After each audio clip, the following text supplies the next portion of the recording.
never known how to read and write, but he can tell you everything on the Bible.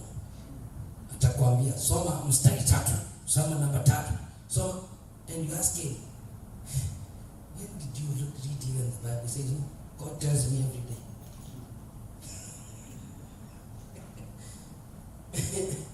Hallelujah. God tells me what to say. Because the man has followed the pattern of God. Hallelujah. Because the God's glory will only come upon the obedience. The glory of God does not just appear to you. It will come to the place where you have, there is obedience of God. Because obeying God will attract the wisdom, will attract the glory of God, and you enter into the pattern of God. Hallelujah. Moses had to finish the tabernacle because he obeyed God. Hallelujah. And then God dwells where his pattern is honored. If you want to see more of God, God will dwell in that place where his pattern is being what? Honored. You might have a clean sanctuary, but if it doesn't have the pattern of God, God doesn't honor it. Ni kinyumba tu. Hallelujah. God honors that place where his pattern is being honored. Hallelujah. He inhabits obedience and reverence. John chapter number 14 and verse number 23. Hallelujah. Remember, this one I will tell you again. Your work becomes a legacy when you build according to his pattern. When Noah was told to make an ark, his work became a what? A legacy. Because he built it according to the pattern of God. Today there are people we can always remember. Morris Rulo. We can remember what they did. Hallelujah. William J. Senior.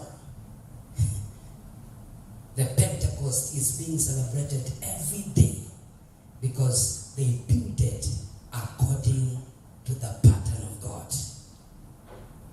It became a legacy. How I pray that whatever you are doing shall be a legacy to your family, a legacy to your generation. In the name of Jesus, it shall be legacy. Your work becomes a legacy because built on the pattern of God. I've seen there are people who are so much influential, but when they died, their work died with them. There are those years in our country, there was a woman, God gave her a gift, but she diverted it some time ago. And sometime in 1998, I was still a very young boy. I heard that Jesus was coming to Kawangware. And my mother took me and other of our siblings, and she really brought trouble to my father that you must go to see Jesus. And everybody, because we knew Jesus. Sasa Yesu amekuja na Kawangware, ni basi tu peke yake. Basi. Tuliingia mabasi asubuhi mapema. Tunaenda Bwana Yesu. Mimi naona hivi, yeye Bwana Yesu. Lakini sasa Yesu mwenyewe alikuja ni Mwarabu. Na hajui Kiswahili. Tulikuwa confused bwana. Sasa lakini watu walitoka hapo, wengine wengi sana walikuwa wamejua wameonana na Yesu kuisha maneno. Baadaye ndio tunasikia kwa redio wakisema kuna ujeuri ulifanyika. Kuna ujeuri ulifanyika.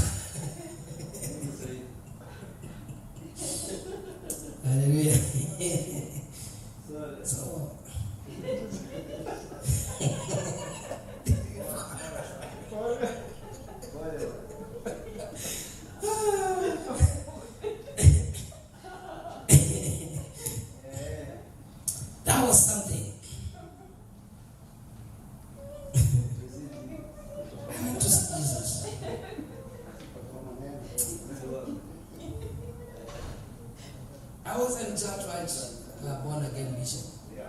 But I had heard about Jesus. I had heard about Jesus. I was not a pastor. I was just a small boy. Hallelujah. Yes. Na nimemwona kwa mapicha. Halafu sasa hivi nimeambiwa atakuja kama mkware na ni kitu tatupeleka ni basi peke yake. Hata kama ungekuweko wewe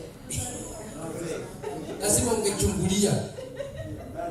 Useme hata mimi na ubilingi yeye miaka yote na anatokeaje? Hallelujah. So, and she insisted that Jesus came to visit her. And people saw it. And there are people who believed for many years. Yeah? Baba yetu hakwenda. Sasa wakati alisikia kwa redio akasema unaona uchinga inakwambiaga nitakufukuza. Naambia mama yetu au nitakufukuza sababu unaona hii uchinga ulikuwa unaniambia. Amen. There are people who are influential, but when they died, they never left a legacy. Hallelujah. Their legacy died with them. I pray that you will not be one of them. Your legacy will live. Your legacy will live. You see, many years, I wasn't there. Maybe I wasn't even, I was not born legally, but I was still in heavens. You get it?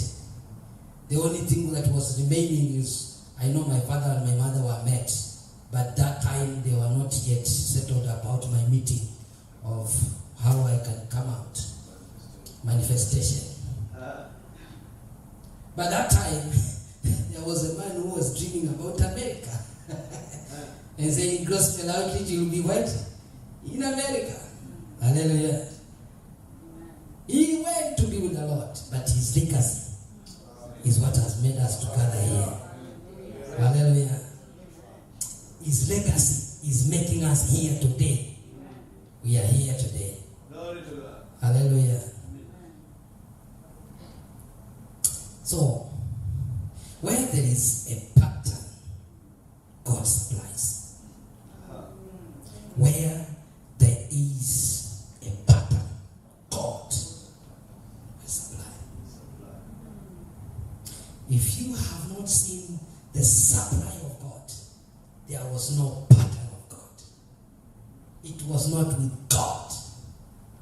When God initiates it, He will supply for it. Hallelujah. If God is in it, you will never struggle. I've seen somebody struggling, what do you call it? Group ya kuweka harusi.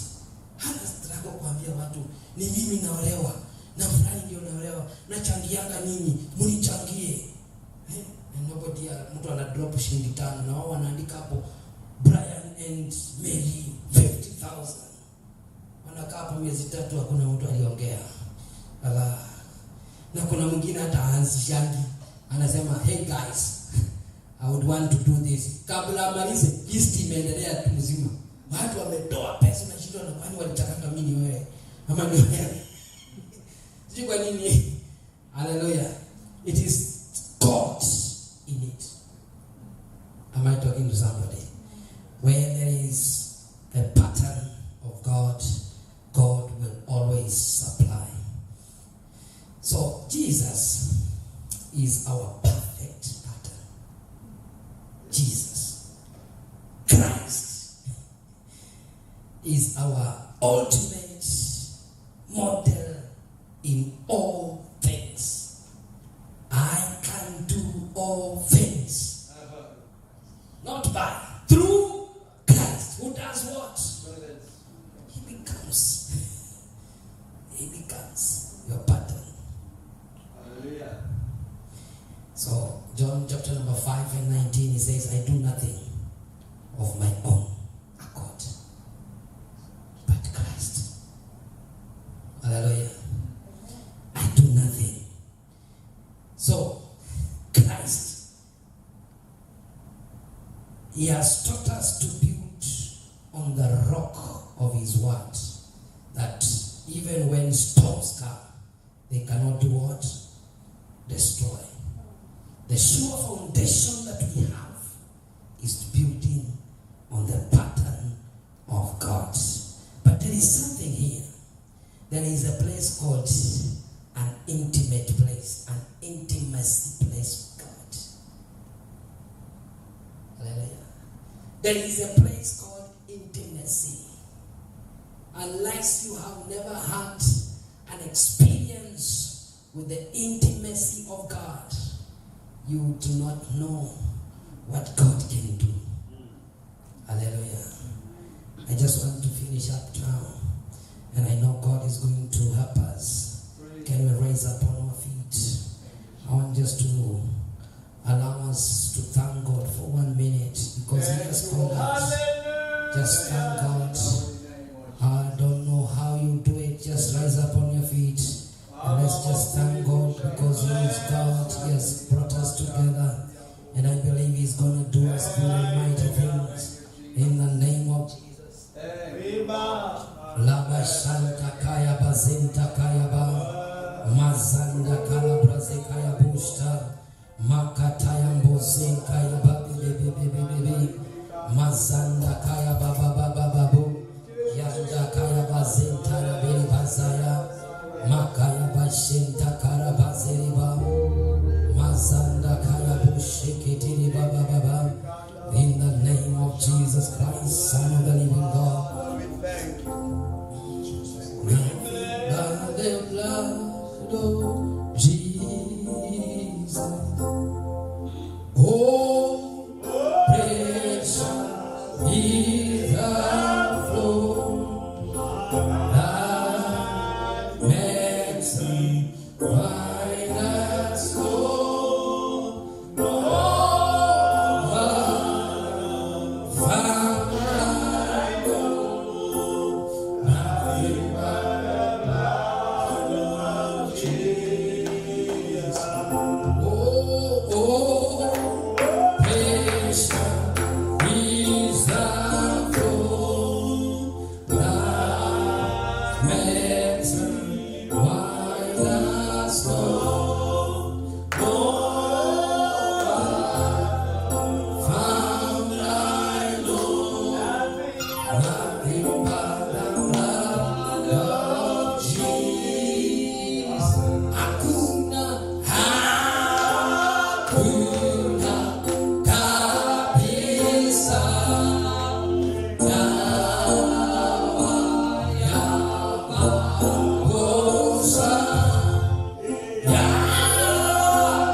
Forgive us. Forgive us.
the mighty name of Jesus.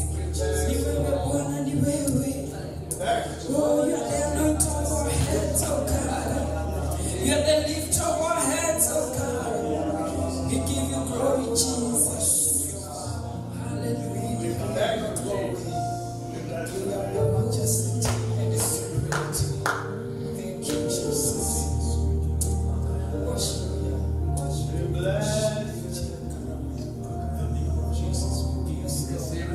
Thank you, Jesus. Bless you, Jesus.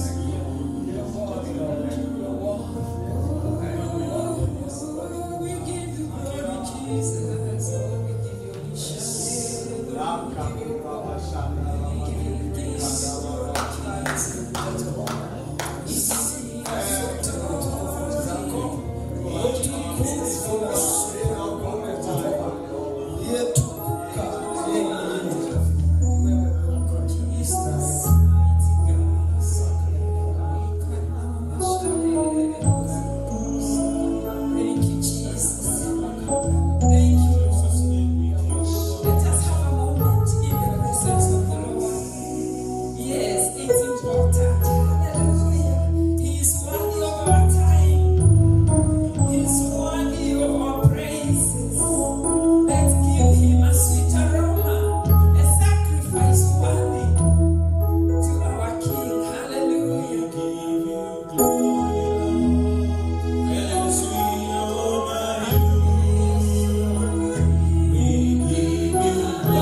is not going to be a long one, but very short, because I understand there are people that have been here since morning, and they must be hungry.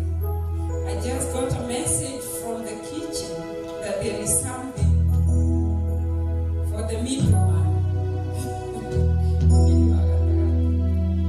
Amen. So as we swallowship, it's not going to be a long session. It's going to be a short one. We're taking that break. We go to the next room and have a quick lunch, and then we get back here to continue with the program. And I think, is that minutes okay? 30 minutes? Yeah, 30 minutes. And then we come back, right? Let us thank God for what has been prepared for us. Hallelujah. Father, we thank you. You've been so good to us, and you are here, oh God. Your presence cannot be compared with anything. It is sweeter than honey, oh God. We bless your holy name. It's worthy than all the silver and gold. And we are loved by you. Therefore, mighty Father, in everything and in every way, we give you glory. Even as we go to the next room to have a fellowship over something to eat and drink, we do it in the name of the Lord, blessing your name for the provision. Thank you, Father, for you have provided for us everything that pertains to life and even godliness. Therefore, Lord, we give you glory. Hallelujah. We pray, mighty Father, for our brothers and sisters, wherever they are, those that are preparing to come, oh God. We know, mighty Father, that what you have prepared for us is great. It is wonderful. It is awesome. And therefore, Lord, we desire to have them with us. So as we are blessed together, all the glory and all the honor come back to you, God. Thank you, Father, for this table has been laid. The servants of the Lord are here. They are ready. They are loaded. They are anointed. And God Almighty, what an awesome gift that you have given unto us in this set at a time such as now. We don't take it for granted, oh God. Therefore, mighty King, I pray, Jehovah God, that wherever our brothers and sisters are, you will bring them safe. In the mighty name of Jesus. Thank you, Lord. We honor you. In the mighty name of Jesus, we pray. Amen and amen. Experience God's presence. Discover your purpose.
Discover your purpose. Experience God's presence. Discover your purpose. Experience God's presence. Discover your purpose. Experience God's presence. Discover your purpose. Experience God's presence. Discover your purpose. Experience God's presence. Discover your purpose.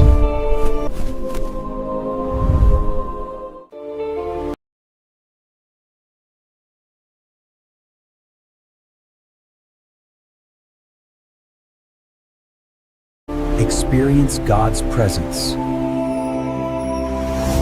Discover your purpose.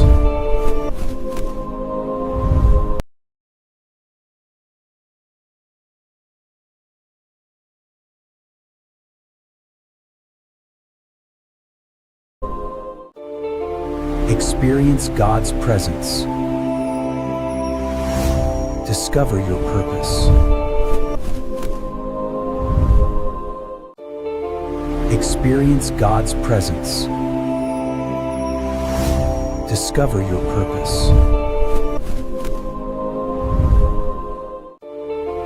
Experience God's presence. Discover your purpose. Experience God's presence. Discover your purpose. Experience God's presence. Discover your purpose.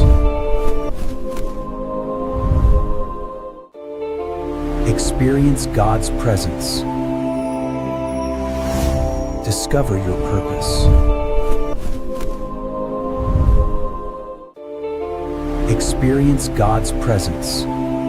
Experience God's presence. Discover your purpose. Experience God's presence. Discover your purpose. Experience God's presence. Discover your purpose. Experience God's presence. Discover your purpose. Experience God's presence. Discover your purpose. So that we may continue. Hallelujah. Experience God's Thank you, presence. mighty Father. Father, we worship you. Oh, hallelujah. Thank you, Jesus. Thank you, King of glory. Father God, we worship you. We honor you, mighty God. We are here, Jehovah God, for you. We are here, mighty Father, because you are already here, oh God. Father, we give you praise. We honor you, mighty God. Twakuinua Baba yetu, twakubariki. Twainua jina lako takatifu, Baba wa upendo. Mungu wa haki na upendo. Jina lako Mungu ni likuu kuliko majina mengine yote. Your name, oh God, is greater than any other name. We worship the name of Jesus. We raise high the banner of Jehovah Nissi. We give you glory, Jehovah Shammah, already present in our lives. Oh yes, and manifested in the midst of your people, oh God. Oh Jehovah God, we have come with thanksgiving in our hearts. We've come with praises, oh God. We come to declare that this is the day that the Lord has made. We will rejoice and be glad in this day. We'll be glad and rejoice with each other. For great is your faithfulness, oh God. Mighty Father, we worship you. Hallelujah, Jehovah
As we give a sacrifice of praise, Almighty Father, may we receive honor and adoration. We call on Shekinah glory. Our voices are going to be used in a mighty way to bring forth the praises of the Most High King. In the mighty name of Jesus, saturating our this place, the atmosphere with your presence, oh God. Holy Spirit of God, take control. In the mighty name of Jesus, Roho Mtakatifu wa Mungu, Holy Spirit of God, come and take control. Our souls that's after you, oh God. Our souls that's after you, mighty Father. Fill us, oh God. Fill us with your goodness, oh God. Fill us with your goodness, Lord. In the mighty name of Jesus. Hallelujah, mighty God. We bless your holy name, Jehovah God. In the mighty name of Jesus.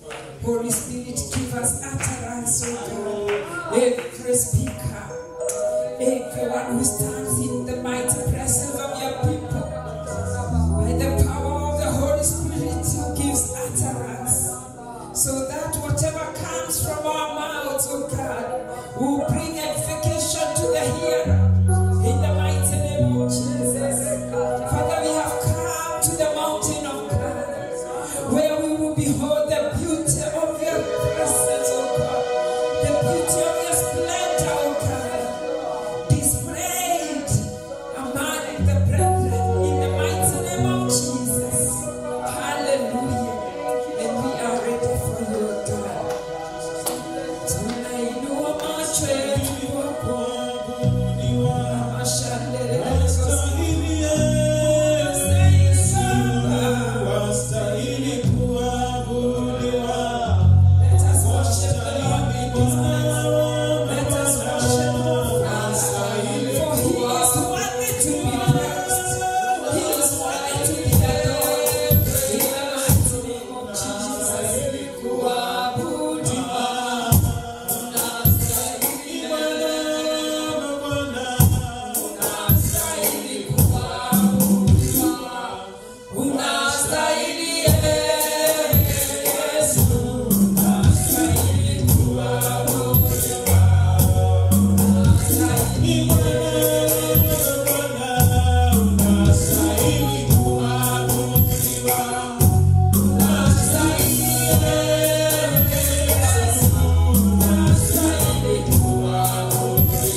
Praise your name, Lord.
appreciate Jesus as we get Kia here to do a beat here for us for just one praise.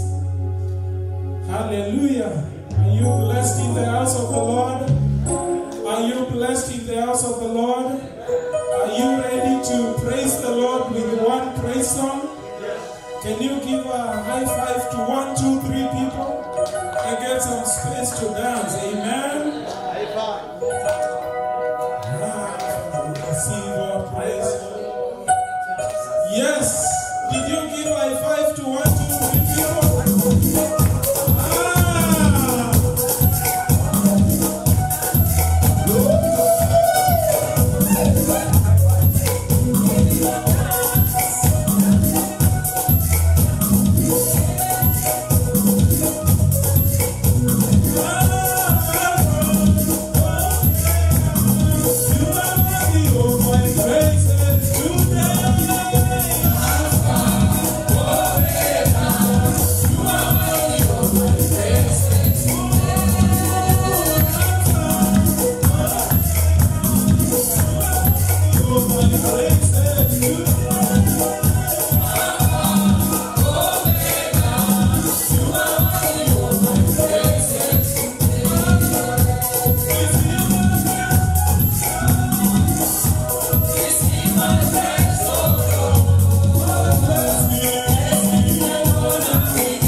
Amen. In Jesus' name. Amen. Kushoto kulia jina la Yesu lifanye nini? Livume. Right or left. The name of Jesus be glorified. Hallelujah. Amen and amen. Wow, what a glorious moment in the presence of the Lord. There is joy in the presence of the Lord. Amen. Hallelujah. Hallelujah. Turn to your neighbor, ask them, if you cannot rejoice here, where else? Yeah. If you cannot be set free where the Spirit of the Lord is. Just like the verse that says that if you faint in the day of the battle, then your strength is small. So if you cannot bask in joy in the presence of the Lord, then there must be a big problem. Na tunasema na Kiswahili kama sio shida ni matatizo. God help us. Hallelujah. One of them. But we are set free. We are at liberty. Hallelujah. He that the Son has set free is free indeed. Hallelujah. Blessed be the name of Jesus. May the redeemed of the Lord say so. Hallelujah. For the Lord is good and mighty in our midst. Hallelujah. What a blessed afternoon and evening that we are going to have together here. Amen. As we build according to the divine pattern. Amen. With God being our master builder. Hallelujah. And everything that our God does, He follows. He is so specific. He does not make mistakes. For your purpose. You know, sometimes Experience God's presence. This verse in the Bible that you should use each and every time you feel like the enemy is on you. You know, looking in the mirror and saying, "For behold, I am fearfully and wonderfully made." Hallelujah. We may have a seat in the presence of the Lord. I'm sorry about that. Hallelujah. Amen. Yes, always affirm yourself through the word of God. Amen. Because that is how God sees you. He sees you a winner. And you qualify for the very best. Amen. Do I have a witness in this house? I said you qualify for the best. You don't need other qualification, just as you are. Amen. The best belongs to you. In Jesus' mighty name. Hallelujah. Are we ready for the next session? Are we ready for ministration? Are we ready,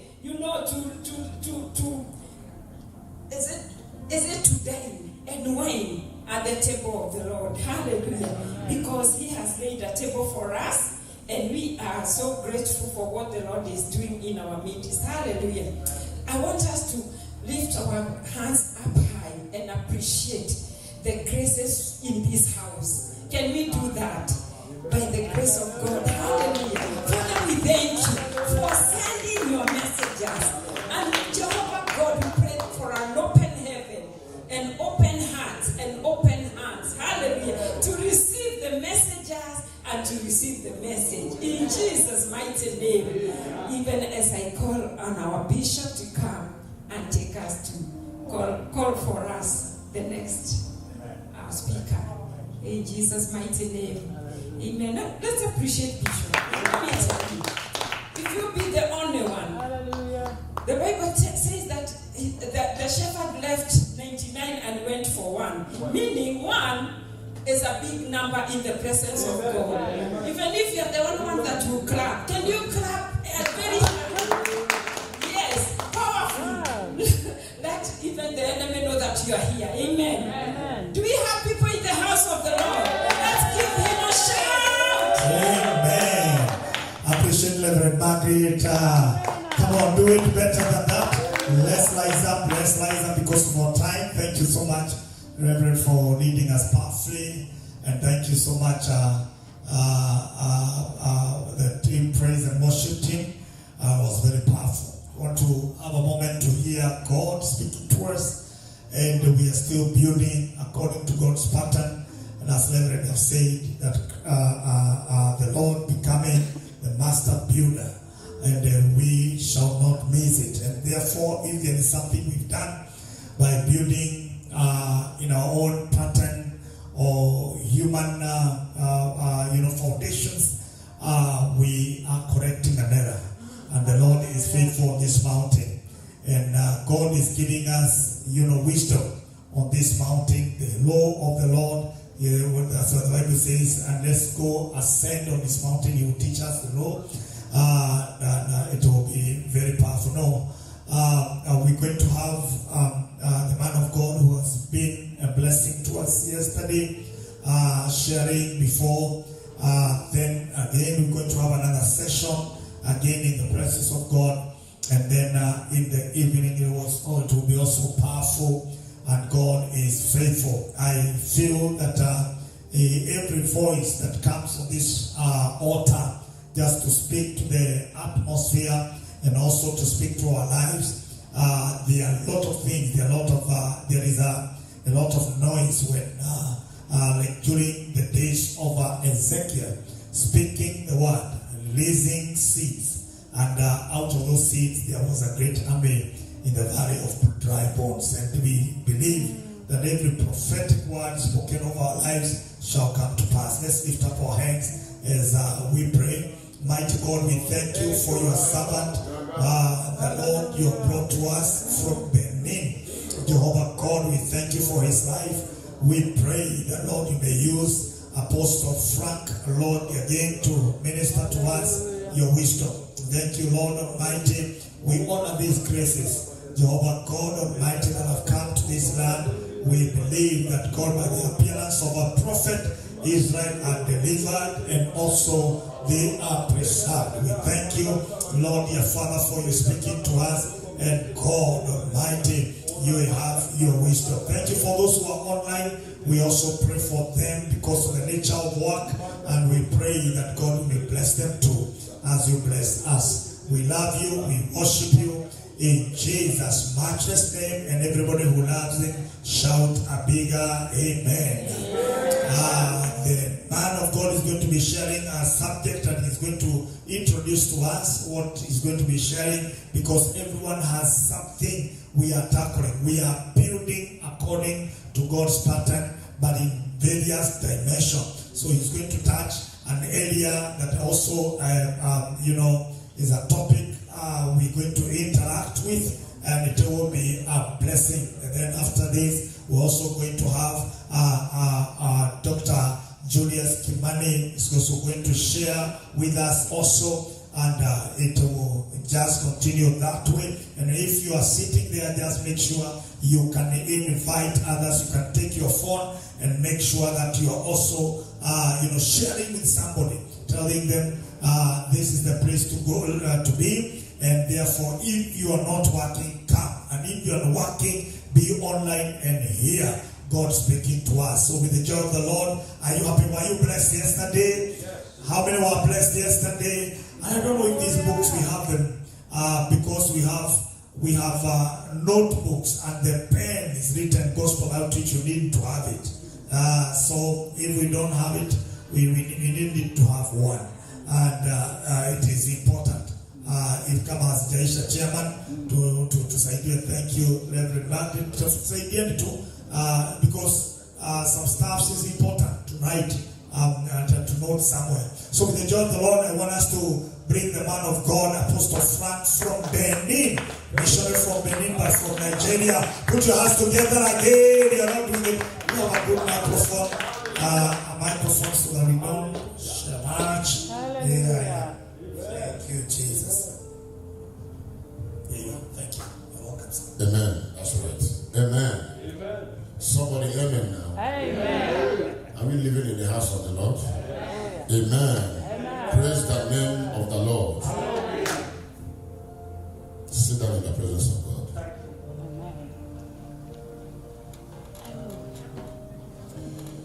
This is the day the Lord has made, and we shall rejoice and be glad in it. The Lord has built his church upon the rock, and the gates of hell shall not prevail. Let us pray.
You are giving up on God.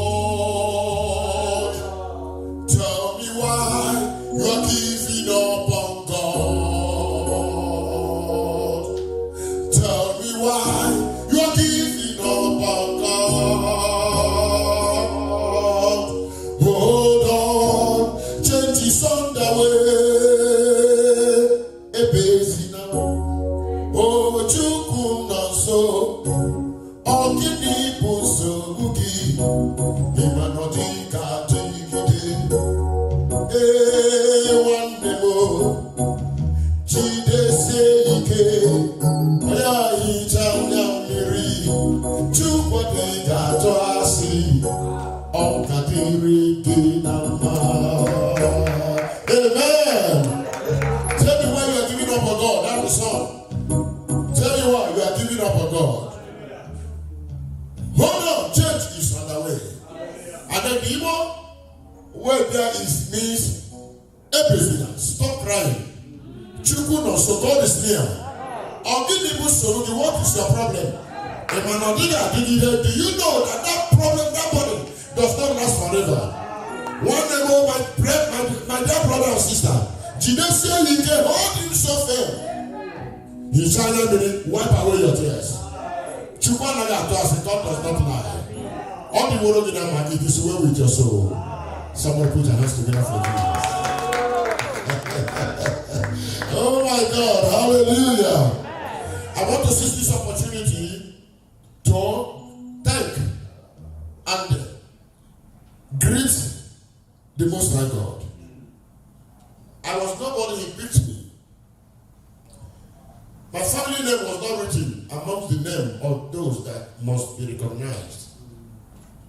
But the Lord, who chooses based on his foreknowledge and understanding, stretched forth his hands and picked me to be a servant. Glory be unto him. Amen. I want to recognize the love, the kindness, the acceptability of my bishop, Isaac, who does not consider my weaknesses and inabilities. He decided to have me around him for one reason or another. Thank you, sir, for granting me the privilege to stand on your podium to preach. May the Lord bless you in Jesus' name. I want to thank all of you who are standing, for without you, the truth is this, I cannot minister to the chairs. For the fact that you are here, may God bless you all in Jesus' name. Let's pray. The word belongs to you. The people are yours as well. I am nothing but a messenger with the message that you have given to me. As I open my mouth, let your word flow. Lord, I ask that thou, God of heaven, will help me to do nothing but your will, even as I stand. And at the end of the day, oh God, pattern will be followed. And all the forces and powers of darkness will bow before you. Thank you because we recognize your supremacy. Till tomorrow you are still God, and you will continue to be God. Bless your people in Jesus' name. Amen. Sit down in the presence of God. Open your Bible. If you have your Bible, turn with me to Mark chapter 4. Mark chapter 4. Gospel according to Mark chapter 4. I like this mic. Bishop, you give me this mic. God bless you for giving me this mic. I like hearing myself when I preach. Amen. Mark chapter 4. I'll be reading from verse 36 to the end of chapter 4, which is 41. If you are there, say I'm there. Oh, I can't hear voices. Because you are not here again. Mark chapter 4, verse 36. And when they had sent away the multitude, they took him even as he was in the ship. And there was also with him other little ships. 37. And there arose a great storm of wind, and the waves beat into the ship, so that it was now full. 38. And he was in the hinder part of the ship, asleep on a pillow. And they awoke him and said unto him, Master, carest thou not that we perish? I speak over your life. You will never perish in Jesus' name. 39. And he arose and rebuked the wind, and said unto the sea, Peace, be still. And the wind ceased, and there was a great calm. 40. And he said unto them, Why are ye so fearful? How is it that ye have no faith? And they feared exceedingly, and said one to another, What manner of man is this, that even the wind and the sea obey him? What manner of man is this, that even the wind and the sea obey him? I will answer that question in the course of my message. Amen. I have been given the topic to preach on, and that topic is this: manipulations and agendas that fight God's pattern. Manipulations, demonic manipulations and agendas that fight God's pattern. Demonic, are you hearing me now? Demonic manipulations and agendas that fight God's pattern. Demonic manipulations and agendas that fight God's pattern. Hallelujah. Hallelujah. If the world is void of evil, men will not be watchful of what they do.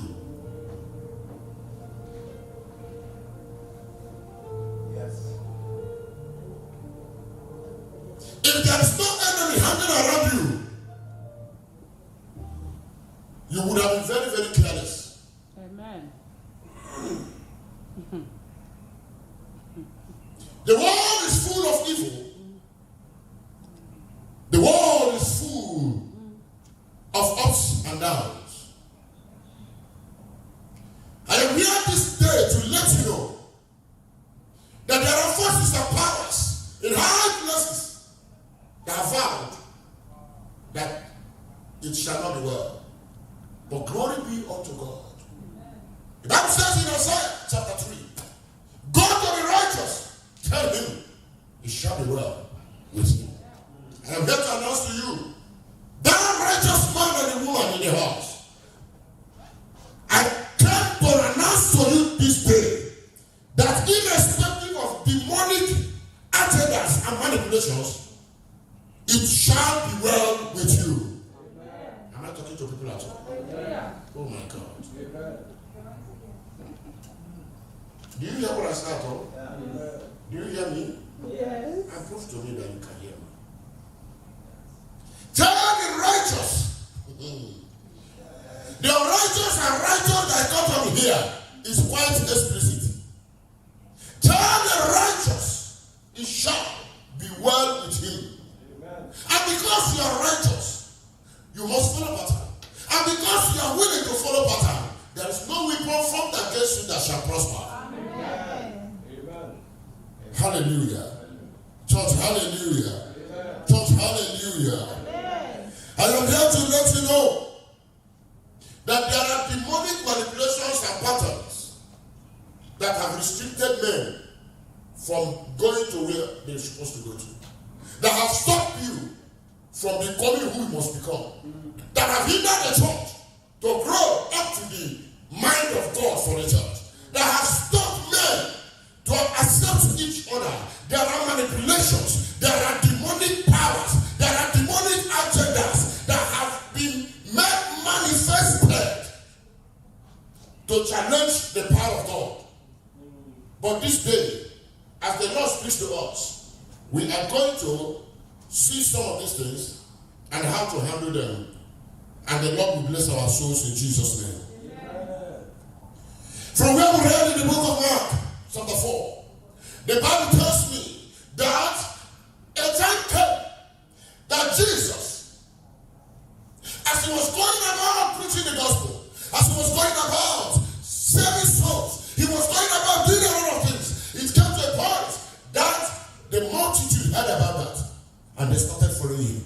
Yes, it was true that the multitude that were following Christ, they were not following him because they want to be saved. Some were following him because they want to be fed. Some were following because they want to be saved. Others were following because they just want to be fed. They have heard that he is the Lord. They have heard that he multiplies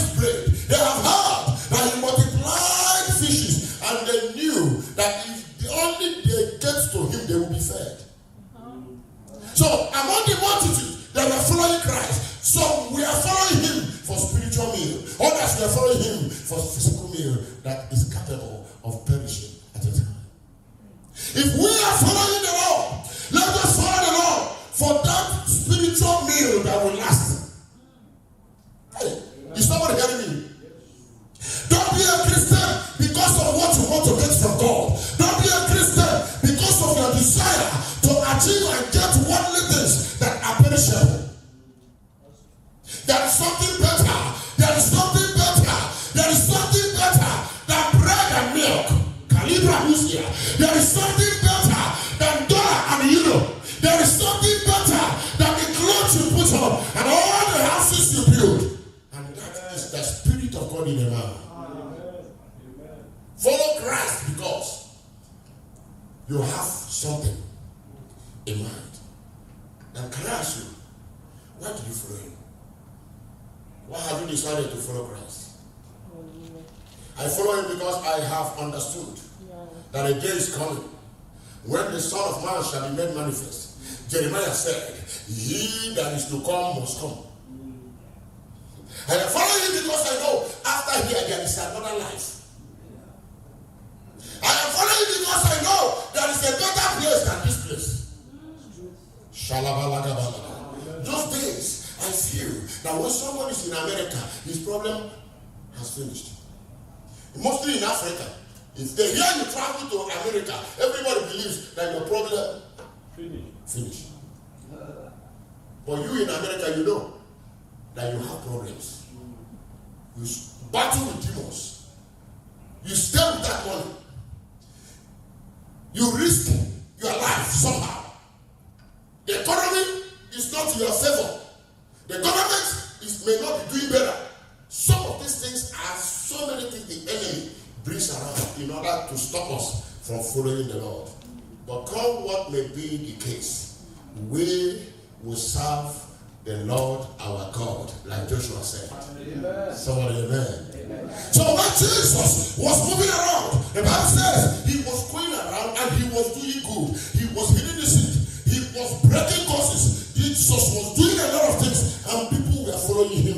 And after a while, he discovered that he has labored enough on this part of the sea. And he said, told his disciples, let's go over to the other side. Tell your neighbor, let's go over to the other side.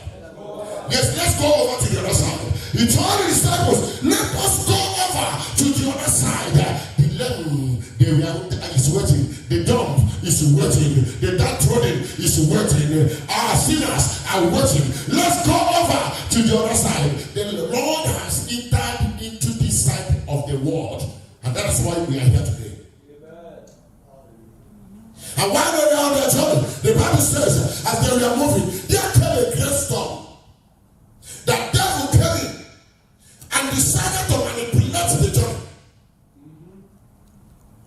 While they were planning to embark on the journey, Satan and his agents, they were already on their agenda. What do we do to stop them? What do we do to make sure that they will not get to their destination? Higher, I pray for you. December is your destination for this year. Any power, any force, any demon that have found that you will not see that the 1st of December this year, I stand by the authority in the name of Jesus and I command, it shall not stand. Amen. That was how they started the journey. And the wind came. And the disciples started running the other skater. And Peter said, oh, I am a fisherman.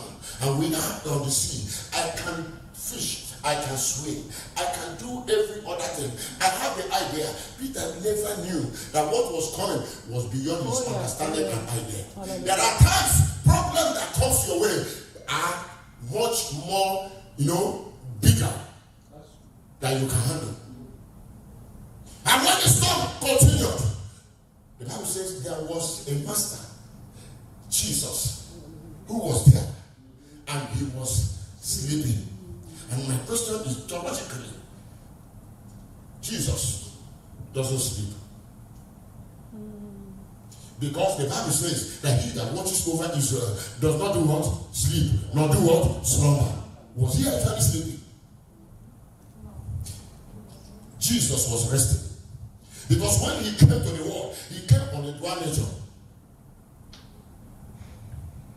In Greek, we call it pure anthropos. God, man. He was God, and he was who? Man. And so he came. But simply because he has labored for a long time, he is bound to be tired, and he was resting.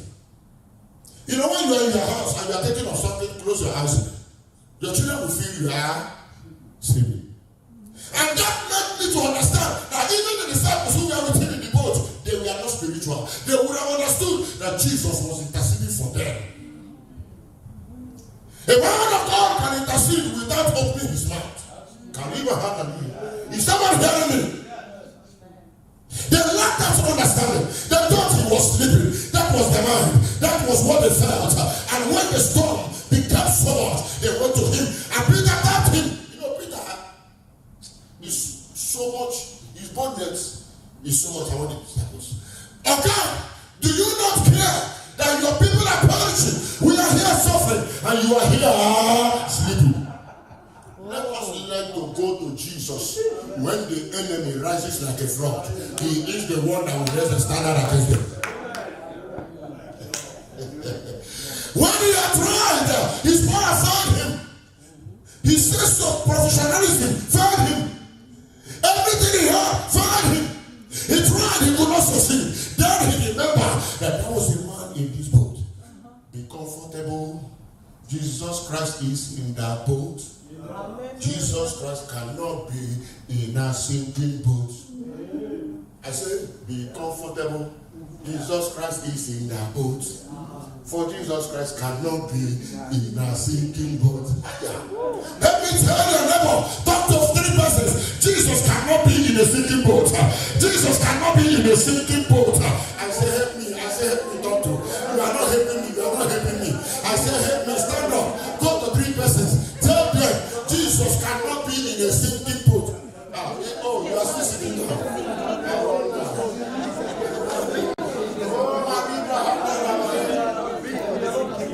I speak to you today. Brother, be comfortable. Be comfortable. Jesus is in our boat. Jesus is in our boat.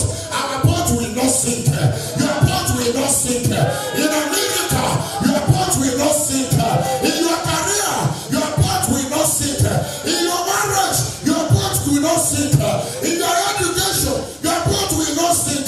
Raise up your right hand and shout, I hear you, sir. Be comfortable. Be comfortable. Jesus is in this journey. Be comfortable. After the rain, there shall be a sunshine. Be comfortable. Be comfortable. The devil is about to turn for your good and to your favor. Be comfortable. You will end this journey well. I don't care how your father ended. I don't care how your mother ended. I don't care what Satan is saying about you. I am here to announce to you, what killed your father will not kill you. What killed your mother will not kill you. What stopped your brothers will not stop you. I see somebody getting to his destination. I see somebody getting to her destination. This journey must end well. If you believe me, stand up and shout, Jesus.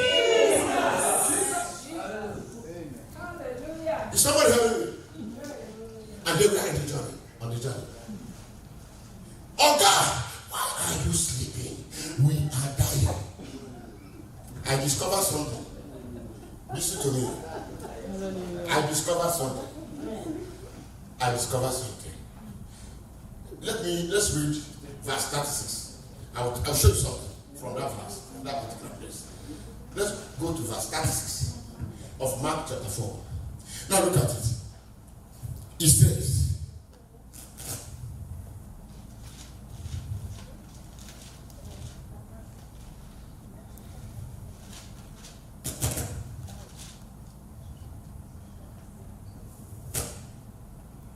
are we together? And when they had sent away the multitude, they took him even as he was in the ship. They took him. I've tried to go to all the translations. Amplified, and then they took him. Good News maintain they go with you. King James maintain they took it. There's no translation that miss this particular word. While they were going, they did one thing. They understood that there could be manipulation. They understood that there could be trouble. They understood that the enemy is always around. They understood that anything can happen along the line, and they have no option than to go with Jesus. Amen. Here, Jesus did not take them to go. Rather, they took him. Where have you left him? That's why you are stumbling. Where have you left him? That's why you are not doing well. Because you have decided to go without him. That's why things are not still going well. Hiya. Is somebody hearing me? They decided to go with him. They took him along. Carry Jesus along. Go along with him. Go along with him. You are not the master. You are not the owner. Go with him. In everything. Go with him. Don't say, let me try. If you try, you will fail. Because man is bound to fail. Is somebody hearing me? We are only succeeding by the grace of God. That's why we must go with him. Go with him. Go with the Lord. In that office, go with him. Going with the Lord is a pattern that must be kept. Go with him. Take up that pattern. I will not go without the Lord. I will not do anything without the Lord. Go with him. When you go with him, your eyes will be open to know when you are wrong and when you are right. Do you know why there are hatred, unforgiveness in the church? It's because we have refused to go with him. A young man decided to get married. And of course he got married. And the mother called him and said to him, if your marriage must succeed, go with the Lord. Amen. And the spirit of the Lord is the spirit of forgiveness. Let you tell your wife sorry. And the young man misunderstood the mother. They waited. Immediately they got to the house. The wife removed her wedding gown. He went to the wife and said, I'm sorry. The wife removed her shoe. He went to the wife and said, I'm sorry. He opened the door, moved to the other room, came back. I'm sorry. The wife became somehow embarrassed. What is going on? I'm sorry. What is going on? The husband told her, even if I have not offended you yet, receive the sorry for the next sin that is coming from me. Because offense must come. Let this sorry be in advance. The spirit of God. Sorry in advance. In case I offend you tomorrow, sorry. Please help me talk to your wife. Tell your wife sorry in advance. You didn't say it, I didn't hear you. Tell your wife sorry in advance.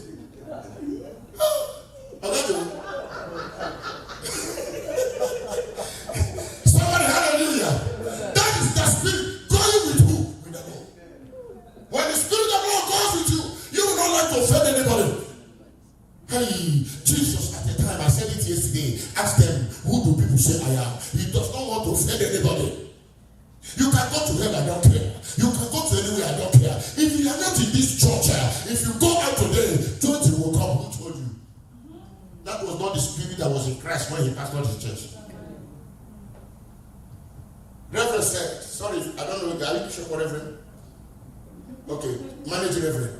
Reverend said, Reverend, I heard her when she said that you can't just have 10 sheep and one got lost and you relax, you look for the one. The Spirit of God makes us to understand that one lost sheep is much more important than 9 that's remaining. And that is the spirit of a shepherd. Church, hallelujah. Church, hallelujah. And the Bible says, while they were on that journey, they took Jesus along. Stop going along with money. Money cannot replace the position of Jesus.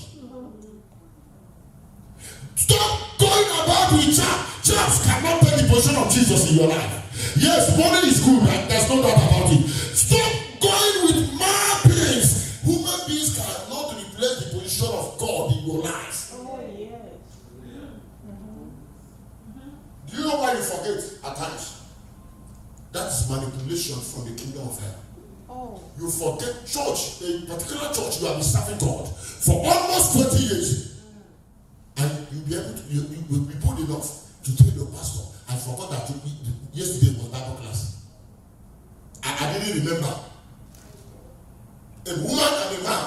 have served God for 15 years, 20 years in a particular church. You forgot the day of your activity. Manipulation. The man that got married to you has told you, I love you, and the woman that accepted you, men, listen. Most of you were nobody when you got married with your wife, and today look at you. I will stand boldly to tell your wife, if not me, your family. This and that. Develop the spirit of God. That is the devil manipulating you. When the devil stepped into the Garden of Eden in Genesis chapter 3, the Bible says, then Adam, the best name for Eve is what did I say? Her best name. The Bible says, when Adam woke up and saw Eve, he breathed that indicates satisfaction. This is the bone of my bone. But immediately Satan came in, manipulated Eve. Adam came back and was also manipulated. Adam has the right to say, Lord, I won't take. And he has to stand at the gap to, intercede for Eve, the wife. But Adam connected from the wife. Both of them were manipulated. And the agenda of the devil was fulfilled. And when, after that has happened, Adam stood boldly to judge the wife for the first time God gave to her. When sin steps into the life of a man, judgment begins. A little thing you forgive, you place judgment on it. Adam stood. Adam, what has happened? It is the woman that you gave to. Eve now became the woman you gave to me. Because the devil has manipulated him. Am I talking to somebody? When the devil manipulates a man, his eyes of love goes deep. Love for God, love for humanity. The devil came and started manipulating these people. Amen. Let's look at this. How does demons manipulate?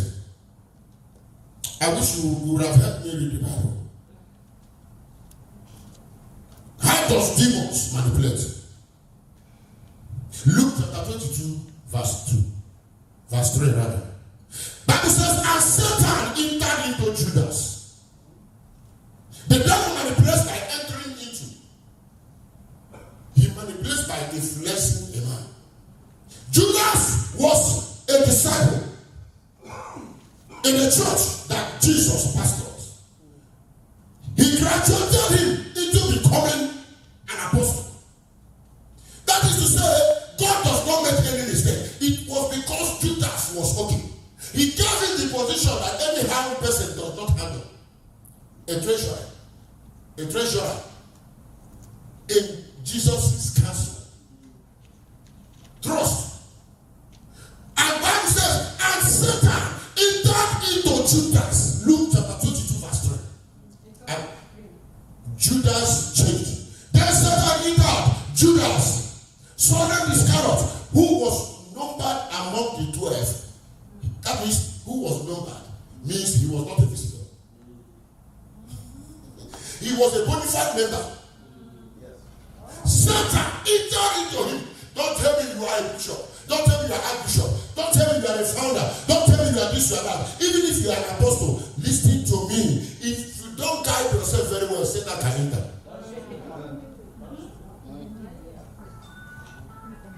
Satan can enter anybody any day. Satan is not afraid of you.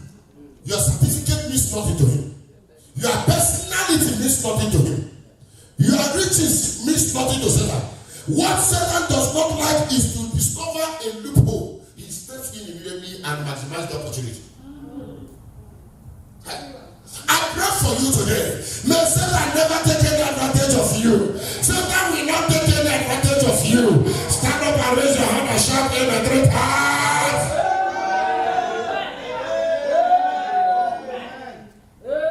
So Satan enters by influencing. Imagine a situation where a child will stand. One day, according to what I was told, I was not there anyway. A man told his son to kneel down. The son stood and was looking at the father. So I said, kneel down. Okay, kneel down. Come on, kneel down. I'm your father. Kneel down. The boy managed to kneel down. I said, Daddy, listen to me. It is true before you are kneeling down, but in my heart, I'm standing up. So, it is true, Papa, it is true that before you I am kneeling down, but right in my heart, I am standing. Many of us serve God with our mouth. Many of us serve God with our voices. Many of us serve God even with our time. But right inside our heart, God is not there. Manipulation. And you'll be wondering what is happening in this church, what is happening over this man, what is happening over this woman. Manipulation. That's why God says, guide your heart with all diligence. So that the devil will not manipulate you. Amen. We have the DNA of Christ. And that's why Paul looked at you. He never called you a conqueror. Paul said you are more than a conqueror. Yes. He said the man that conquers what conquers others. You can conquer the man. Yeah. I don't know what I understand me. If you are here under my voice, you are not just a conqueror. You are more. You are more, much more than what? A conqueror. What defeated others has no right to defeat you. But you have to guide yourself or else Satan will take it. Hallelujah. Is somebody hearing me? Don't depend on the victory of yesterday. That you won a battle yesterday does not mean you are going to win tomorrow. Your ability to carry Jesus along helps you to win your battles. Hallelujah. Hallelujah. How does demons manipulate? Number 2, they manipulate with pride. Pride. Just a little, $1,000 I just need that. Of course, when you were in Kenya, you are not made up to 500, Kenya currency. And now you are in America. God has helped you. In 1 month, you are already making about $2,000. And then your shoulder will be very, very up. Pride goes before, if it goes before you fall. Manipulation. That is how devil manipulates people. There is no level you attend that will make you not to know and understand who you're supposed to respect and honor. Is somebody hearing me? Yes. Okay? That you are a doctor today does not mean that the man that taught you in your primary school is not your master. Whatever an old man sits down to see, if a child climbs up, he doesn't see it. Hey, you don't understand this. Whatever an old man sits down to see, even if a child climbs up, he will not see it. You know what? He is a matured man. He sees before events happen. But the child does not see like that. Yeah, you're right. Cut down your ego. Come low. Let us settle better. Let us maintain and keep this pattern. Let us destroy all these rubbish manipulations.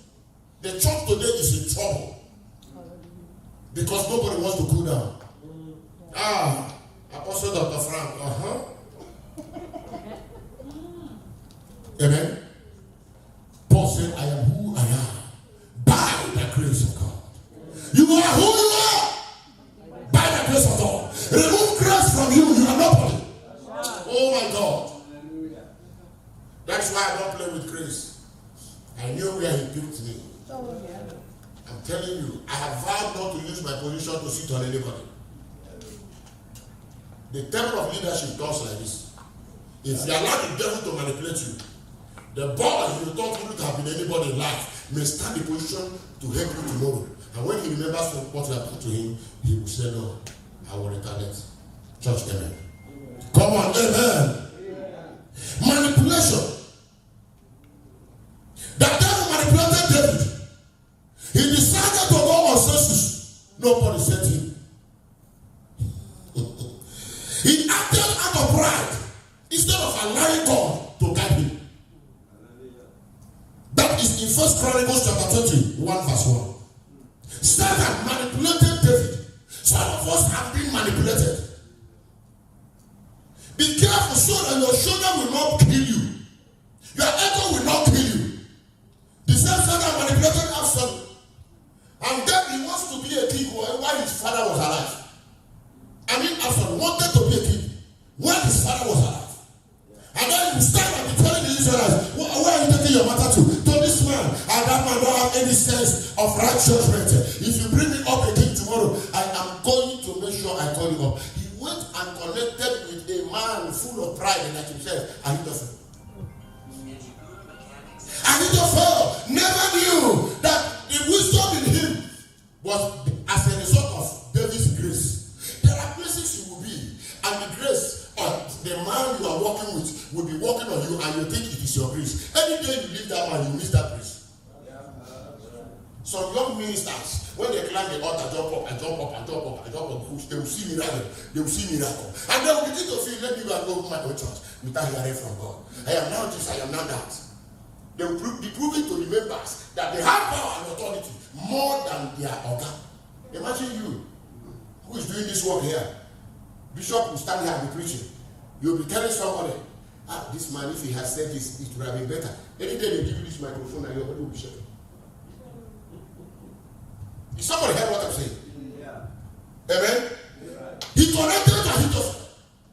Ahithophel that was good in giving good counseling started producing bad counseling because he has departed from the grace of David, his master. Yeah. Or God, whose grace are you still operating with? Ask yourself, is the grace of God still upon you? Have you not allowed pride to take it from you?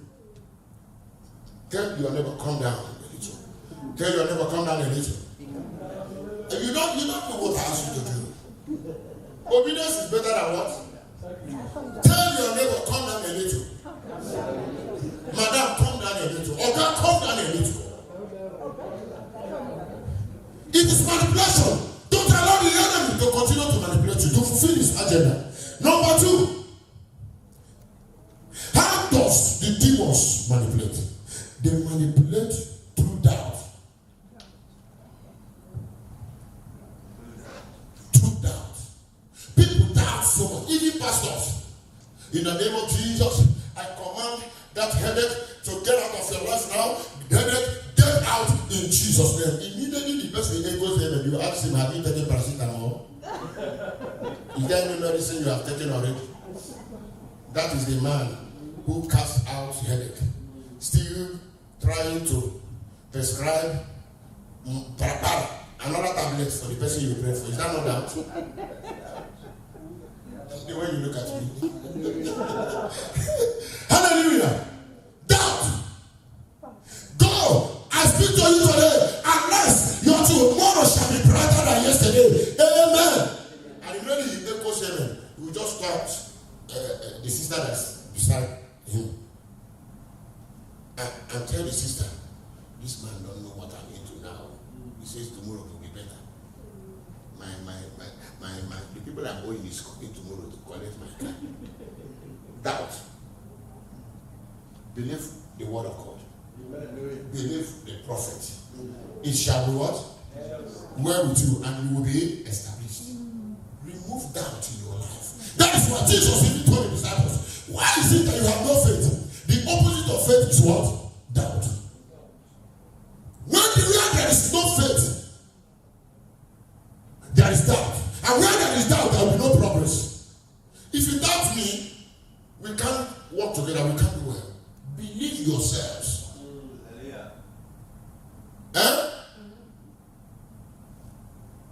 Jesus, believe yourselves. Stop doubting. Believe in the God that brought you to this land. Stop doubting your God. There is nothing you cannot do. Protocol breaker. We say it is such, but we don't believe it. I believe God to the letter in my life as a minister. I will always tell the members of the church I pastor that I believe solely in the possibility of all things. But permit me to tell you, even as I'm standing here, nothing has ever been difficult for me that there will be no solution. The only thing I do is to be patient and wait for the Lord. The Lord wants to do it because I believe that with God all things are possible. Stop doubting God. Our Our God never fails. Romans chapter 4, verse 21. Abraham, I am persuaded that he that made his promise is able to bring it to pass. He never counted the days of Sarah's womb, neither himself. He waited until 25 years and Isaac appeared. Oh my God. As you believe God this day, for every prophecy that will come from this altar, I declare, let your Isaac appear. Let your Isaac appear. Let your Isaac appear. Let your Isaac appear. In the name of Jesus Christ. Hallelujah. How does demons manipulate?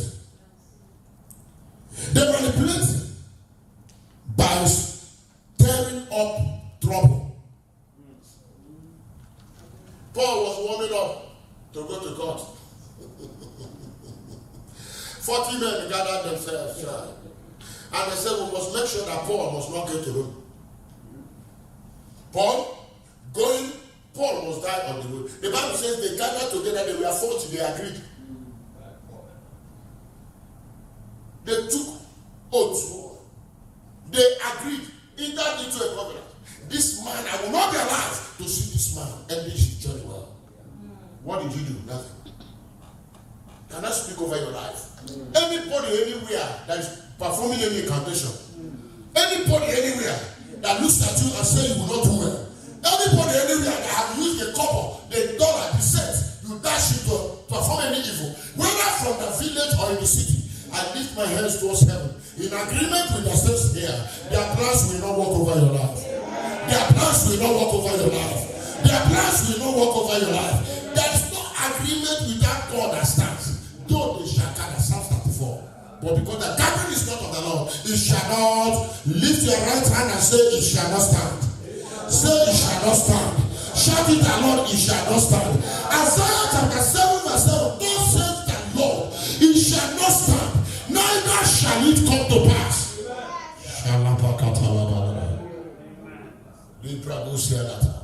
Some spells are falling out of your body. Is somebody hearing me? Yeah. Spell falling out of your body.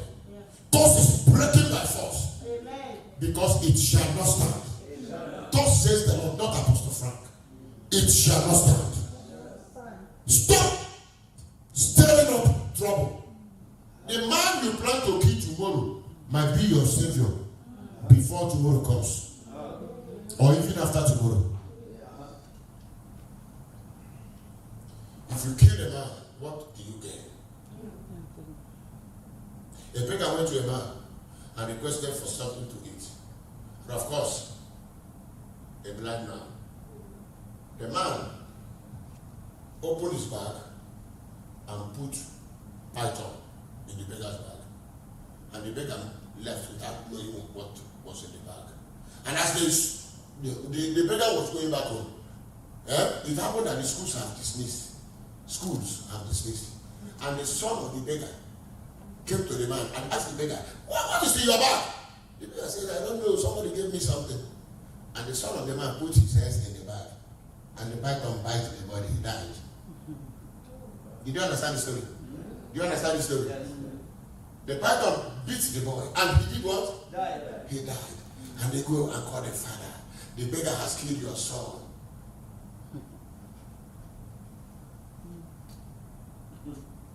Stop stirring up trouble. Stop putting people into trouble. Stop removing people to occupy. Listen to me. Whatever a man sows, that is what he reaps. Hallelujah. And the son of this man died. And that was the evil the man sowed. He did what? He reaped. Praise the name of the Lord. The devil manipulates people as he enters with what? Lukewarmness. Lukewarmness. The churches today are down because members are heavy to pray. Very heavy. Some of you, when we are asked to pray now, maybe you pray 2 minutes, you go to drink water, go to restroom. Since we came here, some of you have gone to restroom 10 times. Not because you are doing anything, but because you are heavy. In the church of today, people are very heavy. Bible says men slept.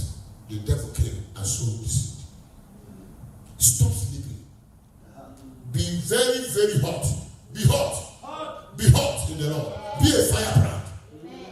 Jesus took the disciples for prayers and he climbed up the mountain. At the time he came back, not even up to 1 hour, and he asked them, why are you sleeping? They were looking at the disciples sleeping. Oh, Bishop, you can't pray for 30 minutes, you can't pray for 1 hour. Bishop, you can wake up at night and pray for 3 hours. Reverend, you can't wake up and pray. Member, you can't wake up and pray. You can't watch. The devil raises men every day to destroy. Listen to me. He's not happy you are here. That you are breathing alone pains the devil so much. We should take up the pattern of prayer. Jesus started with prayer. He ended with prayer. Hallelujah. He prayed all through. Be prayerful. Be prayerful. Be prayerful.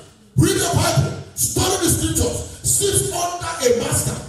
Let him tutor you. Let him teach you. Every good leader must be a learner. Is somebody help me? Every good leader must be what? If you think you are a leader, you cannot learn. I see you going down in no distant time. But that will not be your portion in Jesus' name. The devil manipulates.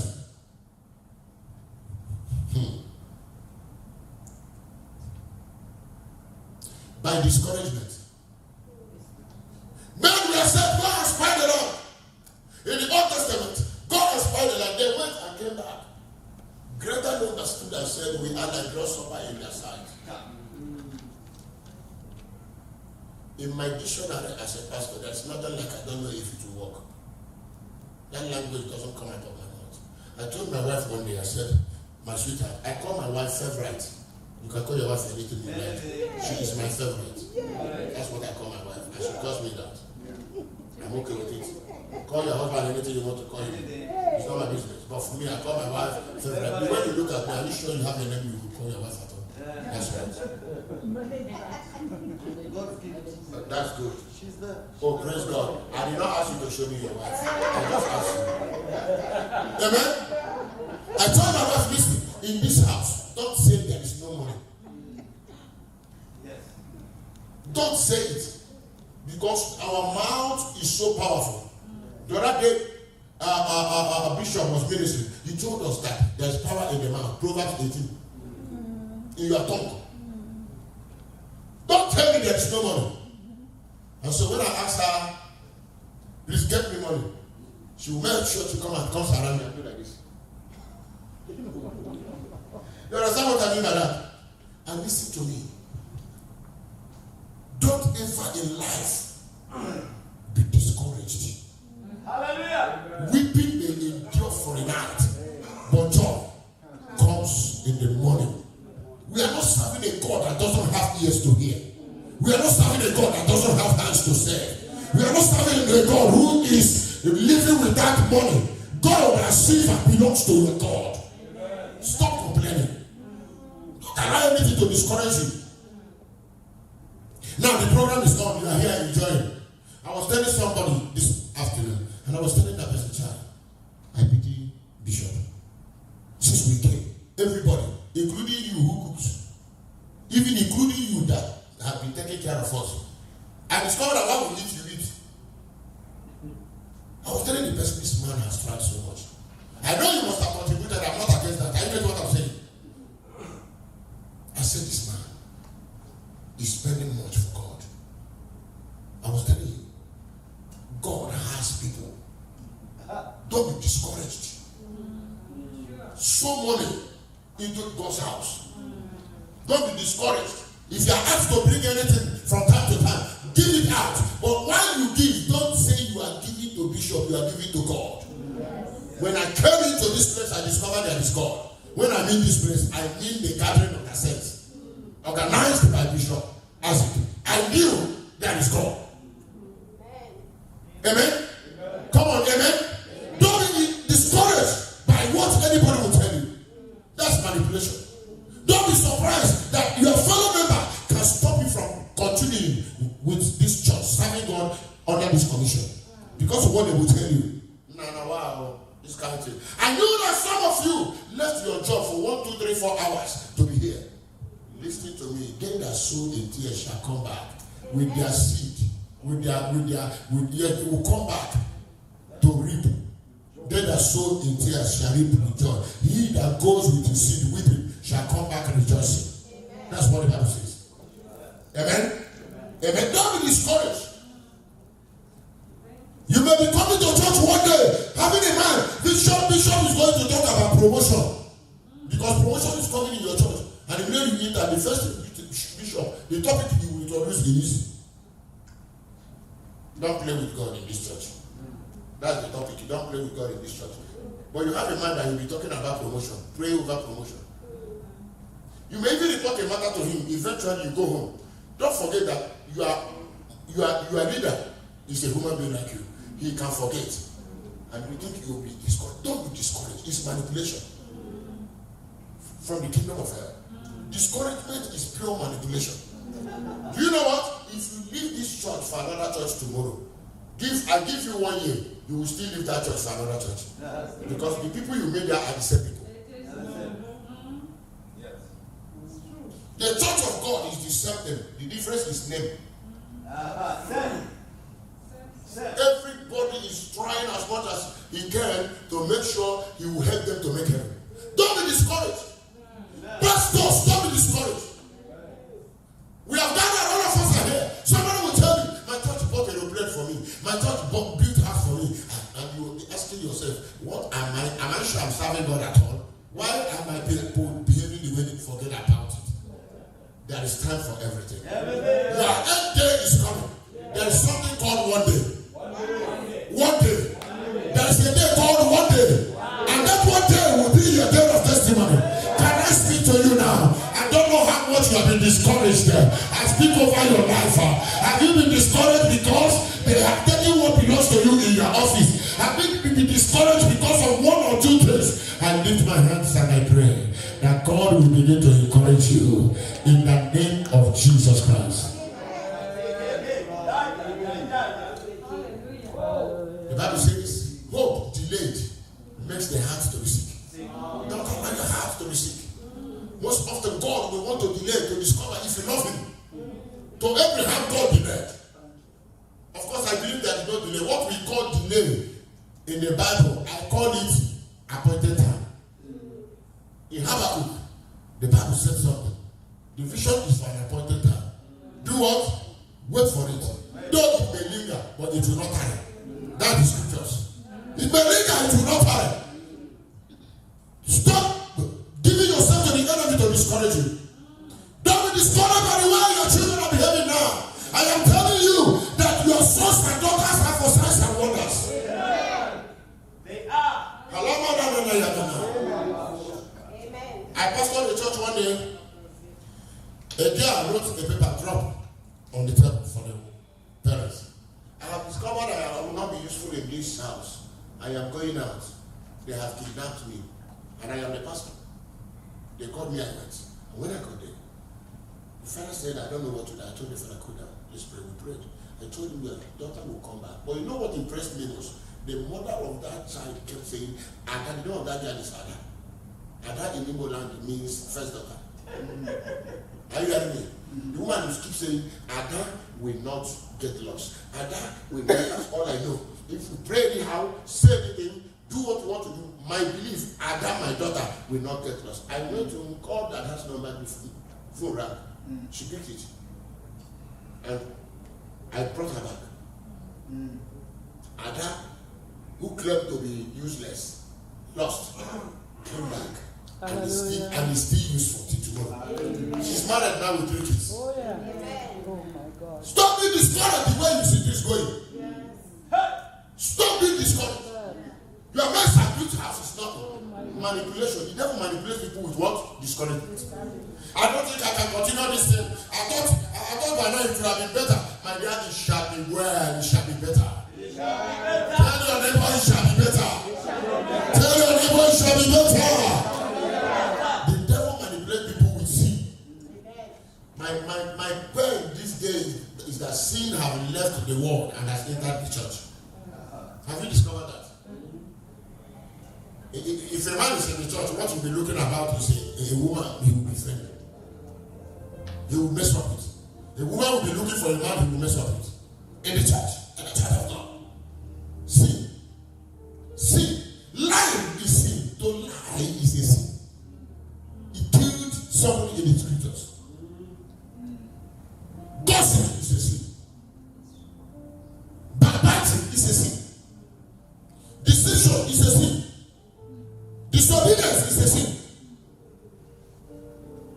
Bishop will tell you to do something and you say, I will not do it. And the best option is to lie. That day I want to tell you the truth. That day I wanted to come. My husband asked me to do this. Sin. Sin. Sin is sin before God. And listen to me, no sinner is a Christian. Does that bother you? Are you confused? I said no sinner is what? You know what to say? I said no sinner is what? A Christian. I mean what I said. If you are a child of God, you don't sin. Those who sin are sons and daughters of Satan. The Bible says our master does not do what? Sin. A sinner, a Christian can fall into sin, but you don't do any sin. You can fall into, you don't do. That is why you look at this woman now, you look at her, she will say, my friend, get out of this place, what you are doing is not good. You say, get out yourself. Before you cross this door now, the Spirit of God will tell you, the way you talk to this man is not good. You didn't say it intentionally. Hallelujah. And then you come back and say, Mommy, I'm sorry. I don't know when I said it. She will forgive you. You are falling into that sin. You didn't commit it willingly. Hallelujah. Time will not permit me to defend what I've said, but I think I'll be able to tell you something. Don't tell me we are in the world and because of that you see, God knows we are in the world and He promised to come back to rapture you. A sinless church, a church that is purified. Don't allow the devil to manipulate you by letting you know that it doesn't matter. It matters. Church, is someone hearing me? It matters a lot. Those of you that are poses in your church and God has helped you to be order, treat your subordinate well, your assistant well. You who is an assistant, treat your order well. What Elisha rejected Gehazi went to come in unto himself, and Elisha gave him leprosy as a reward. If you see leprosy awaits you, sin is bad. Sin makes a man to sink. Sin makes a man to lack boldness. Sin makes a man to lose honor. Sin makes a man to be disgraced. And disgrace and dishonor is not for people of God. Is someone hearing me? Leave sin and let sin leave you. James said in James chapter 4, what is your problem? Don't you think that all these quarrels in the church, problem in the church, they came from your heart, and that is the desire of your heart. That when the desire of your heart gets pregnant, it gives birth to what? Sin. That's where we sin. When your heart is in order, sin will not be there. So avoid sin. Then how can you not confront demonic manipulations and agenda? Number one, you must be a born again Christian. To be born again is different from coming to church. And that is the pattern. Except a man is born again, he will not do what?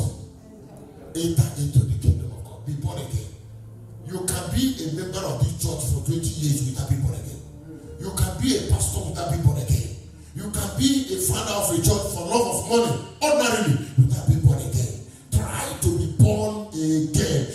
Get out of sin and walk out of sin. Amen? Oh, come on, amen? If you want to confront manipulation, confront manipulation with the word of God you know. The word of God, you do what? This is where it is important that you must know the word of God. When after Jesus had fasted 40 days, the enemy came.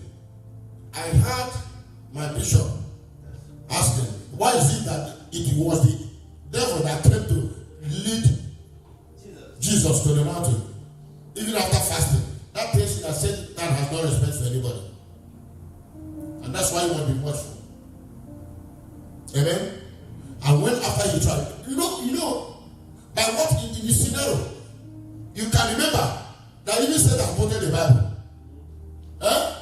Satan quoted the Bible there, but he didn't quote it right. And Jesus told him, you don't try it with the word of God. It is written. Learn to settle your cases with what?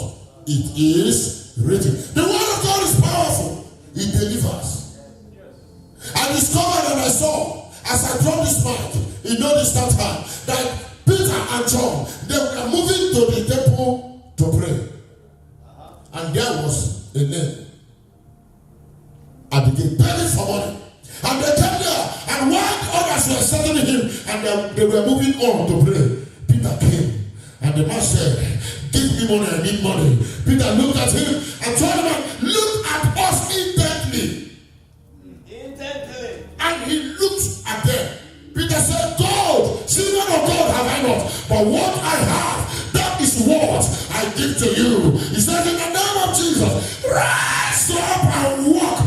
Amen. He stretched his hands and helped him. When you pray, help people. Don't just pray for people. When you pray for them, do what? Help them. Amen? Come on, amen? When you still pray, do what? Help. Don't just pray without help. They prayed, and the man got up. There was joy everywhere, but others were passing. The word of God. The word of God. The same word we heard when they were moving.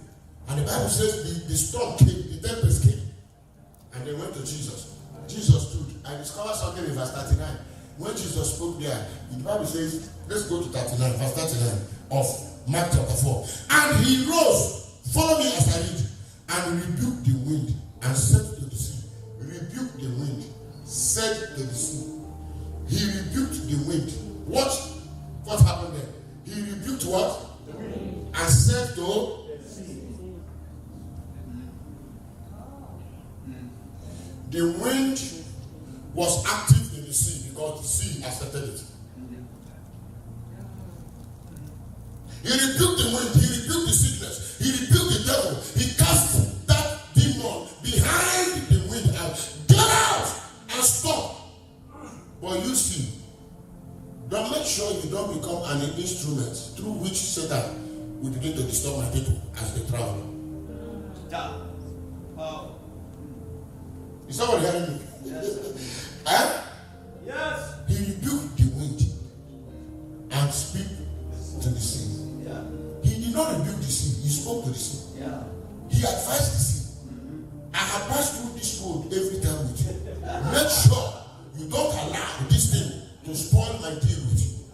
My deal. Make sure, hear me. You don't allow Satan to manipulate you to spoil this labor of this man in this church. Don't give yourself an enemy to use you. Amen? Don't give yourself to Satan for Satan to use you to spoil what the Lord is doing. A journey of 1 full week is not a small journey. Don't give Satan yourself. I rebuke Satan over your life. I rebuke Satan over your family. I rebuke Satan over this church. But I warn you, don't become an instrumentality in the hand of Satan to rubbish what the Lord is doing here. Come on, is somebody hearing me?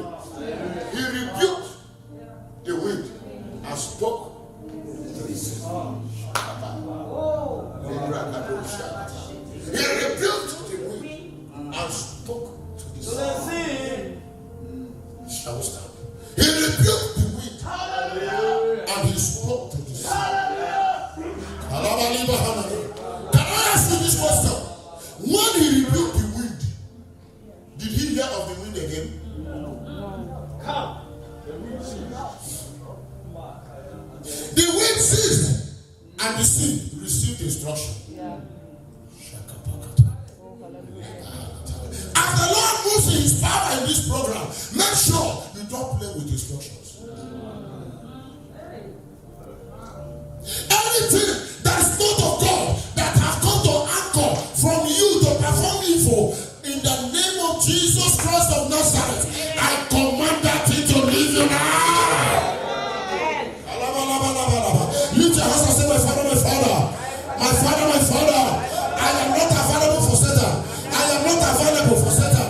I am not available for Satan to use me anytime, to use me any day. I am not available. I am not available. I am not available. I am not available for Satan to use me any day, anytime. I refuse to be manipulated. I refuse to be manipulated. I refuse to be manipulated. I refuse to be manipulated.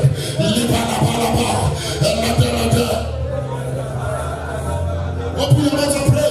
I refuse to be manipulated. I refuse to be manipulated. I refuse to be manipulated. I refuse to be manipulated. I refuse to be manipulated. I refuse to be manipulated. In the name of Jesus. Help me hold somebody. Help me hold somebody. I say hold somebody, hold somebody, hold somebody. Rekapalapalapa. Lepalatalapalada. Eleposipahada. Say, oh Lord my God. Oh Lord my God. As I pray for my sister, as I pray for my brother, every demonic agenda, every satanic agenda upon his life, upon her life, I command right now, be still, be still, be still. Open your mouth and pray for him. Open your mouth and pray for her. Open your mouth and pray for him. Open your mouth and pray for her. La ba ba ba ba. Rakatala ba ba ba. La da da ba rusia. Le da da da da da da da da da. Zekata ba la ya ba la ta. Rende le ba zuka la ba ya. Mahana ni ba suta. Leba, leba, leba, leba rata libra. Eba nakapala. Ela bala bala ba. Leba kazana la ba la ta. Rekodo se de leba, rekodo se de leba rata. Rapaka la la ba rata de de de de. Rima la ba rima la ba ya ba. Hey, hey, hey, hey. Somebody pray, somebody pray. Somebody pray, somebody pray. In the name of Jesus. In the name of Jesus. Hold someone else. I'm dropping this mic. I'm dropping this mic. Hold someone else. Hold someone else. Don't waste my time. Hold someone else. Hold somebody else. Look for somebody. Look for somebody. Say in the name of Jesus. Say in the name of Jesus. I pray for my brother. I pray for my sister. I pray for my brother. I pray for my sister. Every demonic agenda in your marriage, every demonic agenda in your family, by the power in the name of Jesus, I break them down. I break them down. I break. Somebody pray. Somebody pray.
Listen to me.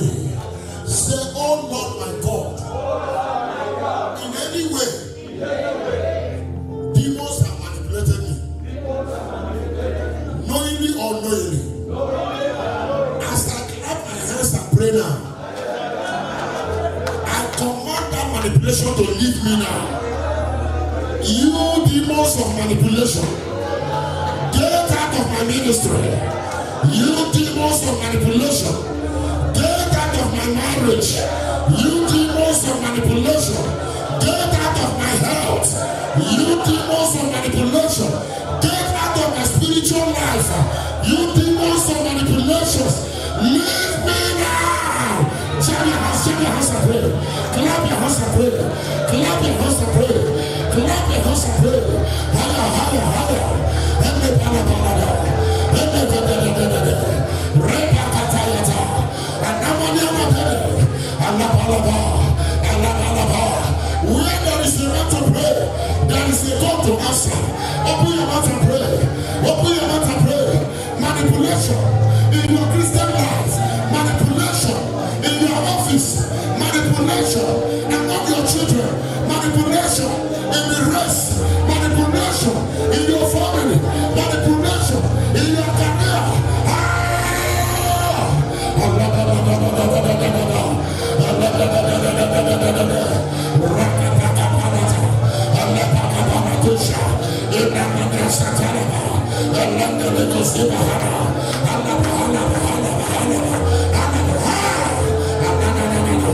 In Jesus' name, we pray in Jesus' name. Sorry, one more prayer. Job, okay, can you hear me? Job chapter 20 verse 15. Job chapter 20 verse 15. Can you bring it to the screen? Job chapter 20 verse 15. I'm going to pray whatever has been swallowed by the enemy from you, the Lord will cause them to vomit it. See, let me tell you, the way, if you're a driver here, the way you accelerate, that is how speedy your movement will be. Amen. Is that right? Amen. If you cannot pray in the ministry of prayer, we don't economize voice. Is somebody hearing me? Because in the prayer house, a voice will be heard. You are going to raise your voice and pray. He swallows down riches and vomits them up again. God cast them out of his belly. Whatever has been swallowed by the enemy, anything by manipulation the devil has taken from you, be it your spiritual life, be it your fasting life, be it your Christian life, be it your trust, be it anything, marriage, children, promotion, work, whatever the enemy has swallowed from you, now they shall vomit it.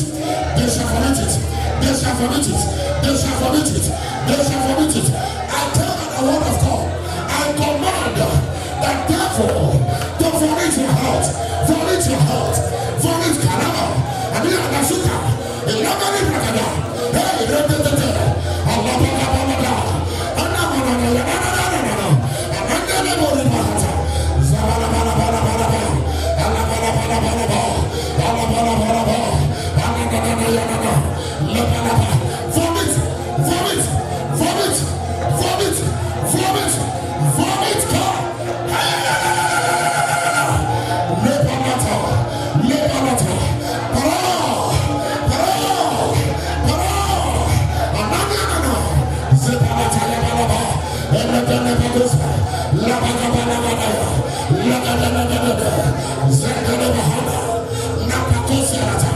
in Jesus' name. In Jesus' name. Mark chapter 11, verse 23. If you pray and say to this mountain, be thou removed. Bible says, and you believe in your heart that the mountain shall be removed. In verse 24, if you pray it and believe it in your heart that it is done, the Bible says, so shall it be. Whatever I have had you said, Job chapter 22 verse 28, that is what I will do. And Numbers chapter 14 verse 28, that is what I will do. Is there anything you have told God now? There is an open check here. I'm stopping.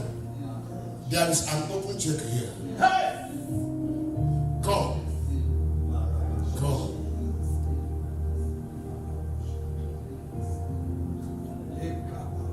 It might not be possible with human eyes, but with God, our things. Do you believe God? Kneel down. Bishop, come. In fact, let all the bishops come around. Kneel down, kneel down. The voice of the Lord travels faster than light. Faster. I want you to stretch your hands upon her. Pray that that which seems impossible shall be made possible. Pray against every Ahab. Pray against every Jezebel that have vowed that the prophets in the land will not be at rest. Raise your hand upon this daughter of Zion. Declare the word of God. Let every impossibility be made possible. Pray that God will give her testimony. Pray that God will give her evidence. Let her coming to God's presence today prove an evidence card. Mahana, Mahana, Mahana. Is somebody praying?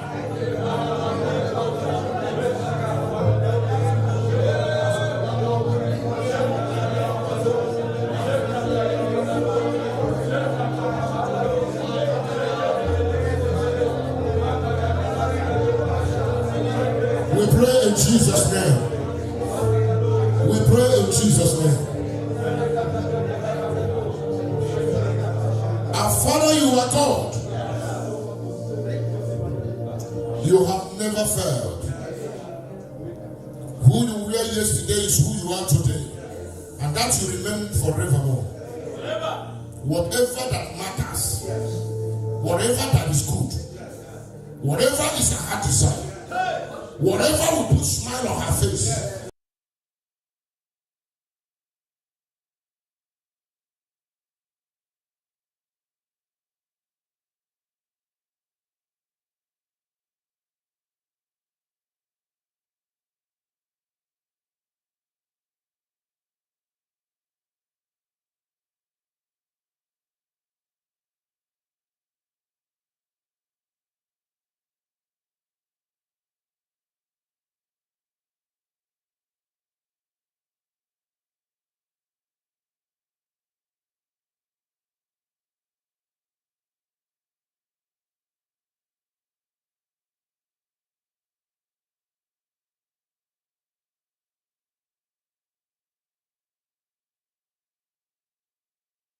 You need.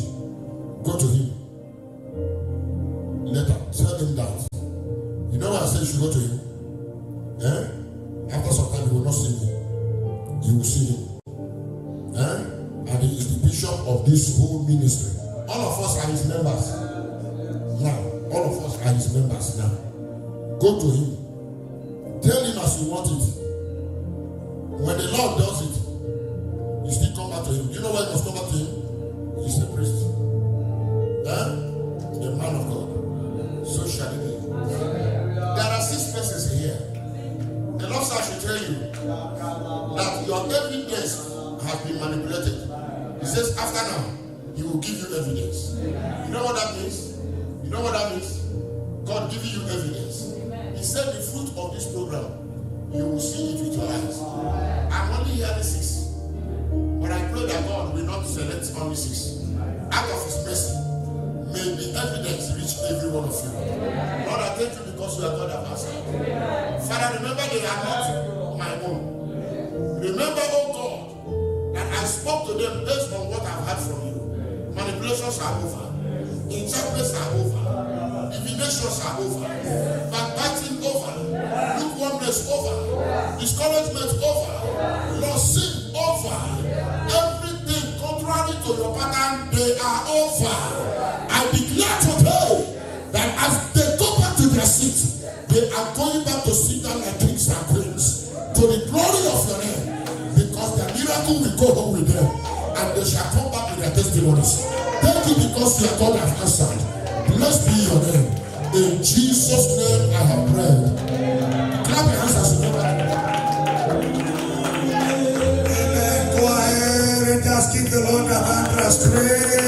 Discover your purpose.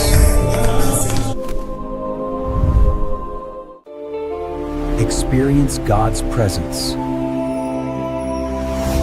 Discover your purpose. Experience God's presence.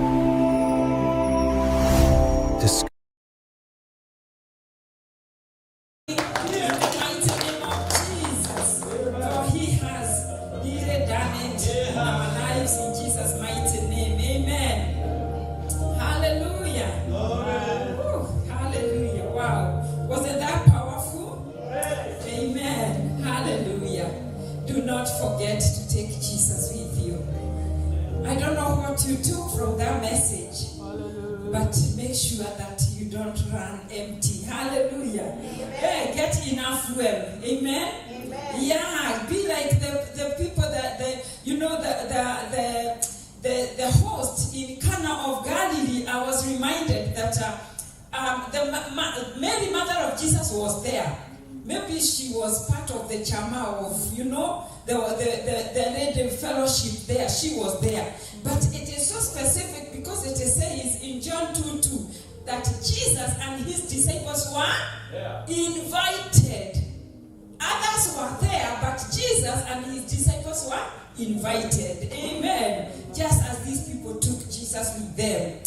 Hallelujah. So we're going to have another song from our son, Danny. I know it's ready. I was saying that as he prepares. And then we go to the next. It's marathon. So we're going to have a small break. Dance a little bit. Worship God. Hallelujah. Because we are here to rejoice and also to celebrate. Amen. Are you in the mood of celebration? Hallelujah. Because Jesus is in the boat with us, right? Amen. Hallelujah. Amen. Hey. Hallelujah.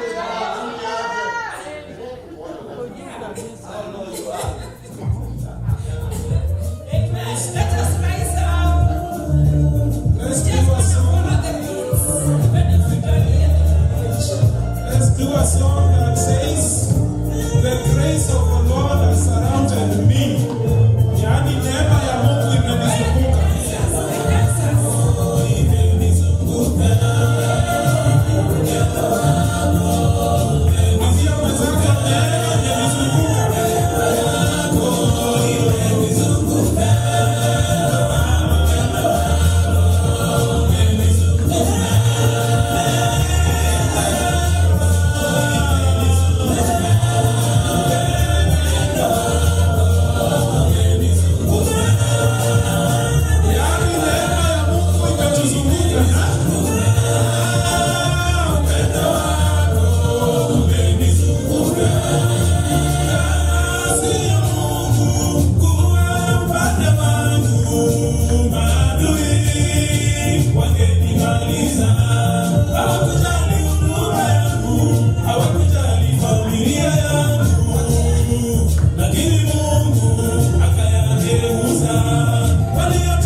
Amen.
mimi bado niko hai, waliotaka niishe mimi bado niko hai, na neema ya Mungu bado yanizunguka.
Amen. God bless you so much. Hallelujah. Hallelujah. Praise the name of Jesus. Amen. Are we moving on where? Amen. Did you send a message to your contacts? Amen. Let them watch, even if they cannot be able to get here. Let them watch from wherever they are, because we are live. Amen. Amen. God bless you. So at this point, I just want to welcome Bishop to invite to us the next speaker in the name of Jesus. Let's appreciate Bishop as he comes. Hallelujah. Amen. Amen. Amen. Amen. Amen. Thank you, Reverend Margaret. Let's rise up. Let's rise up. Let's rise up. Let's rise up. Amen. Amen. Amen. I've been blessed. That has been powerful. It's a very powerful dose. Imagine something happened when I saw Rose being prayed for her. She arrived today from Texas, this girl, and she just came and she heard a word from the Lord.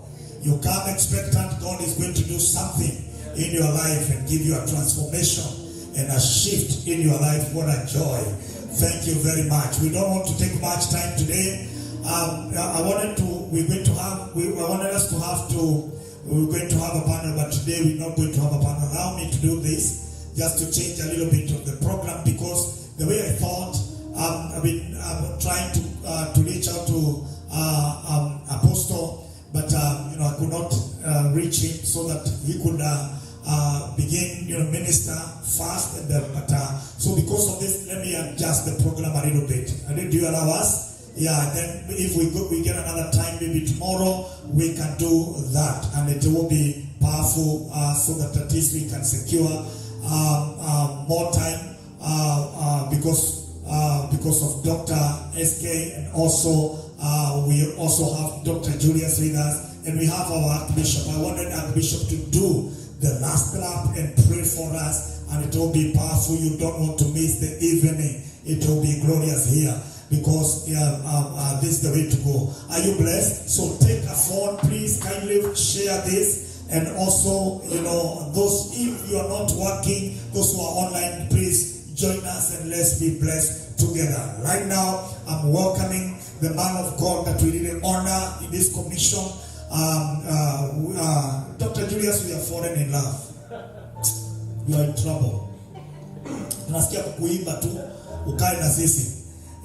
You are a man. I love your humility. I love your passion. I love everything about you.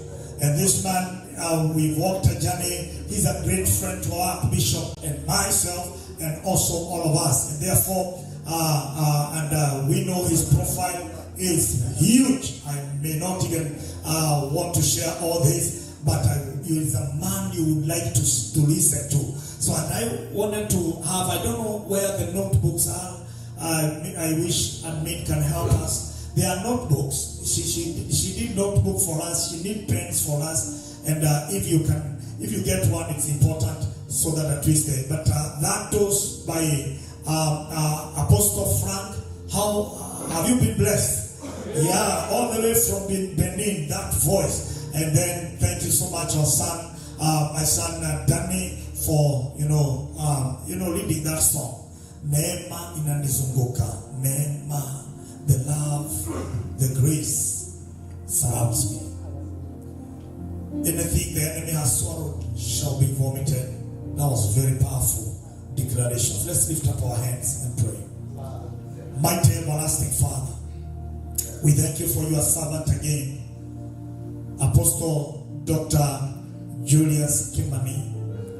Lord, this man you have used, he has a journey with you, and this time around he's ministered to us powerfully before, but this time I pray for special anointing for this altar, and I pray that you may use him, Father, to deposit treasure and wisdom in our lives that will change us entirely. We thank you and we worship you for his life, and I pray that you may bless him in Jesus' matchless name. Everybody shout amen. This man carries the grace to heal families, to heal marriages, and therefore you are blessed. Lift up your both hands and let us celebrate this great man in Jesus' name. God bless you.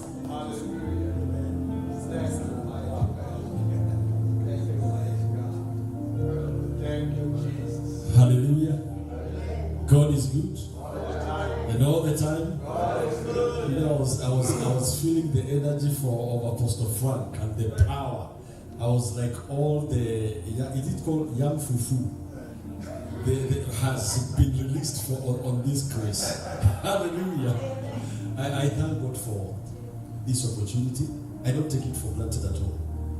And I thank God because of the graces that are here. Let me tell you, servants of God who are here, there is no way I am living without your graces.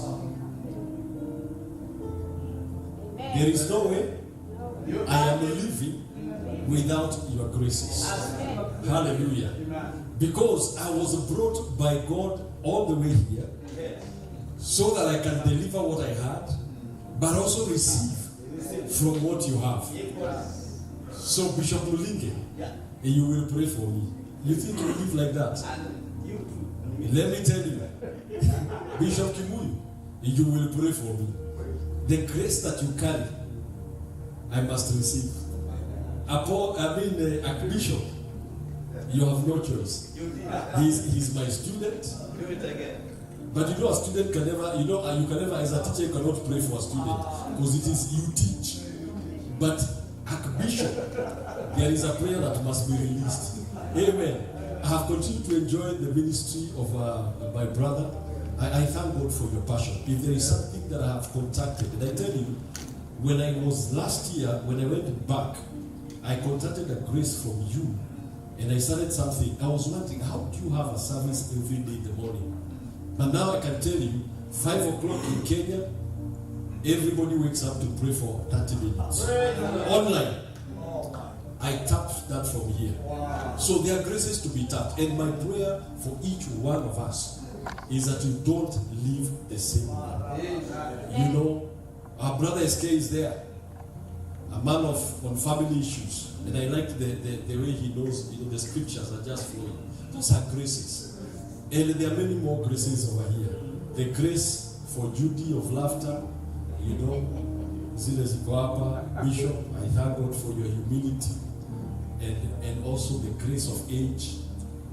When he told me his age, and I look at him and I'm wondering, how can you be that young and still look that young? Hallelujah. I want us to have our seat. I will do a song. This is my song. Amen. And before I sing it, I want you to capture the Muvamu. You can come here because I know you will capture the words. Inasema tu hivi. Kunyoteire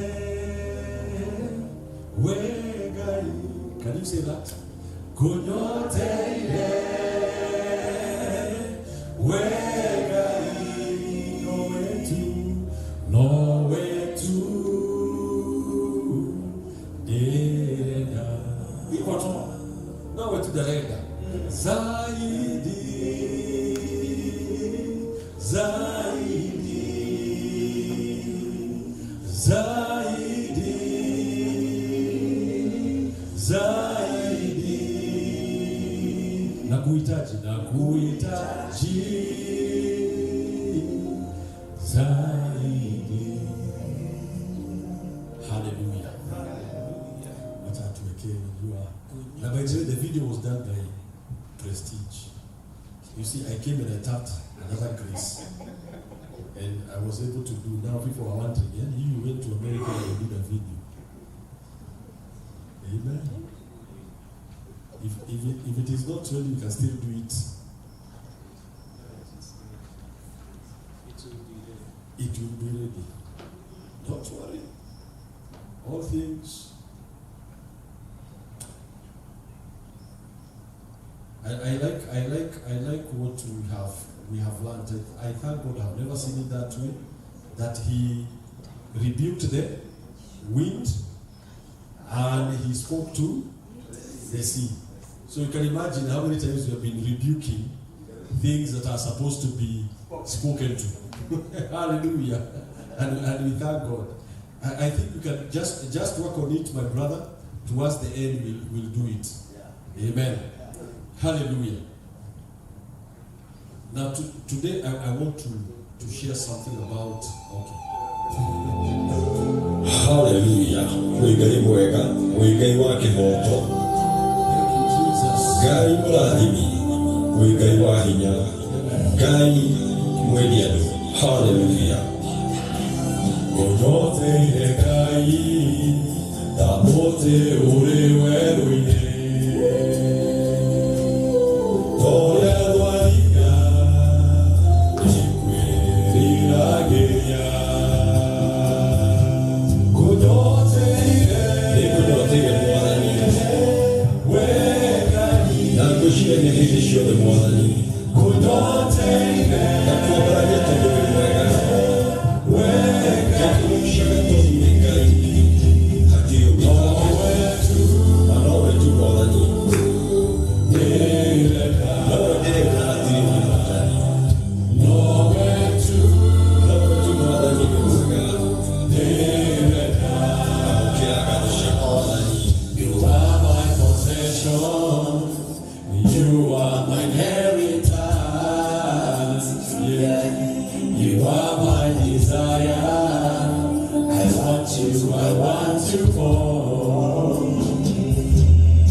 desire. Amen.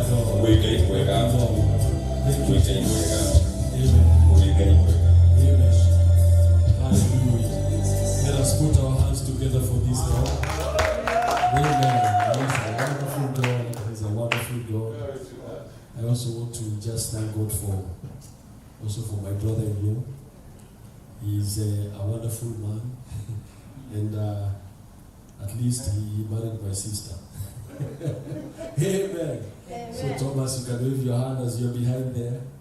You know, every time I come, he comes and keeps me company. He says, I'll go with you everywhere. And sometimes he takes off so that we can be just in the house. Hallelujah. Now today I want to talk about something in a brief way that will change our lives if we partake it. Amen. Yeah. If we receive it in our hearts. And if possible, you know, sometimes my voice is not as loud as Apostle Frank. But if possible, if you can move closer, the better. If you can, it will always be a blessing. But I want to talk about order and decency, or decency and order in the house of God. There is a blessing. Hallelujah. Decency and order in the house of God. Amen. Now, the Bible says in the book of 1 Corinthians chapter 14 verse 40, 1 Corinthians chapter 14 verse 40, let all things be done decently. That means with decorum, with honesty, with honor, and in order. Let everything be done decently. That means with decorum, with honesty, with honor, and in order. And so as I speak today, I am reaching out to the servants of God that could be here. I'm also reaching out to the members of this church and everyone that is watching us online. Because I believe if we are able to capture what we are saying, our lives will change. Our lives will totally change. Now, when God was speaking to me about this, because I'm here having sought God on what to speak about, and I know that God will be able to change your life as we listen to this. Because one of the things that God desires, He's a God of decency. Our God is a decent God. And our God is a God of order. Amen. Amen. And anything that is out of order, it is not God. Yeah. Hallelujah. And therefore, we must work towards getting our lives to a place where it's decency and there is order. Order is required in church. And when we talk about order, I just want to bring it that it has to do with the assignment that God has given you. When God talks about decency, it has to do with the character of the person who has been given the assignment. Each one of us, my brother Muvango, because that's what I know you from. In fact, by the way, I don't know the other name. I just know you by your song. There is an order. There is a decency that God calls you to, and there is also the order that God requires you to carry your life. So decency has to do with character, and order has to do with the assignment that God has given to each one of us. Amen. It has to do with that. And therefore, for anyone to walk in decency and in order, number one, they must know what has God called me to. Because each one of us, whether you're in GOC, whether you're from any other place, there is a calling that God has called you to, and you must know it 100% so that you can know what is required, what decency is required in that calling, that you may walk in that decency. If somebody is called into politics, there is a way you need decency in that calling. If you are called into you are a doctor, there is a decency that you need to carry yourself in that particular calling. And there is also an order that is required. You know, if you go to a hospital, you will find there is an order of, for example, having an operation done. There is an order. If you are a driver, there is an order that you require to follow when it comes to starting your car. I remember many years ago in 1995 when I came to work here, I worked for just 1 year in North Carolina, and I remember the car that I was given to drive, I was given a list, and I was told every morning, whether it was okay yesterday, every morning there was a checklist of everything that I was to check. And that has helped me back in my country because I still follow that order with my vehicles. Because I learned if I'm supposed to check water, I'm supposed to check the tire pressure, I'm supposed to check the oil, and I was required to actually tick that I've checked. That was the order. And I discovered for me to succeed in that particular work, I was to follow that order. What else you feel? Now, as we speak today, I want to speak about the order of the man of God in your life. And let me tell you, when I came here, there is only 2 places God has commanded me to speak this message. And this message, one is for GOC, and there is also another place that God commanded. Because I am not speaking for the sake of just speaking, because I have something in my mind, but God sent me with this particular message. Hallelujah. Amen. Hallelujah. Amen. And one of the things that we need to understand, that when God calls you to a ministry, to be in any ministry, there is a blessing that is locked up in that particular ministry. And just like the man of God was saying here, you can move from one church to another and keep on missing the blessings because you don't understand that there is a blessing that is articulated for you and any other person that will come. And that calls for any other place, any other person. Because some of the people who are seated here are not necessarily of GOC. When I go back to my church, there is a blessing that is articulated for me for being a minister in the church that I minister. Hallelujah. And every blessing comes from God. Every blessing comes from God. And there are different dimensions of those blessings. Whether it is a parental blessing, that is one level of blessings. There are many types of blessings, but they are parental blessings. Let me tell you, there is, when it comes to parental blessing, nobody else can bless you unless it is your parent. There is no substitute. Not one substitute. You can only be blessed by that parent of yours. Whether it is a foster parent that God gave you. Now, my brother Kiari there cannot take his children, his own children that he has fathered, and take them to another man and say, release a blessing of the father to these children. Nothing will happen. It will just be an empty release. So every father, every mother must realize that you have a blessing that you have carried for your children. And every father must also realize that you carry the key blessing for your children. So when you refuse to bless your children, who will bless them? Hallelujah. Amen. Now, when it comes also to the next level, you find there is also the blessing of the upright. The Bible says, by the blessing of the upright, the city is exalted. Now, we are seated here, that is Proverbs 11 verse 11. There is what we call the blessing of the upright. Now, this city may be crazy, but if believers can come together who are upright, they can bless this city and it can turn around. Hallelujah.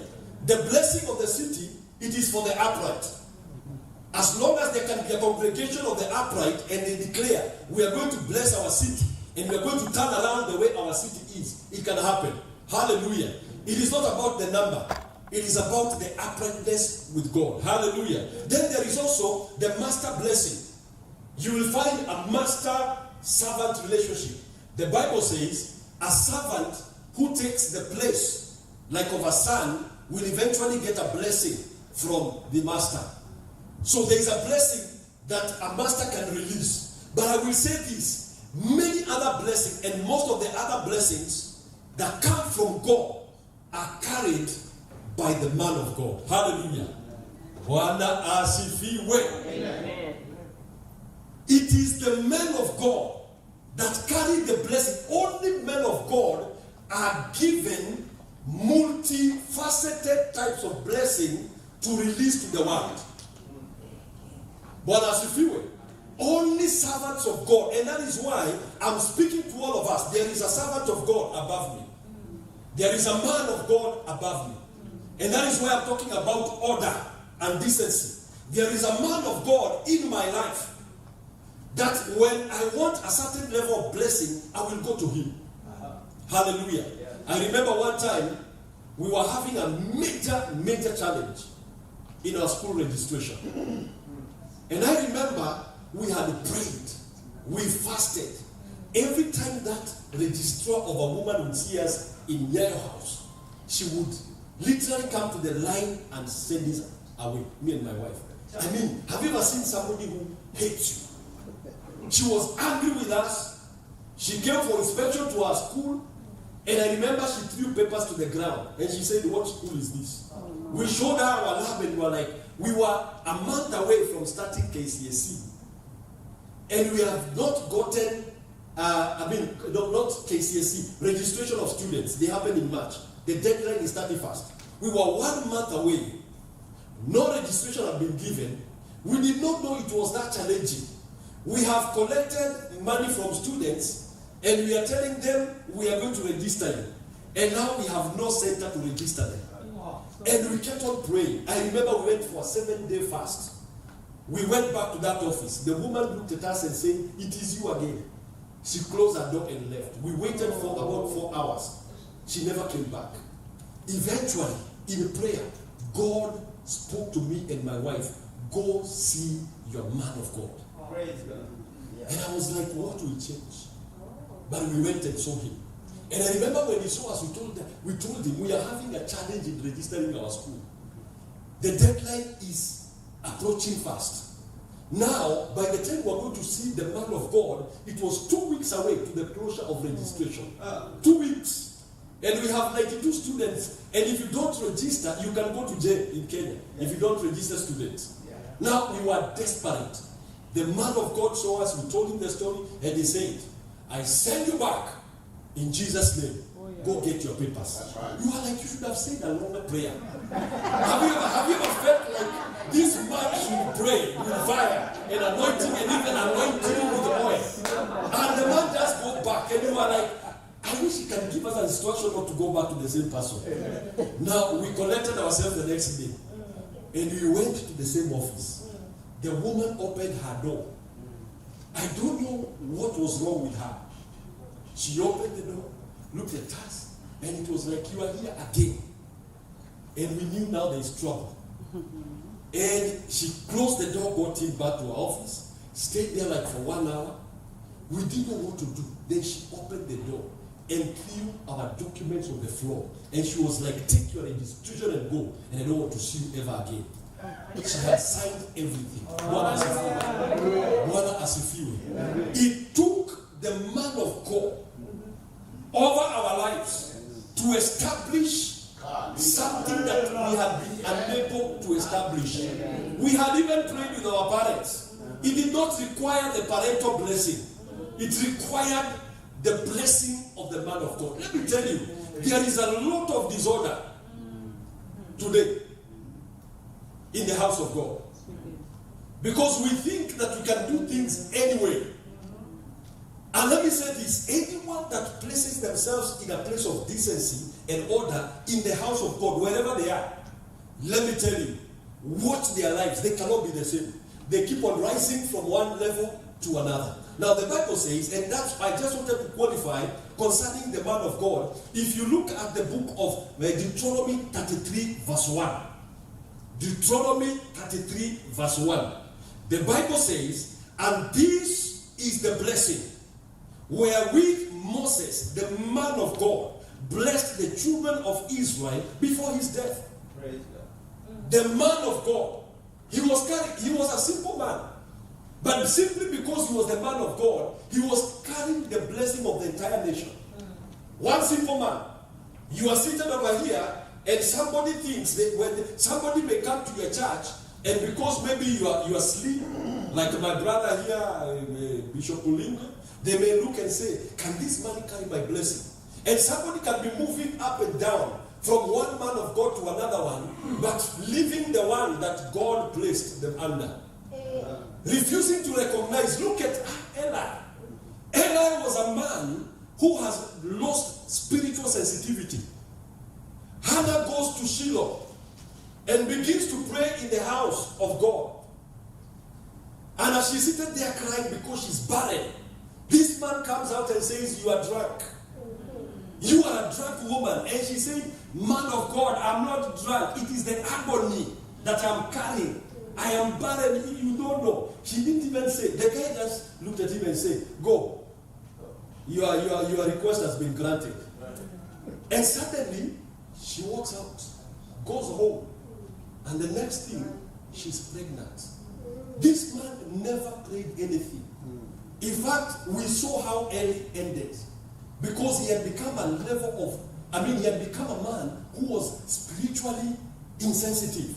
He had allowed the sons to misbehave in the temple. But look at what happened when Anna placed herself under this man of God. Something changed. Bwana asifiwe. Moses carried the blessings. I always tell the people in my church, there are so many dimensions. I cannot bless you as a father. Parental, as a father. But I can also bless you as a father in faith. And some things begin to change. Amen. One time a young lady and a young man was in our church. And their time was moving because you could see the young lady really wanted to get married.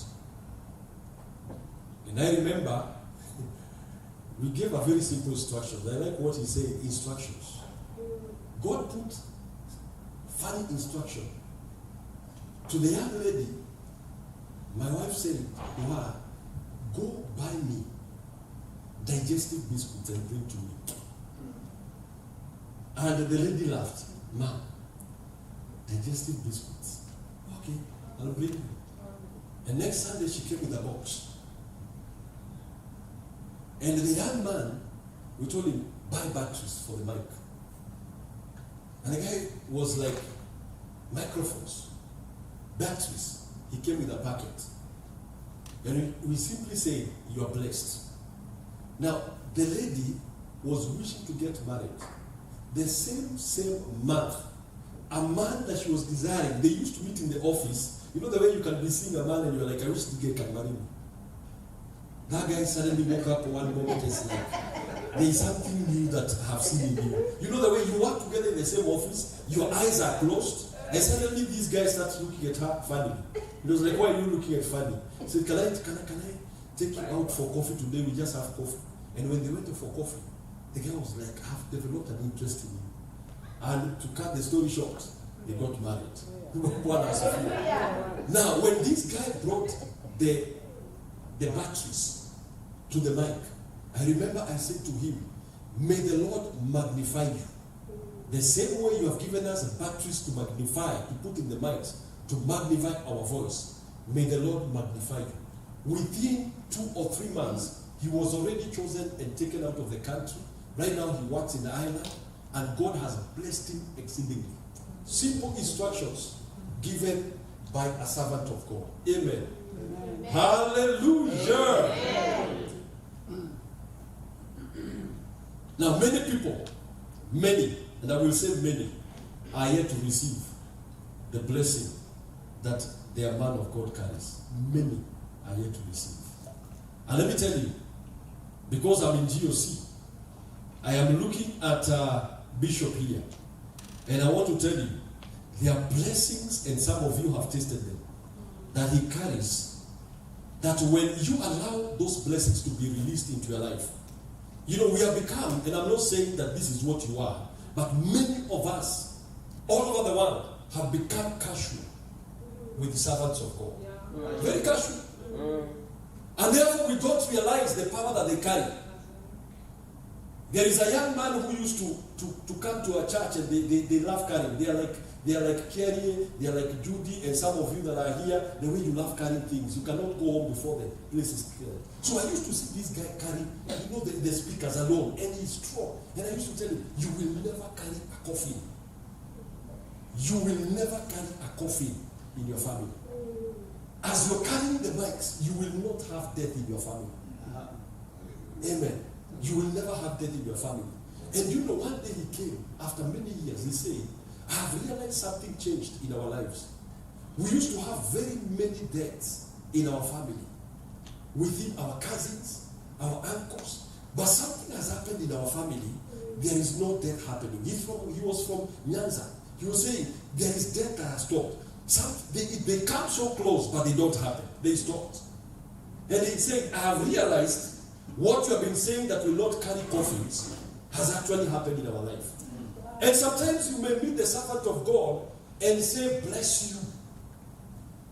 I wish you can be able to understand that. Let me tell you, I will never meet a man of God and he greets me and tells me, God bless you. And I take it just as a statement. Never. By the time that man of God has said, God bless you, I take that blessing and it will always manifest in my life. Amen. Because it is like meeting somebody and every time they come, they meet with you, they give $100. Now, do you know you can either receive, if you receive that $100, it will change your life. But you see, blessings are not seen. They are not seen. But every time there is we have gotten so used to meeting each other and say, God bless you, God bless you, God bless you. But I say one thing, the blessing of a man of God, even when it is said carelessly, it will still be released because God watches over the words of his servants to perform them. Amen. Amen. Amen. He watches over the words, or what we call the words of his servants to confirm. Hallelujah. Amen. To confirm. So the man of God that you see, they are loaded with benefits. Today you have been blessed, and this week you have been blessed, and you are continuing to be blessed, not because of us that we are here. It's not because of us. It is because he chose to invite us.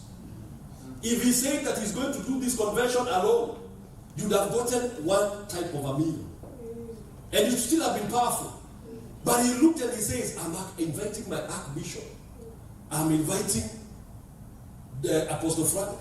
I am inviting Bishop Mulinge, Bishop Kimuyu, Dr. Eske, Dr. Moraguri. All these people have been invited, and it is a buffet where God is releasing blessing. May you live with the blessings that we have brought to this country. May you live with the blessings that we have brought to this country.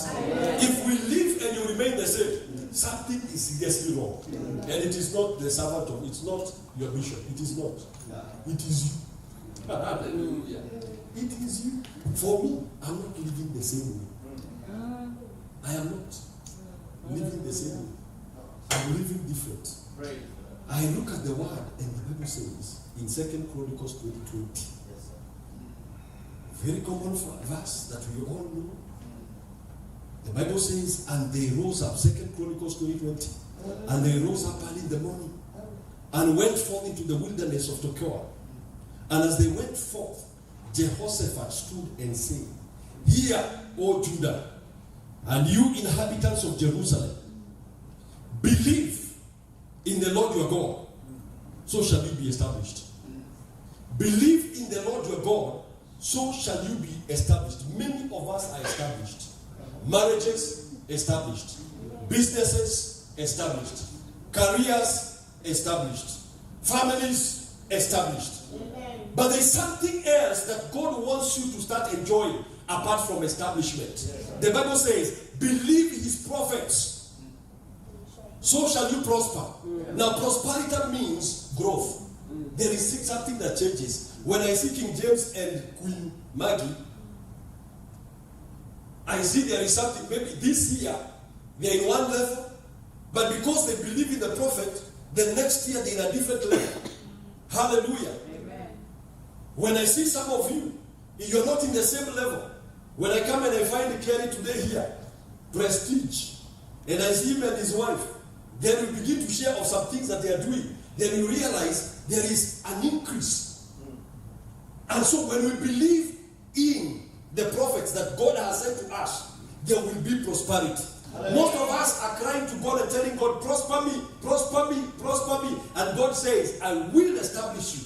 Prosperity will come from the prophets, because I have given them the word of God for you to carry. God has fulfilled. I'm telling you this, my late Bishop Kuna, he would meet us. You know, sometimes you go for conventions and he's just walking and he meets you and he says, Dr. Julius, how are you? and you begin to say something, may the Lord do this, I will go on my knees. I even refuse to visit him occasionally.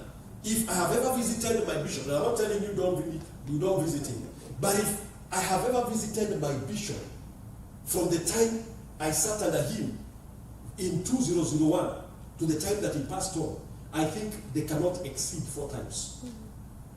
Because we agreed with my wife, we don't want to be casual with this man. Don't want to be casual. We want to see him as a man of God in our lives. And I remember one day he met me in the corridor. We were going, the convention has ended, and he said, Dr. Julius and your wife, come for dinner out there. So we followed. And as you were walking, he was saying, he turned around and he said, Apostle. And I was like, that's not my name. I'm Pastor Julius. And he just looked and he said, Apostle. And I knelt down. When I knelt down, he laid hands on me and he began to speak. And I began to write. He's speaking, and I told my wife as I was speaking, I began to write. And when I see myself here, I remember one statement he made. You will be a voice to nations. You will be a voice to nations. And that was about 10 years ago. What else if you were? I knelt in the corridor because I know the next level, apart from reading the Word of God, I will read the Word of God. It will keep on establishing me, giving me a foundation. Because the prophecies and the word of the prophets will take you to another floor. Right now we are on first floor. I don't know, you call it first floor. But you realize, before first floor there was the other floor. So after the first floor, ground floor was established, now the second floor could move. Now God has got many floors.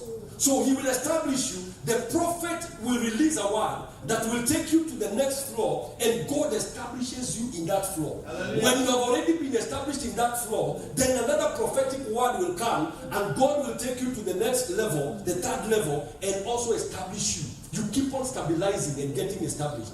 We have to be sensitive when it comes to servants of God.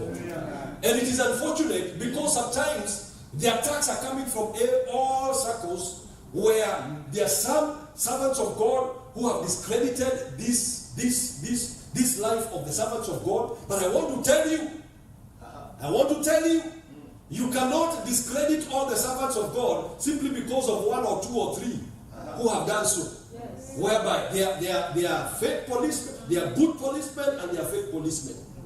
They are true doctors and they are fake doctors. Yes. They are true men of God and they are also false prophets. Now, because of false prophets, we cannot discredit this thing.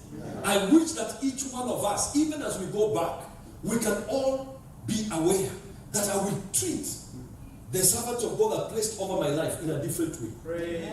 In a different way. Hallelujah. In a different way. When I look at all the servants of God here, I know there is a prosperity that God will release into my life today. Hallelujah. And in this season, as I keep on interacting with them, one as a few. It could be a small prayer, but that prayer may never be made by anybody else. Hallelujah. Believe in his prophets, so shall you prosper. I like John 13 verse 20. And this is one of the best verse that when I look at it, I can submit under anybody. I have said, let me tell you, even if a 2-year-old child was appointed by Bishop to come and give the word here on this altar, I will be blessed by that child. I will be blessed. I will be blessed. The reason why I'll be blessed, because the Bible says, verily, verily, I say unto you. So he's talking to you. Amen. Say me. Amen. Hallelujah. Amen. God is speaking to you. The Bible says, he that receives whoever I send receives me. King James came. You know I like this man and the wife. Came. Muvango came. And who else? I need 3 people. Now King James, we assume, you know he's God. Jesus. Bishop, I think this will be the best for you to be here. Yes. I want Bishop so that you can be able to see what I mean. Hallelujah. Now this is so simple. God the Father, God the Son, The man of God. Oh, just switch it off. The man of God. Now the Bible says, he that receives whoever. Now Jesus has sent this man. Jesus has sent this man. Now, God, in fact, so that you are feeling uncomfortable because you are feeling like I'm laying hands on Bishop. So you be the member. Like Bishop come. Like Bishop come. I could hear, I could see him. I'm saying, put your hands, and he's doing like this.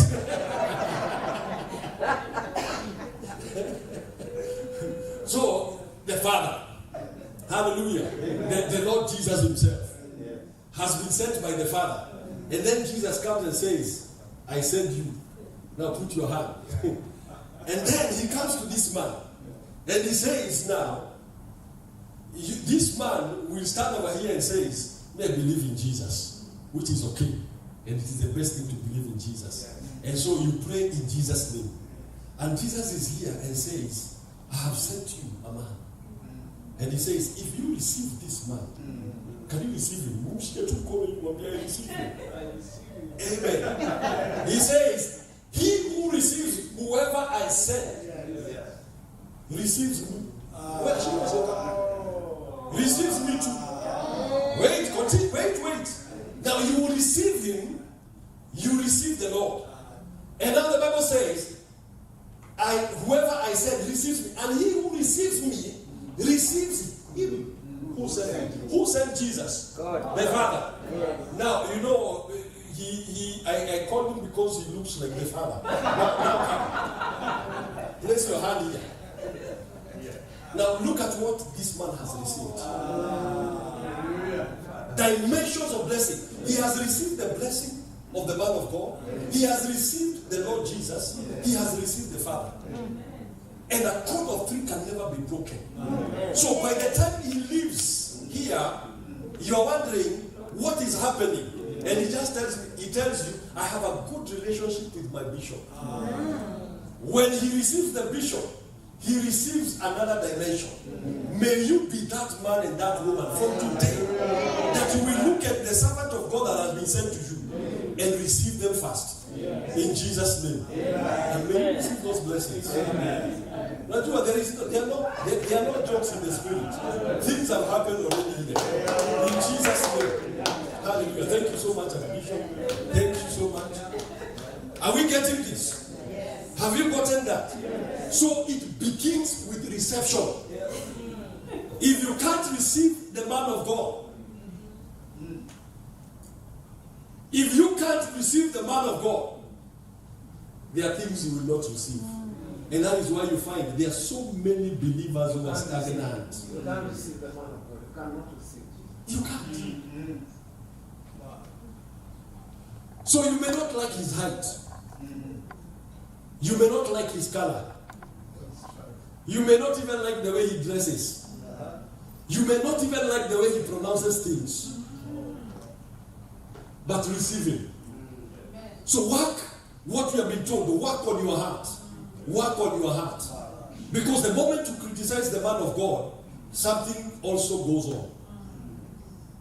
They fought with Moses.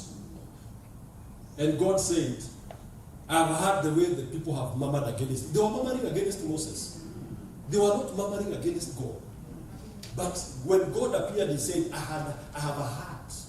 They are murmuring against me. Bwana asifiwe. Bwana asifiwe. No, we must understand that because the order of God has to be followed. Yes. The order of God has to be followed. When you came here, I believe you met probably a representative of this hotel. Now, if you wanted to meet the CEO of this hotel, you may not meet him. But he sent a small girl, and that girl will come and tell you, I'm the one who will book for you. Then if you keep on saying, I want to meet the CEO because I want to book the room through the CEO, and then the CEO says, who is that asking for me? I will not come. That is not my work. I've already given assignments to people to do that work. You ignore that small girl, you miss out this room. Totally. And that is how many of us are missing out the blessings of the servants of God that have come to us. Hallelujah. The last one I want to talk about is scripture, because I just want to strengthen. Because I want to show you that wherever you will step in, wherever you will step into, if you have chosen to step into a church and be a member of that church, perceive that man in a different way. Even he himself may not perceive himself that way. As for me, I know the position that I hold. I know. And I know Bishop knows the position. But even probably you go back to wherever you have come from, and probably you have a servant of God. He may not understand this dimension, but you understand it. Be a receiver, and you will receive everything. Hallelujah. Now, in our country, we have Safaricom. Now, you can't connect without first having a SIM card for Safaricom. If you ignore that small SIM card, and you have an iPhone 25, I know it's a 25, but I'm saying you have an iPhone, the best of the iPhones, and you say, I ignore this SIM card, and you take it and you try to call anybody, you will not hear anybody. Why? Because that SIM card is what connects you to the big organization, and therefore you can be able to call anybody. Hallelujah.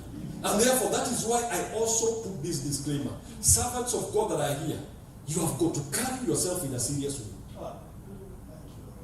You can't afford to play around.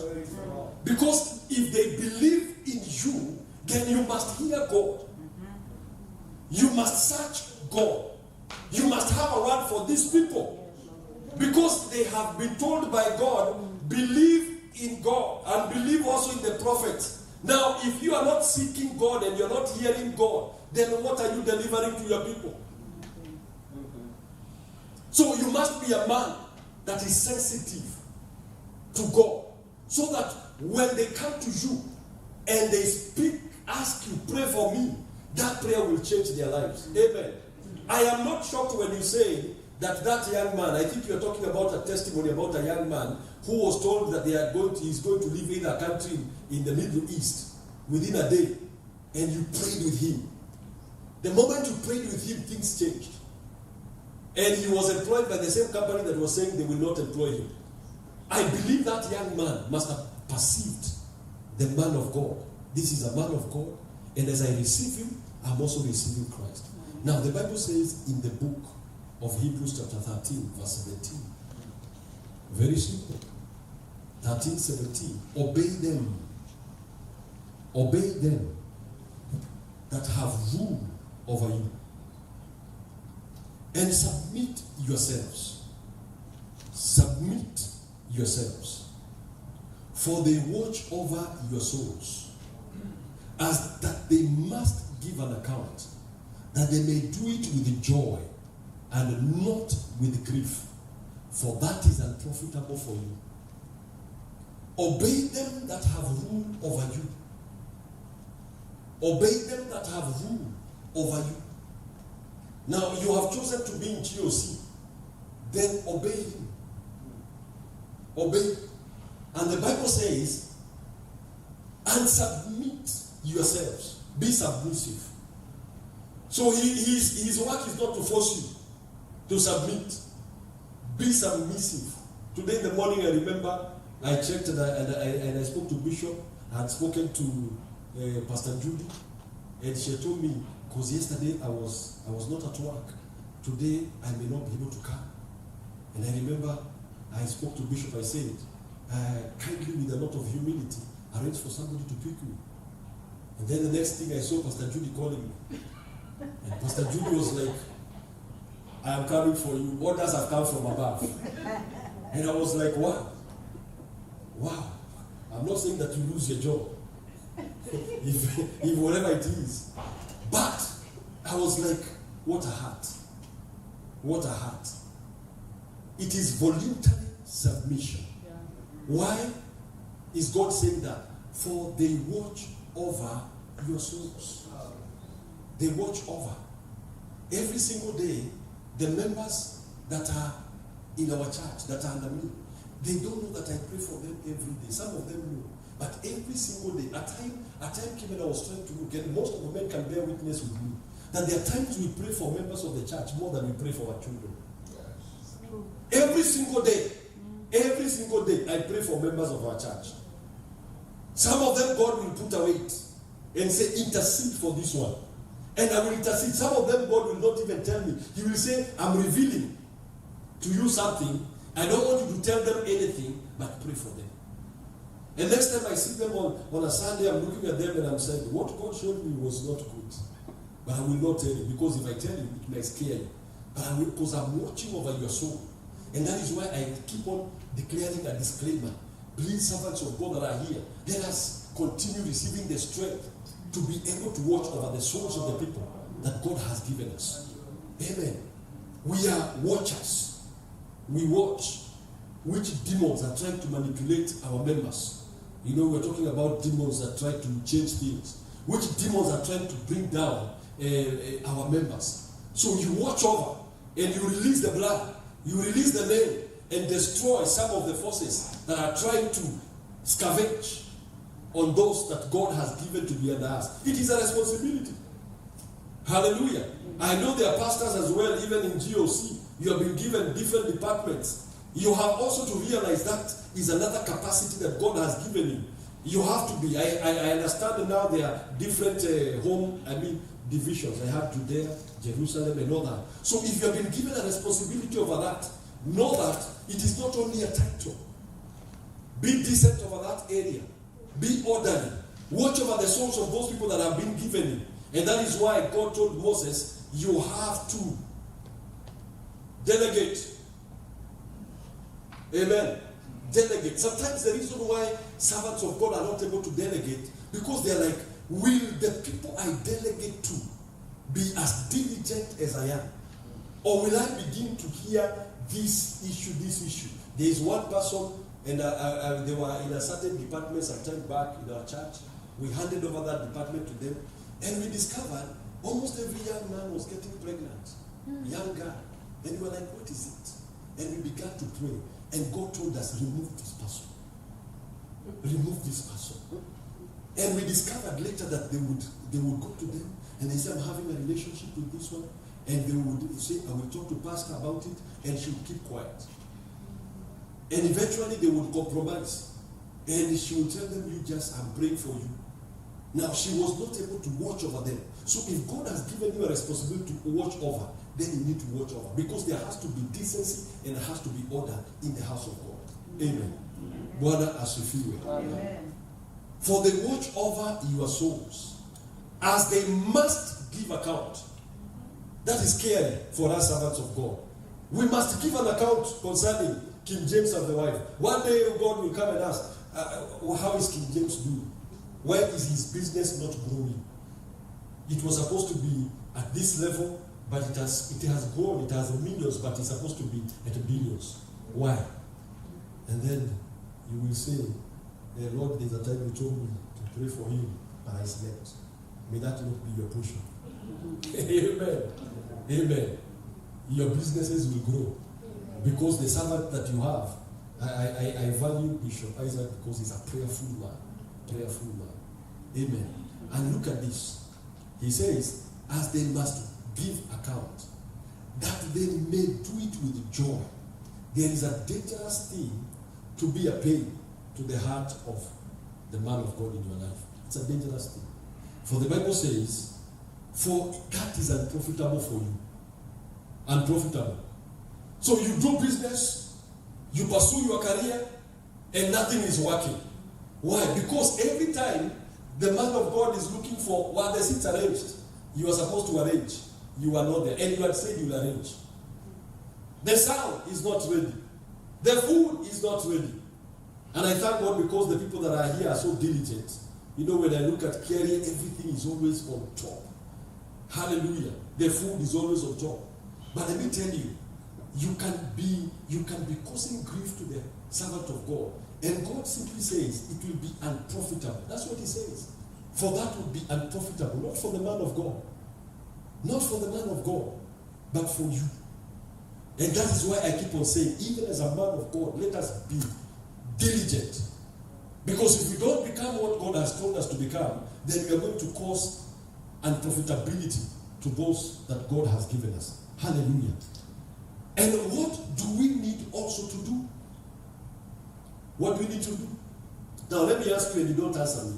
When is the last time you gave to the man of God over your life? Ukasema, I am going. The other day we came to the house, and sorry to say this, but I saw it. We went to Kiari and Pastor Ruth's house. And as a bishop was walking, Kiari came out with some new shoes.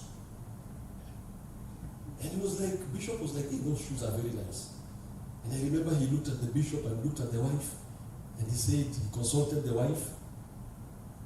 He said, we give Bishop the shoes. And they agreed. And the next thing, they carried brand new shoes, very nice. I was wishing it was my member. And he tried them. And they were looking nice on him. Now let me tell you something. There is something that has already, by the time the shoes are being worn by the man of God, there are some things that he will just be stepping over. He will be stepping over. Because you have made him comfortable. Hallelujah. Hallelujah. Now when was the last time you packaged even something small and you took personally to your bishop?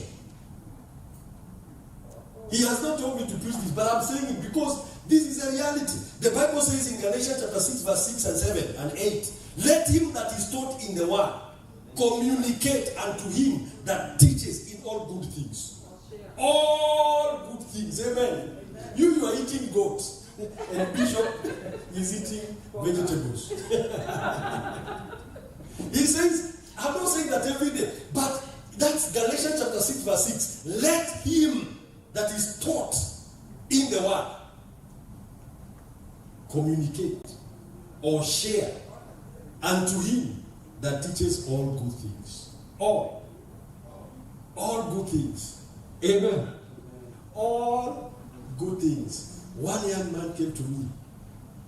I have testimonies. You know, when I look at this, one young man came to me when I was coming in 2024. I just announced the church, I'm going to the US. And after service, he came in. He put some money to my hands. And he said, Pastor, take coffee at the airport as you go. And I remember I made a very simple prayer. And I said, may the Lord take you places. As I fly, may the Lord take you places. Now today, that time, he was an employee, a normal employee of a department. Today, he heads the commercial section of one of the leading supermarkets in Kenya, and is the one that is tasked in moving from one country to another, attending meetings on behalf of the organization. He had not flown before, but now he's everywhere. Now, how can you explain some little amount of money in my hands? Suddenly the man is flying everywhere. Because there is something. Let him who is taught in the word share in all good things, not bad things. Good things. Think about, there is a man in our church. For the last 4 years, every Sunday morning, 5 liters of milk at our door. 5. I remember that man started as an electrical engineer, and he used to do contracts that would scare, were very small. Then one day he came with a contract of 800,000. He said he has been given just to repair a booster.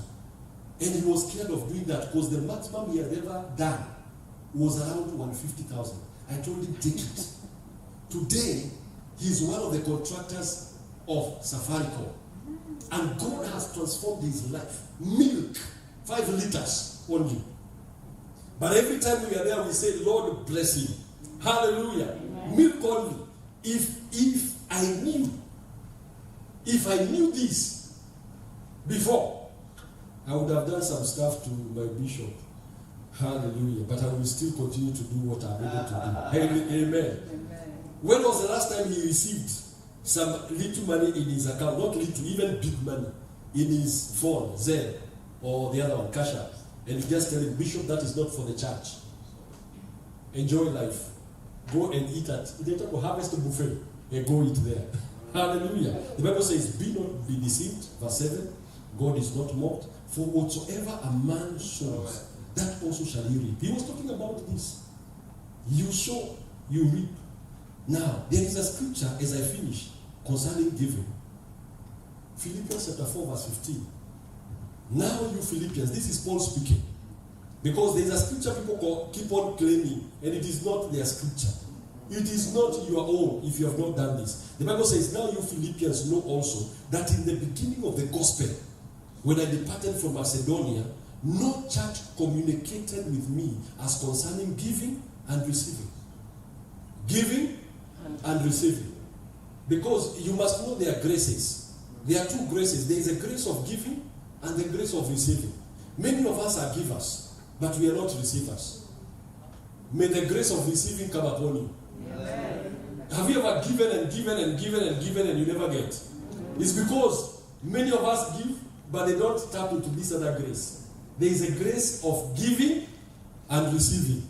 May you become receivers in Jesus' name. Amen. May you become receivers in Jesus' name. Amen. Verse 16. For even in Thessalonica, this is Paul, you said once and again unto my, let us read that one, unto my necessities. Unto my necessities. Not church.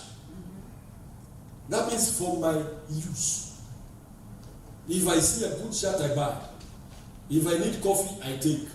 Necessity. Then verse 18, verse 17, they say, not because I desire a gift, not because I desire, but I desire fruit that may abound to your account. To your account. You have an account. But one of the ways of creating abundance in your own account is by blessing the servant of God. Verse 18. But I have all and abound. I am full, having received of that name, the things which were sent from you, an order, a sweet smell, a sacrifice acceptable. I've never seen an offering, most of the offerings described as this. Can you imagine giving to the servant of God? In a description, a sweet smell, a sacrifice acceptable, well-pleasing to God. Well-pleasing. Then verse 19 is where the road meets, the rubber meets the road. Receiving, giving, all this other was giving. Then he says, but my God, whose God? Paul's God shall supply all my need according to his riches in glory. Amen. According to his riches in glory. Many times we keep on claiming, my God shall supply. We remove and. And was coming because of what was done to the servant of God. And today, this is my call. I always tell members in our church, if you are not called to me, go and pray. There's a time I called a member and I said, please pray, because he was bringing trouble. And I told him, please go and pray. Find out whether you are called. I am supposed to be your man of God. Because if you are not called under me, you will trouble me and I will trouble you. So go pray and fight. I am not scared of somebody walking out of church, because that could be trouble walking out. Hallelujah. Because my children are my children. Even if they go anywhere, they will still come back. Hallelujah. Amen. And so it is so important to realize, to ask yourself, number one, am I called to GOC? Is this my man of God? Then if he is your man of God, then treat him so, because things will change. You don't need to go anywhere else to receive blessings. They will come. It is so easy. I have seen my life transform simply because of that servant of God that we sat under. And today we continue to serve under that person. We continue to be a blessing to that person. Hallelujah. We continue to be a blessing. My prayer for you, if you belong to GOC, align. Align. I am not shocked that things are happening because I can see the alignment. He will always be. Because he has a man of God under him. Above him. So he has a cover. And no matter what, he was like, you cannot fail by come. I think he was sharing with us. He was saying he was not going to come. But he knows what it takes to bring this man. Because if this man comes, there's a lot of order that will happen all the way down. One has to feel. So my challenge is, let there be no competition. Let there be no fighting. Let there be no arguments. But let us align where we ought to align. Wherever God has called you. And be a blessing. Pray for your man of God. Because the Bible says, strike the shepherd and the sheep will scatter. Strike the shepherd and the sheep will scatter. Some of you are here. You are servants of God. You know the pain that happens when things are not going well in your church. So it is good for you to pray for the man of God. I want us to rise up on our feet. And I want us to pray. I want us to pray.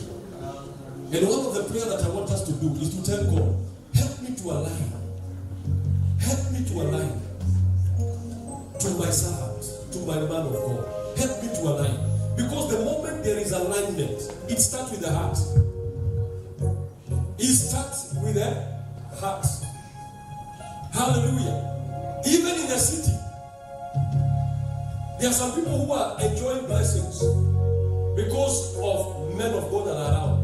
I usually say this: honor even the other men of God that are in the city, because he will fight some demons that I may not have to fight, because he's holding one area. He's in federal way, one area.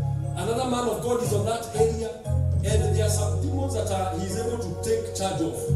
And I have peace in my area. So even the infightings between servants of God, let it not be. Remember this, that God has called each one of us.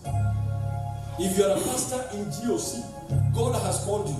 That calling is not lesser than the other one. The Bible says, don't count it as a small thing. The calling that God has given you, don't count it as a small thing. It is a big thing.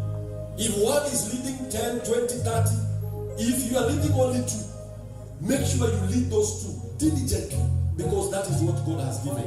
I want us to go before God and tell God, align my heart. Align my heart to my man of God. Amen. Align my heart. Niwache kumchukia. You know, sometimes you can even hate the way he does a few things. Please watch, because it is not safe. You would rather meet him and tell him, man of God, I just have a concern, but don't hate him. Can we go before God? You could be from another church, but still pray. You could be watching us online, and you have a man of God in your life. Tell God, align me to my man of God. Align my heart. Jehovah God, align my heart to the man of God. I don't want to miss the blessings that are there. I don't want to miss the blessings. I don't want to miss the blessings that the man of God carries for my life. Open your mouth and begin to pray.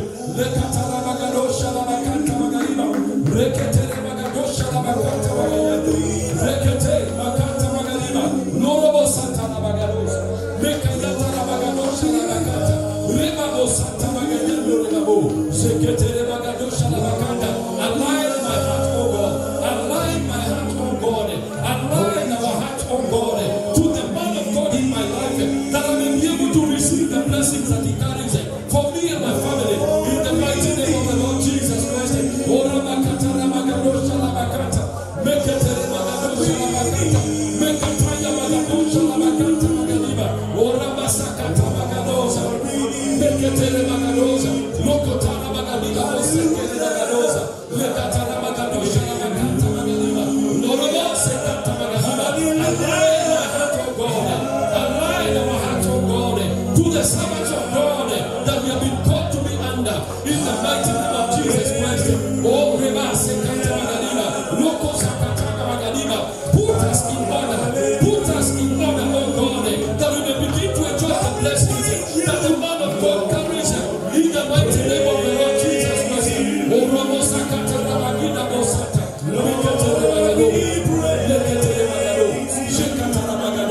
You may have genuinely.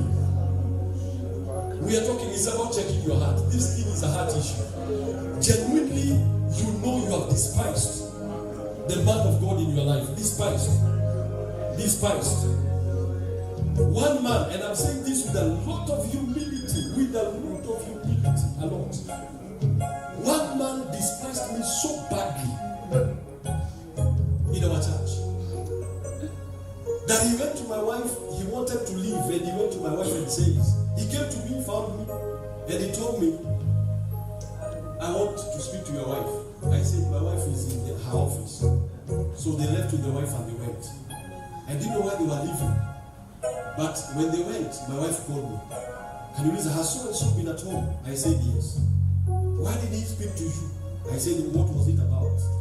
He has said he wants to leave church and he thinks you don't have enough anointing, that it is me who carries more anointing than you. I said, it is well. I said, are you going to bless? He said, I cannot pray. You are the man. You are the one in charge. I cannot pray for him. I cannot release them with them despising that. Then I told my wife, just release them. Tell them we have released them with peace. No addition. No addition. That man called me after a while. And it was almost a year. The son was in the hospital. From that time, there are some battles you don't even know how they happen. From that time, the son went into a coma. I never said anything negative. The son went into a coma. They went to the hospital and they were saying something got into his head while he was trying to pull mucus. You know the way boys look? It went to the wrong place. And I remember that man, after a long time struggling, trying to raise money, called me. And he said, come to, please, servant of God, come and pray for my son. I went to Kenyatta Hospital. That boy who was like this size had become like a stick. I felt pity because I knew the boy. He was part of our teens. And I remember I put my hand and I said, Lord, mercy. Have mercy. For the first time, he moved. By the time I was leaving there, the eyes opened. He had not opened his eyes for a year. His eyes opened. 2 months later, he was out of the hospital. They came and he said, man of God, I despised you and I have suffered so quickly. Some of us, it could be not him, but it could be even a man of God who prayed for you to get saved. Now you treat him in your heart like trash. Can we go before God and tell God, Lord, forgive me. For any time I have despised the man of God or the men of God that were in my life. Forgive me, forgive me. Sometimes we do that. We look at, and sometimes they offend us. Yes, sometimes we offend you as servants of God. And we are humans. But we let go before God. And just tell God, if I have ever despised the man of God in my life, forgive me. In the mighty name of Jesus.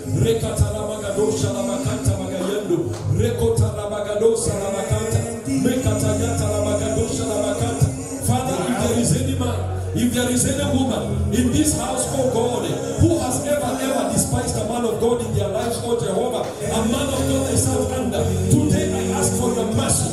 We are asking for your mercy. We are asking for your mercy. We are asking for your mercy. Let your mercy flow in this place. Let our destiny change, oh God, because of something that we did wrong. In the mighty name of the Lord Jesus Christ. And today, Jehovah God, we make a covenant with you that we shall not despise the men of God that have been placed on our lives. We shall honor them, Jehovah God, in the mighty name of the Lord Jesus Christ.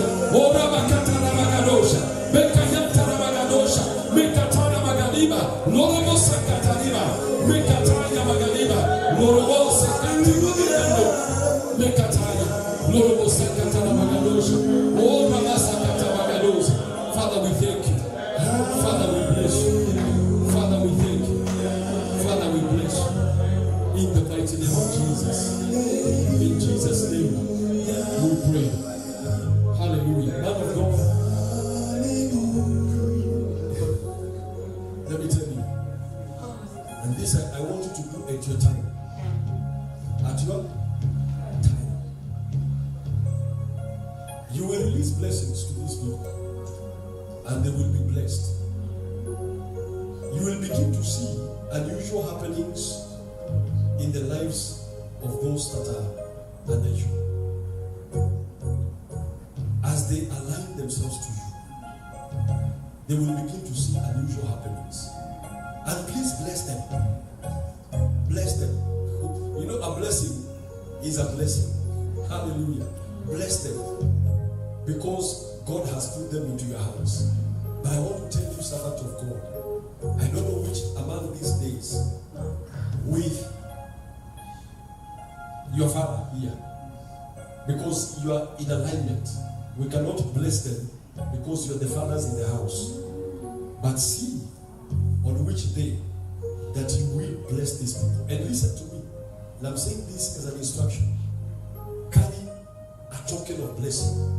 Carry a token of blessing and come and bless this man of God. Come and bless this man of God. It will be for his enjoyment. It is not for GOC. If he wants to go on a Caribbean cruise, he will go. It is not about amount, but about honor. What does it feel? Because as you begin to align, and I know you are aligned, I know GOC.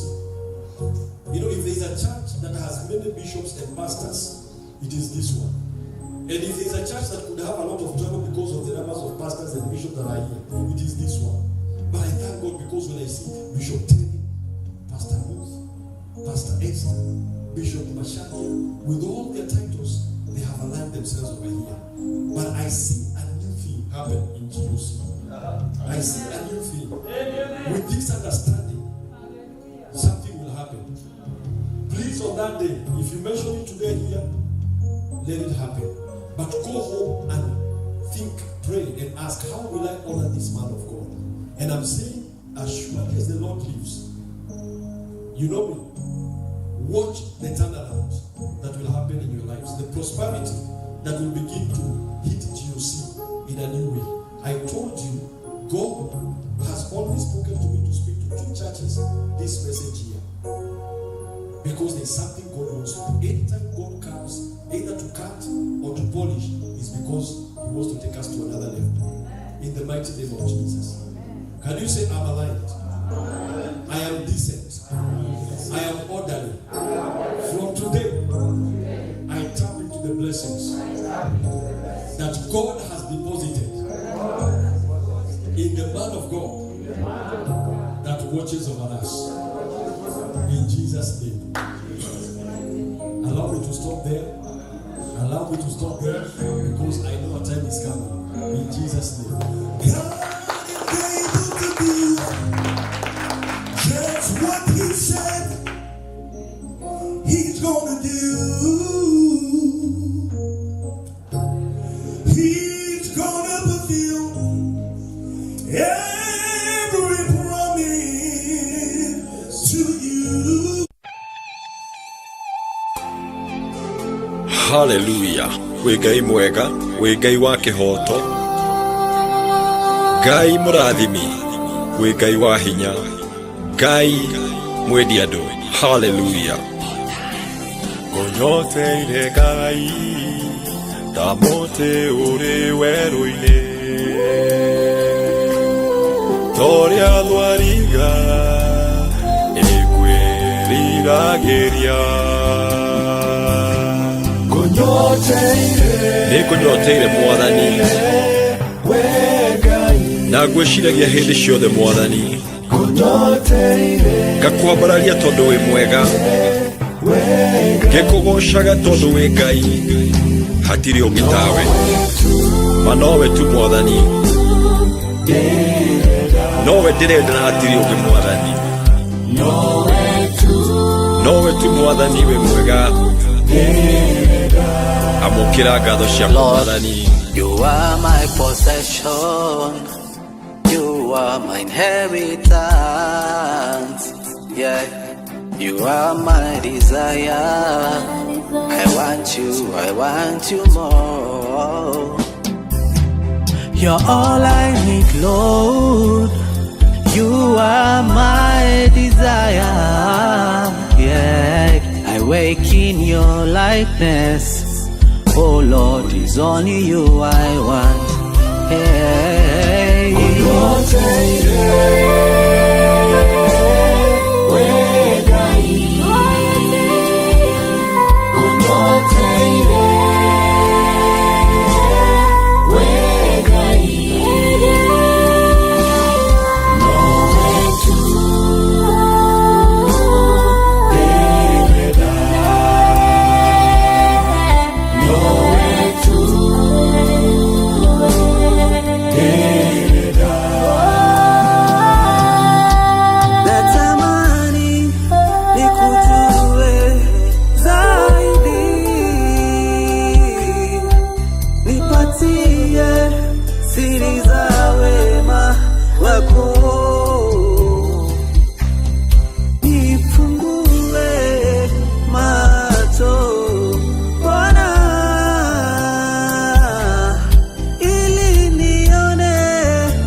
There is no one like you. Holy you are, Jehovah. Holy you are, Jesus. Yes, my inheritance. You are wonderful. You are my desire. Wega imwega. Wega imwega. Wega imwega.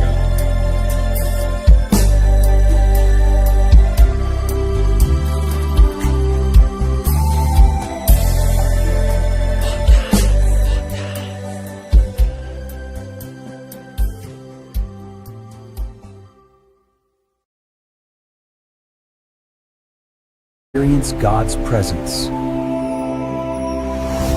Discover your purpose.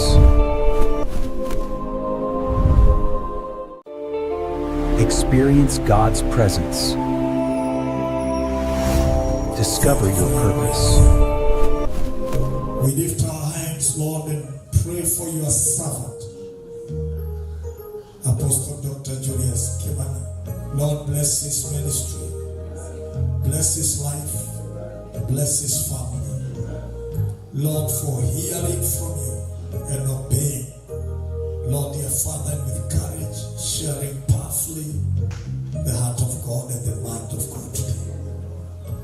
We pray that God, as we continue to sit under your counsel, you may continue, Lord, to speak to us. We love you, Lord, dear Father, and we say, speak, your servant hears. In Jesus' matchless name, and everybody who loves him shout a big amen. Put your hands together, we say, thank you. May God bless you. May God bless you. May God lift you. I speak a blessing that every battle you've gone through, let the battle come to an end. And may God bless your ministry and expand you, that you have caught this message right away. May God expand you. And anything you have shared with me, I declare today that battle comes to an end. In the mighty name of Jesus. I bless you, daughter, together with your family. In Jesus' mighty name you are blessed. Thank you, God. God bless you. Amen. Thank you, Jesus. Let us lift up our hands and say thank you, Jesus. Come on, you can do better than that. Say thank you, Jesus. What a blessing. Amen. Amen. Because of our time, and I want us to have, we're going to, we have 1.5 hours here. But I want us to utilize this time. So if I give to Dr. Esther, who's going to go 30 minutes, not more than that. And then, then after that, we're going to, I want us to dance in the presence of God just 2 minutes. 2 minutes. Do you want us to do that? Yeah, 2 minutes just to do that. 2 minutes. And after that, then I want you to greet your neighbor. Let's just, I know there is something that is happening. Thank you, Dr. Joseph. That is powerful. When Jesus says yes, nobody can say no. Oh, when Jesus says yes, nobody can say no. Oh, when Jesus says yes, nobody can say no. When Jesus says yes. Jesus says yes, nobody can say no. Oh, when Jesus says yes, nobody can say no. Jesus says, when Jesus says yes, nobody can say no. Jesus says, oh, nobody can say no. Oh, nobody can say no.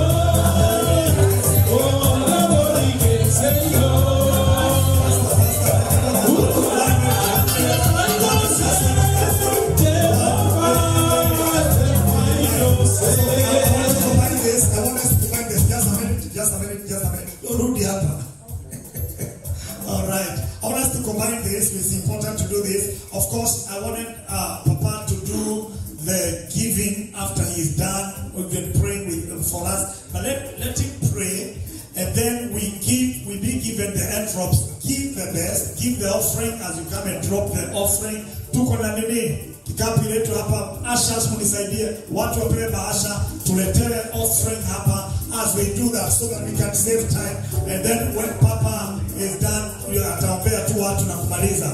And I told you, powerful. So come and pray for offering in Jesus' name. Thank you. I don't need to repeat anything. The man of God has just spoken all that we needed to hear. He has spoken the oracles of God. He has spoken direction in our hearts. And we are so blessed. So I want us to do it cheerfully, joyfully.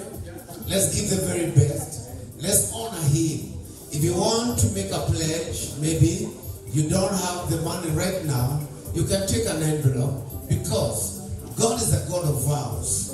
And when you make a vow, the Bible says there's something unique about making a vow. It's not about the money, it's about the vow you make because of the dream you carry in your life. I'd like to pray with you right now. Lift up your hand, and then you can make those decisions. Shall we pray together? Shall we settle down? Because this is a worship. It's a worship moment. It's a time of worship. I know some of you, maybe some of you are families, you might come together, a husband and a wife, and consider what you're going to do, and you do it to the glory of God. Are you listening? Amen. So right now, I'm going to pray with you, and I'm going to ask God to enable you, to help you by his grace. Some of you who are going to make vows, make a special offering, especially when the word of God has come forth. You got to do it when the word is still fresh. Don't wait until the word goes stale. Because there's about when people keep on postponing, say, well, let me wait for another beautiful day. This is the day, and this is when the presence of God is here. So lift up your hand. The decision you make, it will be to the glory of God and to your own benefit and to your blessing. Father, in the mighty name of Jesus, Today we have heard your word. Your servant has spoken the oracles. I pray in Jesus' name, every family, every individual that will make a vow or make a sacrifice or do something that will bring honor to your name and to honor your servant and to honor the work of God as a worship. Let the blessing of God that he spoke to Abraham when he offered his only son whom he loved, and you said to him, because of what you have done, as for blessing, I will bless you. As for multiplying, I'll multiply you. I pray for multiplication in the lives of men and women in this church, even those visiting, oh God, because it's a moment of grace, it's a moment of favor, it's a moment of visitation. I pray for you that God will visit you, that God will remember you. Whatever you shall do today, it shall not end up with just what you have done. Blessings will follow you, and the blessings of God will overtake you, and you shall be blessed in the morning, in the noontime, and when the sun is going down. The doors will never close for you. The gates will remain open for you, and the floodgates of God will open up for you to the glory and honor of his name. God, I ask you to bless your sons and daughters. I ask you to bless families. I ask you to bless every heart that will be stretched to give an offering. Bless them abundantly. In Jesus' most precious name have I prayed and believed, and all together let's say amen. Amen. In agreement, may the Lord God Almighty bless you. Amen. Thank you, Papa. So continue giving, and I saw Eunice from Unity Homes. I'm happy. Tomorrow I'll give you a chance if you avail yourself. Yeah, all right. Okay, so thank you so much, Eunice. God bless you. So continue giving as we dance that. So continue. Evangelist, let's do that. Go ahead. Let's do it very, very fast. Thank you, Jesus. The final say? Who has the final say? Who has the final say? Jehovah has the final say. Jehovah turns my life around. Jehovah turns my life around. He makes a way when there seems no way. Jehovah has the final say. Who has the final say?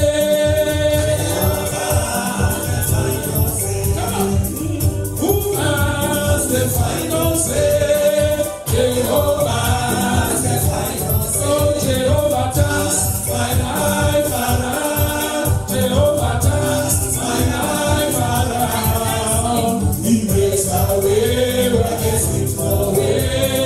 Jehovah has the final say. Jehovah turns my life around. Jehovah turns my life around. He makes a way where there seems no way.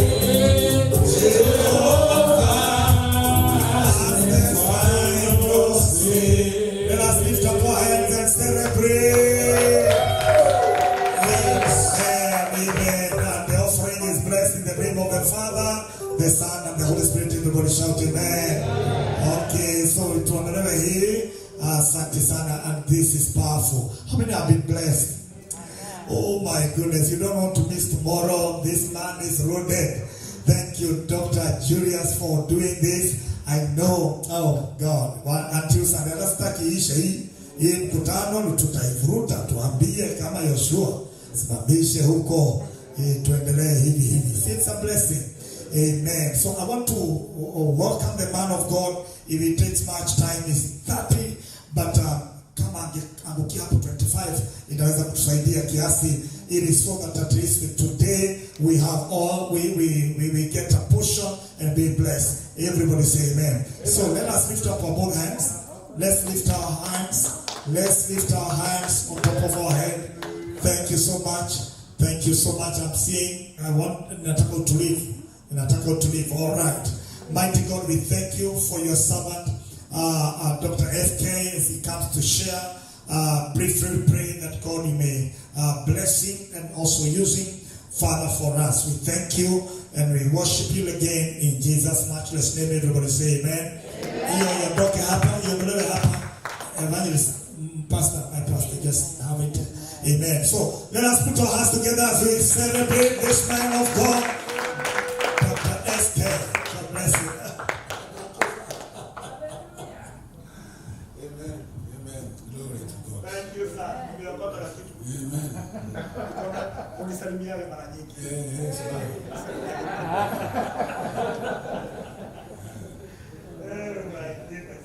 Hey, hallelujah. Amen. Oh, glory to God.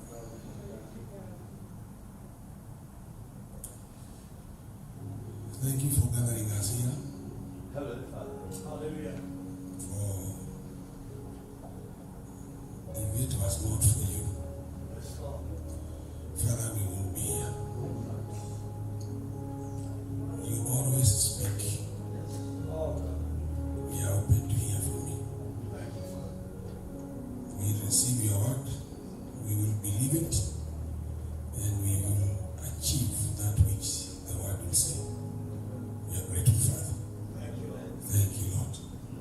Amen. You may have your seats.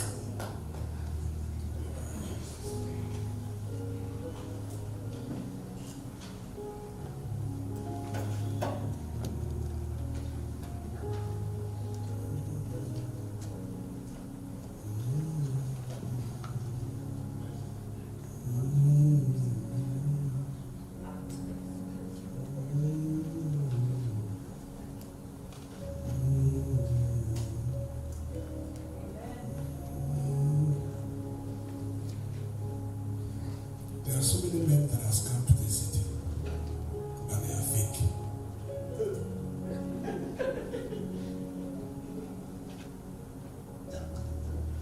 This city and many cities have received fake men,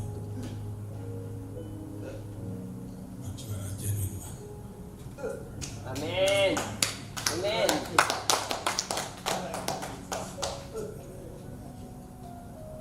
You are a genuine man. Glory to God. He has raised you as a father in this nation. Amen. Praise the Lord. Not just a bishop of GOC. That's too limited for you.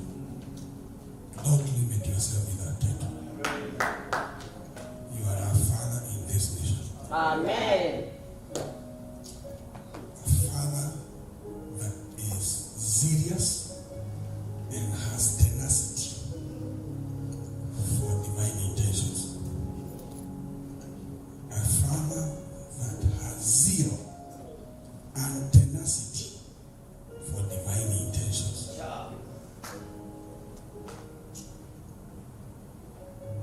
GOC is only a small temple that the Father has given you to shine the light into the whole house.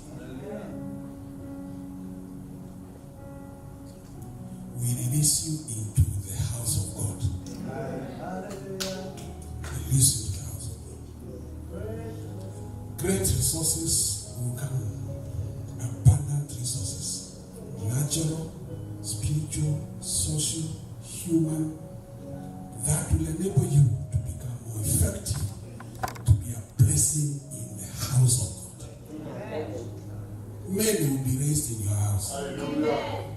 Many sons will be raised in your house and be released to nations.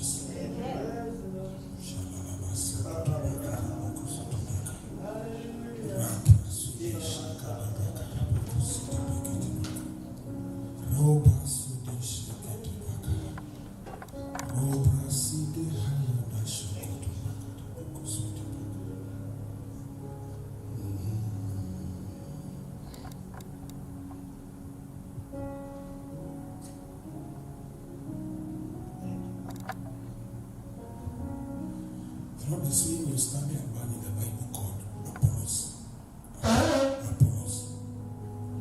Apollos.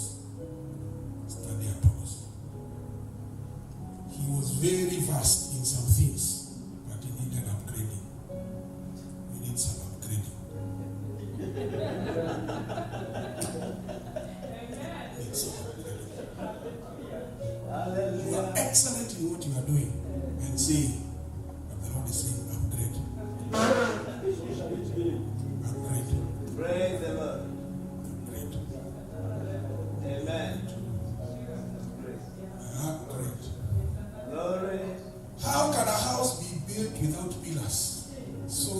pillar in the house. Amen. You are a great pillar. Stable, tried and tested in every way. Even now, being tried and tested. Tried and tested. But you are as strong as brass. You will not wear out. The more they attack, the more you become compact. A compacted pillar in the house. In the house.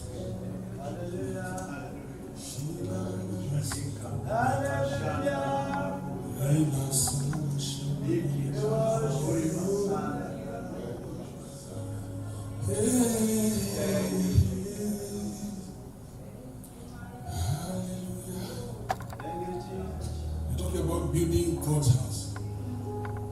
Building the Father's house. The Son can only do what he sees the Father doing.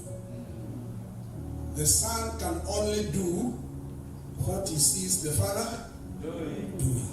So the Father produces the blueprint. The Father produces the pattern. And the Son builds that. And the Son builds that. For in the Father's house we are not servants. In the Father's house we are sons. Jesus said, I am a son, and I can only carry my Father's business. A son is a builder of the Father's business. In the house of our Father, we are not servants. He told his disciples, I don't call you servants. I call you friends. For servants do not know the master's blueprint. As long as you are seeing yourself as a servant, you will never get the Father's blueprint.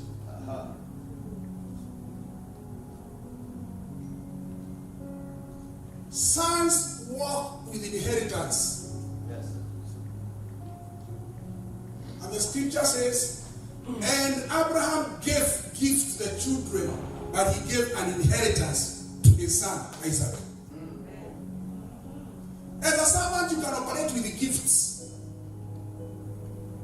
But as a son, you operate in the fullness of the Father's Spirit.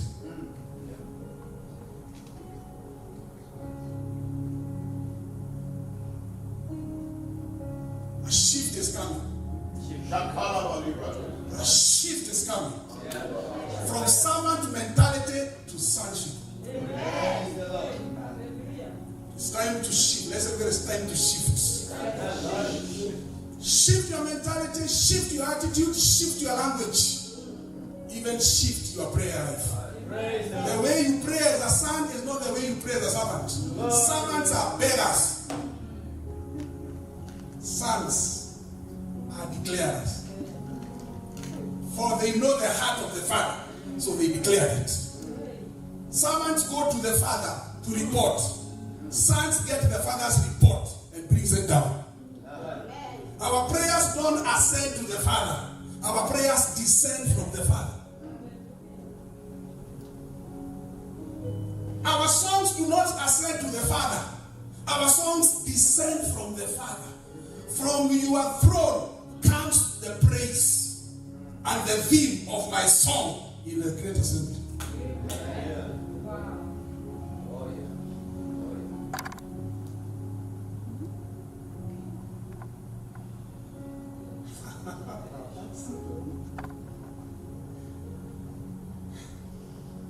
Hallelujah.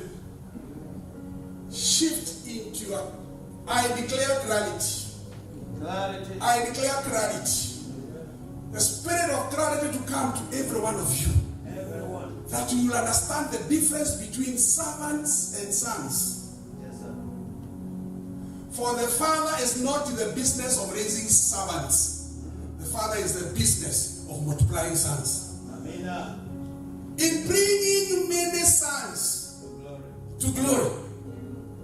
So that they can share with the same glory, with the same ability, with the same nature, with the same capacity, with the same operation standards. Hallelujah. So that when you have seen the Son, you have seen the Father. Hallelujah. Shift. And when the Lord gave me this shift about 25 years ago, everything changed. Praise my God. Language changed. Praise God. When He gave me the shift, I lost almost everything, but I've gained everything. Amen. For that which belongs to the Father is mine. Amen. The earth is the Lord's, and the fullness thereof. So when I come to America, America is my Father's estate. I am not a stranger anywhere. That's right. I don't have any mentality of a stranger. I'm not an alien. I am a fellow citizen of the kingdom and a member of the family of God, of the household of God. So I don't have any stranger. I only moved from one father's estate and I came to another. It's my Father's house. Yes, sir. Hallelujah. And we are all members of that family. For we are born of God. Hallelujah. We are born of God. So our Father is a builder. Because a son can only do what he sees his father do. And he said that which moved Abraham to move from his house, in the book of Hebrews chapter 11, is that he saw a city. He saw a city whose the architect and builder is God. And I have good news for you. We are that city. It's Abraham saw us. Wow. Wow. We are a city of God, descending from God unto men, to show forth his glory on earth and the splendor of his majesty. We are the bride being adorned for the king. Just said you are a city on a hill that cannot be hidden. We are that city. We have come to Mount Zion, the city of the living God, the assembly of the sons. Praise the Lord. Firstborn sons. Glory to God. We are not just a gathering, we are a city. Amen. So you should see yourself as one of the biggest houses in that city. Abraham saw that. God is a builder. God is building houses. He's building cities. By faith obeyed when he was called to go to a place where he received what? An inheritance. And he went out not knowing where he was going. Let's go, brother. Verse 10, 11. Verse 11. By faith he dwelt in the land of promise. He was a foreign country dwelling in tents with Isaac and there to a point. There 11. Good. 11. 11. Good. Something we have lost. Let's be 10. 10, let's go. Oh, sorry. For he waited for the city. Yeah? That has what? Foundation. And who? Whose builder and maker is God.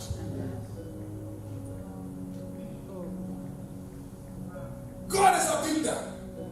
Therefore, we as his sons, we are builders of the Father's city. May the Lord help you understand what that means. So God is a builder. He's a builder. So the question is this: what is he building? Why is he building it? How is he building it? What are the materials of building? I can't do that in 25 minutes. I'll need a whole week or a whole semester. But blessed is the speaker does not speak everything for the first time, for he shall be invited again in the conference of next year. Hallelujah. Ephesians says very well. In Ephesians chapter 4, verse 11, he gave some to be apostles. He gave some to be. I want to bring some clarity in that scripture. And I pray that the Lord will help you. When he says he gave some to be, that word be means to function as. They were not titles. They were functions. They were what? Functions. Just like the people who do wiring. You know, they come here as they do wiring, the others do piping, isn't it? They are functions. You don't call them wiring minor. They are functions. Says he gave some to function as apostles, prophets, evangelists, pastors, teachers. You got that scripture? For the equipping of the saints. So the saints are the key agenda, not them. The focus is on building the saints, not them building their own ministry or building their own name.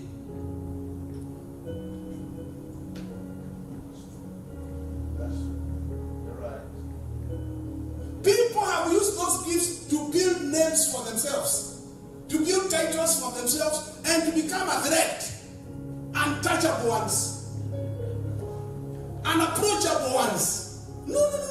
You are given that thing, that ability, that grace, that divine deposit, not for yourself, but for you to empty yourself. So that the saints can become apostolic, they can become prophetic, they can become evangelistic, they can become pastoral. So the saints are even supposed to be more powerful than you. If you're only having one grace, and this saint has dealt with all these other graces, so it's supposed to become greater. It's the saints. You brothers and sisters, you are supposed to be operating so powerfully, more than your pastors. Jesus said, greater works than this shall you do. Greater than this shall you do. Jesus was not scared by Peter outperforming him. You fellows, you should not be scared to outperform your pastor. Because the joy of a father is when the child outperforms him.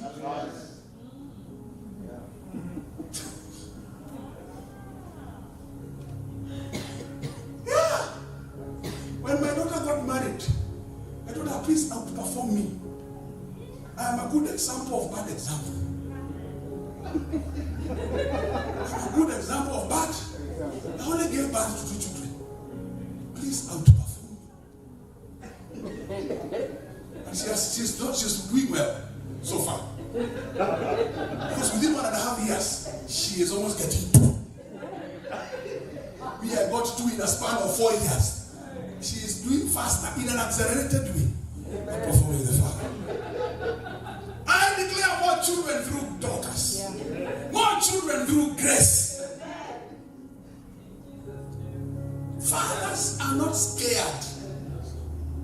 Fathers are not scared by the success of their children or their sons. Me, I'm more educated and more richer than my father himself. My father never went anywhere except around Kenya. Me, I've gone to over 17 nations. And I'm going more. I wish he would resurrect. Because fathers are secure. I want you, pastors, prophets, evangelists, be secure in that grace. And use it to raise others. Paul says the authority I have been given is not for tearing you down. It's for building you up. They are supposed to be resourcing and releasing and raising sons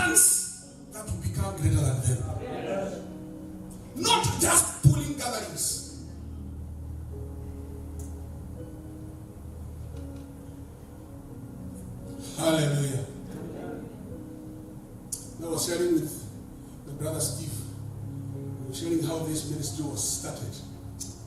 I was moved. But God is faithful. God is faithful. If God was not faithful in this ministry, we would not be having gospel outreach. But the guy had God. And he was cast into God. And gospel outreach was birthed. Hallelujah. Our Father is a builder. Let's get our Father is a builder.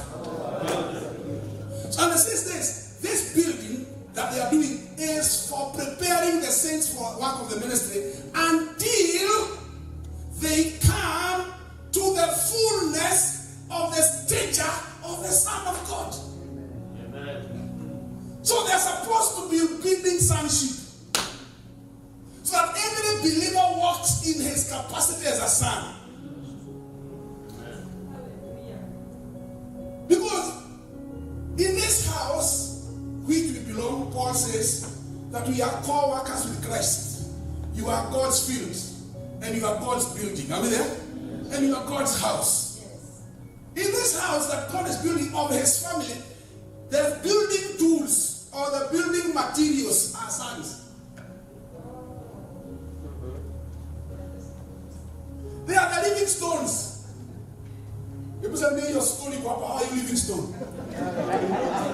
Not the living stone. Let's say, "I'm a living stone. I'm not a dead stone." And Jesus Christ, our firstborn brother, is the cornerstone. And as the cornerstone is, so these other stones are. Amen. Hallelujah. Until we all come to the fullness of the stature of Christ. Fullness of the stature of what? Christ. So God is building Christs. As many Christs. So wherever you go, they see Christ as Steve. They see Christ as Clay. Oh my God. The name Christ is not the first name of Jesus. No. It's not his first name. Or his last name. It's a description of a state. Description of what? A state. Of a nature in him. The anointed one. The anointed one. And that name, so deep. Do I go that direction, Father? Will they understand? You know, a son can only say what he hears the Father saying. Do I say it? He says next time. Whatever we have had is enough. If I go that direction, we get lost. The Lord has said, that's enough. He's building what? Christ. Why? The content that you contain in you, every one of you, according to Colossians 1:27, Christ in you. Christ in you. The hope of glory. All of you are containers containing Christ. And the bottle carries the identity of the content.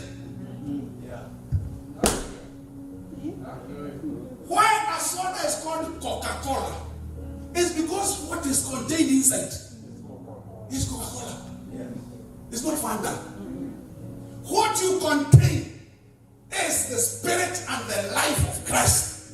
Christ lives in you. You are God's tabernacle. God does not live in heaven. God lives through you as you. There is no separation between you and God.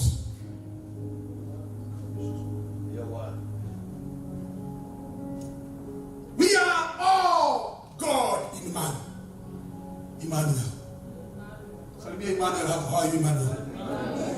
Somebody, how are you, Emmanuel? That's why he says, anything you did to any of these little ones, you did it unto me. When you speak ill about me, you are not speaking ill about me. You are speaking ill about Christ. Even when Paul was persecuting the believers, what did Jesus say? Saul, Saul, why are you persecuting me? If you took Coca-Cola and put it in a cup, and put it in grass, and put it in a sufuria, when you shake all those things, what do they release? They release bubbles of what? Coca-Cola. And if you pour it, your mother will slap you. And then, why are you pouring out Coca-Cola? How many of you contain Christ? Maybe you are the container containing Christ. And that which you contain is called Son of God. And as He is, 1 John 4:17, as He is, so are we in this world. He is holy, I am holy. He is righteous, I am righteous. He is powerful, I am powerful. As He is, so I am. So you as He is, so you are. So when we greet, Christ is greeting one another. And that's why He says in the book of Psalms 82. Please bring that Psalms 82. My brother is so powerful. I'm finishing now for the sake of time. Blessed is the speaker who does not speak everything. We shall be invited again. Psalms 82. Verse 1. We'll go up to verse 6. God stands in the congregation of the mighty. Yeah? And they was like, oh, how are you, mighty one? Is God mighty? So what are you also? So when you are saying, you should not say mighty. You are mighty. You should say mighty. I am mighty.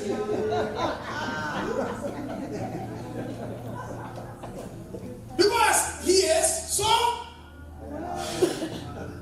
so there's a congregation of the mighty ones, not empty ones, not weak ones. The mightiness that is in Him is in you. He is almighty, but we are also mighty. Because He is the distributor of the mightiness. That's why He is called Almighty. But He has distributed His mightiness. So don't say what God can do, no man can do, but a son can do. If you are a man, you can do. But if you are a son, are you there? Because it is not you doing it, it is the Father doing it through you. Sons don't glory in anything. They glorify the Father. And the Father glorifies Himself through them. Glorify your Son with the same glory that you had with Him in the beginning. As He was, so we were. God stands in the congregation of the mighty. He judges among who? Tell me your God, how are you God? Tell me your God. So there's a gathering of gods.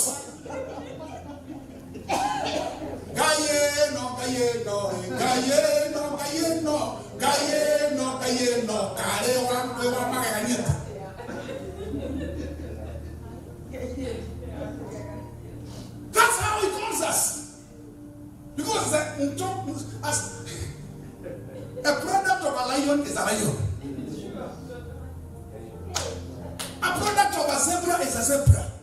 If you see a zebra giving birth to a donkey, run away.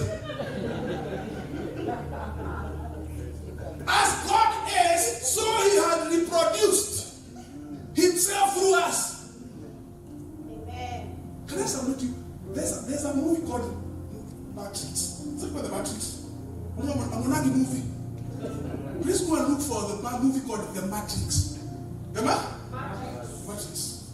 Matrix 1, even Matrix 2 and 3. What's that?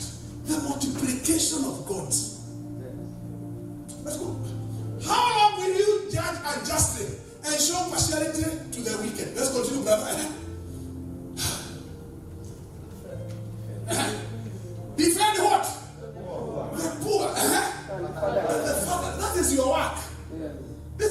description of your work. Do justice to what? To the afflicted. So when you are going to those homes, you are doing this. It is God going there. They will never see any other God. Caregivers. This is caregiving. This is This is caregiving. They are afflicted and they are needed. They are fathers, some of them. Some of them are homeless. That's how gods behave. So when you go to those homes, no, God has arrived. God has arrived here. And God does not curse. He blesses. Bless those men and women that you are taking care of. It is God who has sent you there. Very nice. Let's continue, brother. Deliver the poor and the needy. There are so many poor people and needy people all over the world. Free them from the land of the wicked. Evangelism. Let's continue verse 5. They do not know, nor do they understand. They walk about in darkness. All the foundation of the earth is what? Why? Why? Verse 6. I said. Who said? God said. Who said? You are?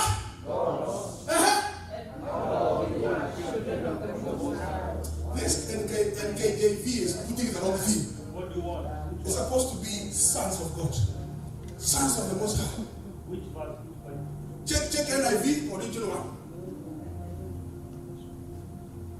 Good. Look at that. What's the difference? You are gods. And you are all sons of the Most High God. I am a son of God. I'm born of God. I came from God. And I'm here for God. Hallelujah. I am a son of God. I'm born of God. I came from God. And I am here for God. Say, how are you my son of God? Bobby, how are you son of God? Don't say daughter. Don't say daughter. What you contain, this physical female or female body is not your identity. What you contain is sonship. So don't call yourself a daughter. God has no daughters. This is not a gender statement. It's a divine description. The people are trying to change the Bible with the Lord's Prayer. Our Father and the Mother. They are doing that. They are doing it. They're trying to become gender sensitive. This is not a gender issue. God is no male or female. Son of God. Let's together. I am a God. Say, I am a God. I am a God. He told Moses in Exodus, I have made you God to Pharaoh. He made him what? God to Pharaoh. God has made us gods in this nation. God has made us gods in every city. This is a gathering of gods. That's how he sees you. And he says, you are sons from the Most High. So God is in the process of building himself, of distributing himself. That's why he says in Genesis 1:26, let us make man in our own image and in our own likeness. And when you read the genealogy of Jesus from the book of Luke, chapter 3, let's go there, my brother. Luke chapter 3. I'm finished with this, brother. Luke chapter 3. He is giving the genealogy of Jesus, the patriarchal dimension. And you go to Luke chapter 3, verses 38. Luke chapter 3, verse 38. Let's go. When God was building, this is describing the genealogy of Jesus, and says that he was the son of Enoch, the son of Seth, the son of Adam. And Adam was what? The son of God. Yeah. So when God was looking at Adam, he was seeing what? My son. My son. So the first thing that God wanted to build and multiply is many sons.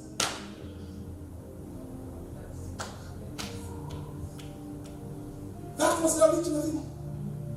We have to go back to the blueprint. The original design of God. Building according to the pattern. So, pastors, prophets, evangelists, you have to make sure that your members grow up into sonship.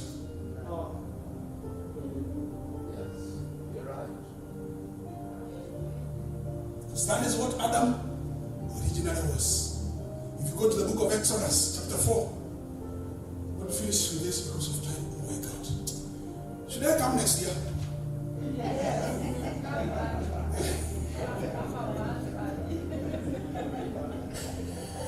Oh my God, do I see this? Let's go to Hosea first. Hosea chapter 11. Hosea chapter 11 and verse 1. Hosea 11 verse 1. You know verse chapter 4 verse 6, where you usually say, my people are destroyed for lack of what? Knowledge. Okay, Hosea 11 verse 1, let's go. Are we there? Yeah? When Israel was a child, I loved him. Out of Egypt, I brought my son. Corporate Israel was seen as a son.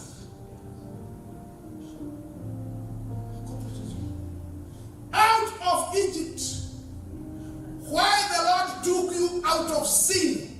You are not a sinner saved by grace. You are a son born of God. Amen. So there as many as believed him, to as many as received him, he gave him the right to be called sons of God. Behold, what manner of love the Father has given unto me. Behold, what manner of love the Father has given unto us, that we should be called the sons of God. Hallelujah! That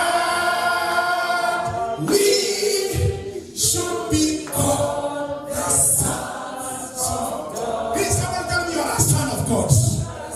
You are born of God. Not by human will, but born of God. And born from above. And he who is born from above is above all. Demons are below us. Actually, demons are supposed to serve you. Tell them where to go. Sons are never scared by demons. They don't play their league.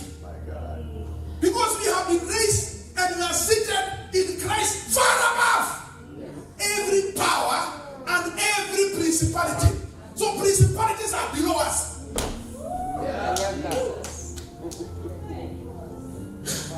Please understand your position. We are heaven descendants. We descend to manifest the victory. I'll come and teach you how to warfare as a son. I'll teach you. But you have to understand first of all you are sons. Yes. Please understand that. Out of what? Egypt. He called my son. And Moses was taught this in Exodus chapter 4. Ooh, for the sake of time.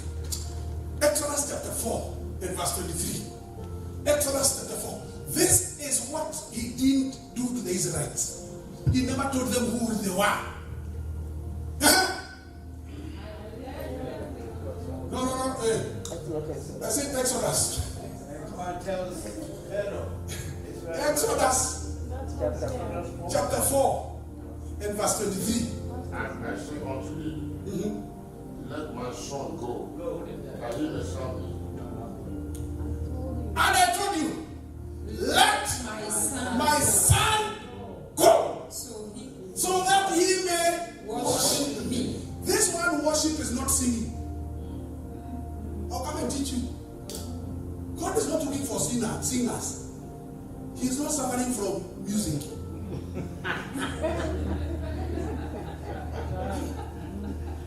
It's not an old Messiah seated somewhere waiting for you.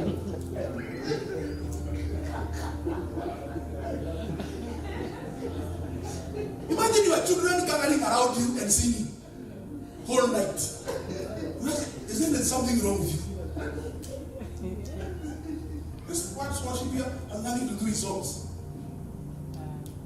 You people who are Bible scholars, go to the Hebrew meaning of that word. People. It means to go and show me forth. To go and show me forth. To go and display me. Sons are supposed to be the express image of the invisible God.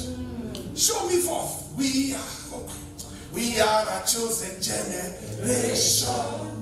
Called for to show. To show what? It's excellent. When you see this hall, we are seeing excellence. This is not worship. Coming to the meeting on time, that is worship. That is excellence. We went to eat some meat somewhere. Sorry to say this. God Kim's Garden. Is it called Kim's Garden? The place has no excellence. Just they don't wait. Tables, they have good meat. There's no excellence. Today we went to another place. What they've got, they're empty.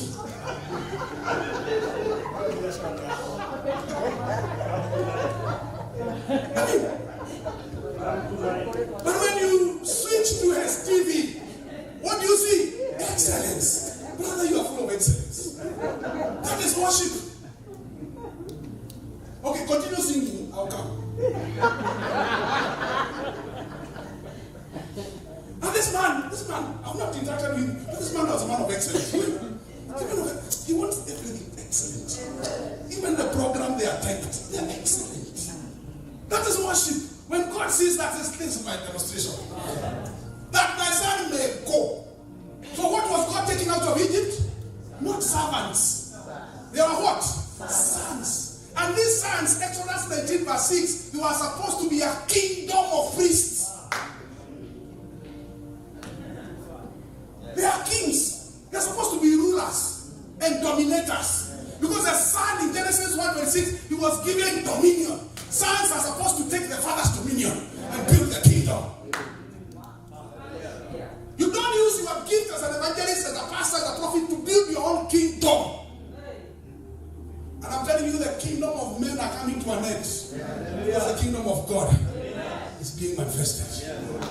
And those who are kingdom builders, genuine kingdom builders, are the ones that are going to remain. For God is shaking everything. And everything will be shaken. Every ministry will be shaken. Every church will be shaken. But those who are genuine kingdom builders, they shall remain. I know the truth. Let my son go, that he may show me forth. That which Israel never did, Jesus came. And he has called us into sonship. Hallelujah. When the son is there, the father does not need to come. Because the son is carrying the father's business. God loves you. God keep you. Just come and say something. This is one of my co-ministers. If you have some time, you can give him 10 minutes something. This is a very powerful man. This guy. His preaching is more powerful than me. This one. He has more children than me. He has 6. And I was his best man in his wedding. So he is outdoing the father. Do outdo me, really. Thank you very much. Thank you. I'll just do a song. Just a song and we're done. as he mentioned, we are the city of God, descending from God unto man, to show for this glory on earth, and the splendor of his majesty. We are the bride being adored for the King. We are the city of God, descending from God unto man, to show for this glory on earth, and the splendor of his majesty. We are the bride being adored for the King. We are moving on, we are moving on. Nothing gonna stop us now. We have the revelation of our authority. We know our position in God. Our eyes are open, we can see the finish. Nothing gonna stop us now. Nothing gonna stop us. Nothing gonna stop us. Nothing gonna stop us now. Nothing gonna stop us. Nothing gonna stop us. Nothing gonna stop us now. Nothing gonna stop us. Nothing gonna stop us. Nothing gonna stop us now. Nothing gonna stop us. Nothing gonna stop us. Nothing gonna stop us now. Nothing gonna stop us. Nothing gonna stop us. Nothing gonna stop us now. We are conquering sin, and we are conquering failures. We are conquering death, and we are conquering blindness. For we are drinking the Spirit of God, the river of life from the throne. For we are drinking the Spirit of God, the river of life from the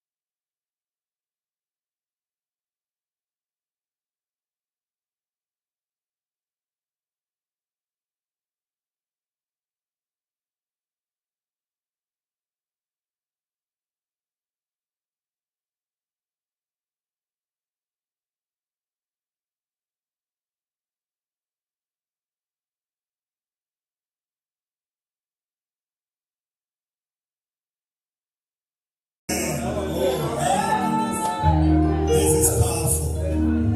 This is powerful. This is powerful. This is powerful. We are taking the right direction. I wish we had all the time. Experience God's presence. Discover your purpose.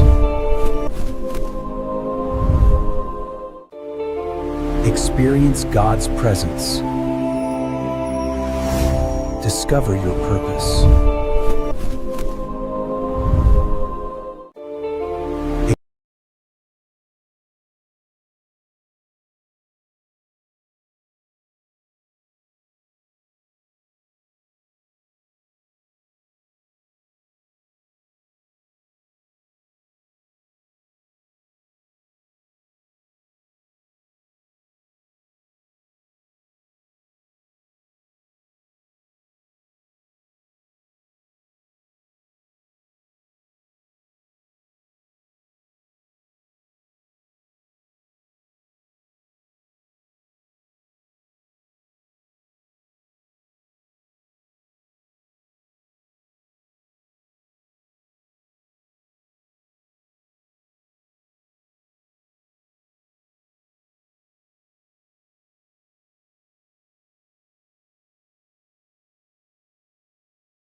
na trouser gani ama skirt gani?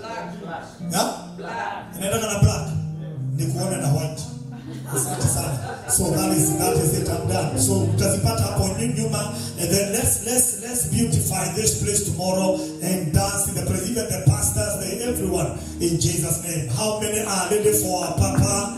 Our Papa is in the house, our Archbishop. Let me tell you, this grace, oh my goodness. The man that I have come to honor so much. I didn't want, we said he was almost not coming, but he is with us. Let's utilize that 20 minutes, and then he's going to pray for us, and that way, and then we'll be done in Jesus' mighty name. Lift up your both hands and thank you. Say that to Jesus. Amen. Did I say Pastor Shane is in the house together with Mercy? And you are looking beautiful, guys.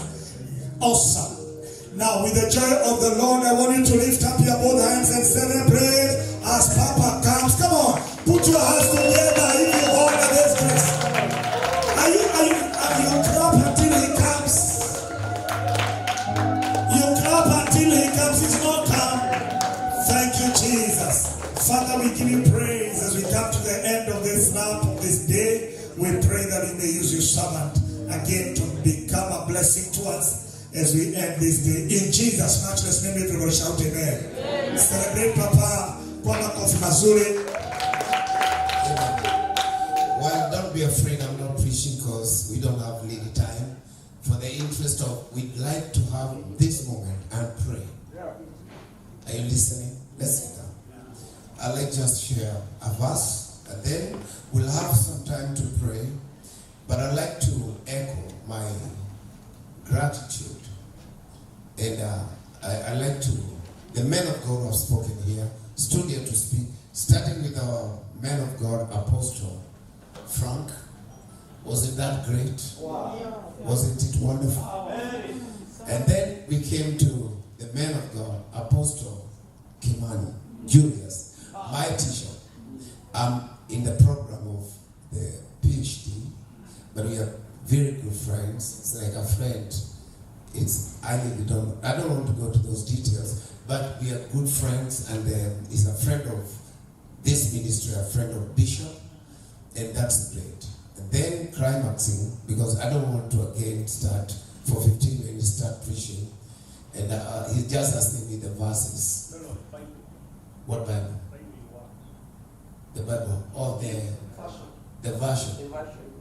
I keep on shifting. Yeah, but I'm not going to preach really, but I want to share a verse in the Bible. Maybe I'll continue sharing that tomorrow when we come back here. And I'd like to acknowledge Pastor Shane and Mercy. Mercy is my daughter. When she was a small girl. When I say small girl, you wonder, how old are you? She came and became a singer in our church, in the choir. We have great singers in Kenya. Bishop Degwa is a great musician. By the way, Bishop Degwa is a novel rounder. Let me not even preach. Let me not dare preach. I got amazed by your bishop, because most of the times musicians are not here or there or other places, but he has a way of recording instrumental that go along with the music. I was wondering, I kept on looking around, where is the musician? They're literally no musician, but he knows how to put the beat, the actual beat, and he sings, and he fits in the beat. He's a singer, he's a preacher. By the way, Bishop Degwa was one of sought after in Kenya. And people still wonder, where did you take because he's such a great, and we are good friends. We became friends, and he's a darling to so many people. And every one of you, but you know, when Dr. SK started speaking, you know, for him it's like something else. It's like the weed. When it comes to the weed, you don't know whether the weed is. I'm not talking of confusion. No confusion. I'm talking of he's speaking in a very mysterious way. That was very powerful. Number one, he's a teacher, because He was a lecturer in a university, so teaching is so easy for him to flow, navigate, and speak and get to you so easily. And you're such a blessing. So all of you. And then Kimani the same, is a teacher. And the man from Benin is another amazing. And then when we come to Bishop Olingi, that's, I don't know whether I say a prophet, maybe you should change to a prophet. Because the things you're speaking about Israel, they are all prophetic. So sometimes we may not really take the titles, all those titles like he put it.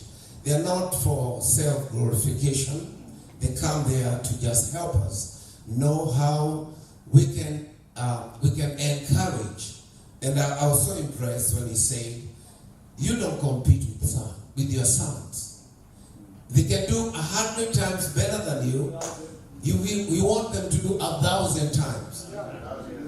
If you have no degree, you want your son to have 1,000 degrees, and you don't feel like, how can you have all those degrees when I have none? You don't compete. If it's about money, if you are a $1 million or $0, you want your son to become multi-millionaire. And if not multi-millionaire, they become billionaires. Amen. And we know soon or later we'll be having a trillionaire. And they're saying Elon Musk is almost heading there. Yeah. It's not about money, but we want to see our sons and our children. You know, I remember, where's the chairman? Your chairman. The chairman was here, you know, when you're talking about the children, the sons are here, and they have come from Kenya. They were not around, but he stood and said, we are here.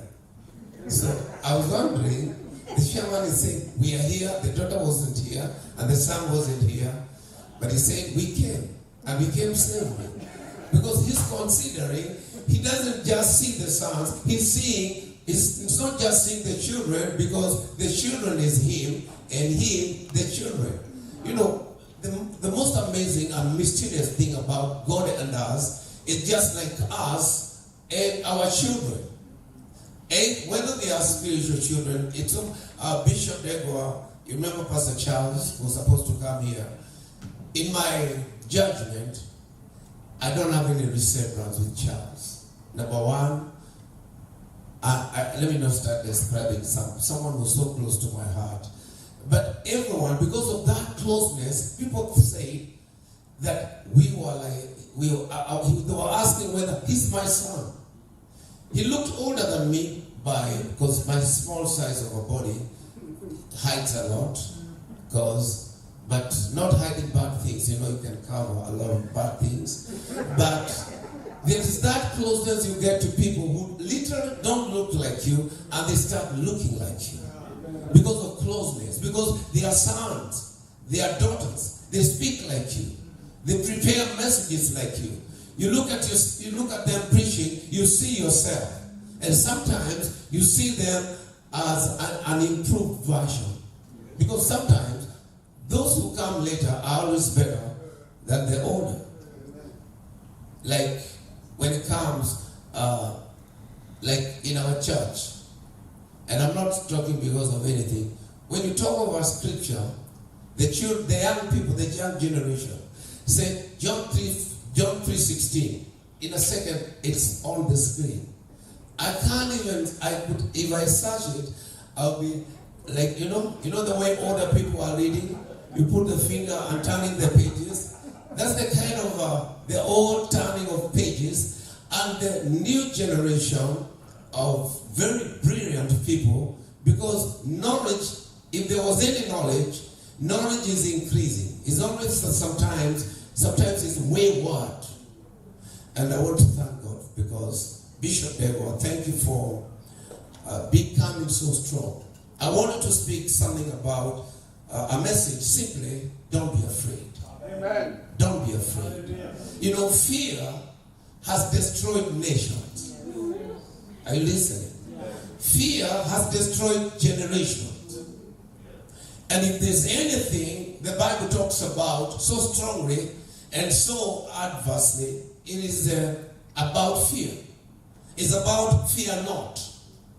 Even when it's being recorded or researched that fear not, or don't be a fear not, there are 365 fear not in the Bible.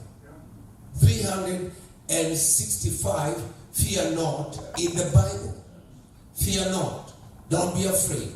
It's 300. In other words, every day of the year, you have a fear not. Tell your neighbor, don't be afraid. Don't be afraid. Sometimes people are afraid. Maybe, they will not ask like Jesus is asked, who do men say that I am? If they are ladies, maybe they are afraid to ask because who do men say that I am?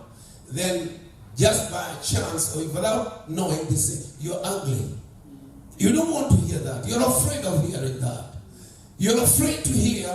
I remember we had a meeting and we invited medical people to come and check us. A few of pastors ran away because they didn't want to be told things maybe that are in their bodies that will make them get so scared and make them lose peace. So some of them had blood pressure, but they did not come to check. Some of them diabetic. They were afraid. There are those who discovered, and they were discovered they had all those issues, and they were able to take care, and they were told how to take care of that. But I'd like to say briefly, and then we pray, don't be afraid. If you could, Sir James, King James, Sir James and King James. By the way, King James and the wife, they are very close people, because Bishop Dewa likes sticking me there, except this time he decided otherwise. And I'm comfortable, really comfortable. Wherever he takes me, it's beautiful places. So, it says in Isaiah 41 verse 10, fear thou not, for I am with thee. Be not dismayed, for I am thy God. I will strengthen thee. Yea, I will help thee. Yea, I will uphold thee with my right hand and of my righteousness. Hallelujah. Somebody shout amen. Amen. Fear not. Fear is one of the enemy's greatest weapon. Fear. Satan uses his weapon, one of the greatest weapons, to destroy people, and that is fear. And the Bible says that God has not given us the spirit of fear or timidity, but he has given us the spirit of power, love, and sound mind. Somebody shout amen. He has given us the spirit of power, and love, and sound mind. Now, those are the weapons God has given us to attack fear. If you're afraid and your mind is sound, mostly when your mind is not sound, if you have some influence, like was teaching us on manipulation, when your mind is manipulated and being manipulated by fear. I don't know who was telling us, I think it's Dr. Kimani, who was telling us, like, if someone will tell you, you look thin. And then another one say, you're looking bad. Are you sick? You start thinking. That thing start now settling in your mind. Have you been to the ward? Are you taking medicine? And some of them say, what on earth could be happening in your life? Then, and maybe you have some scars for whatever reason.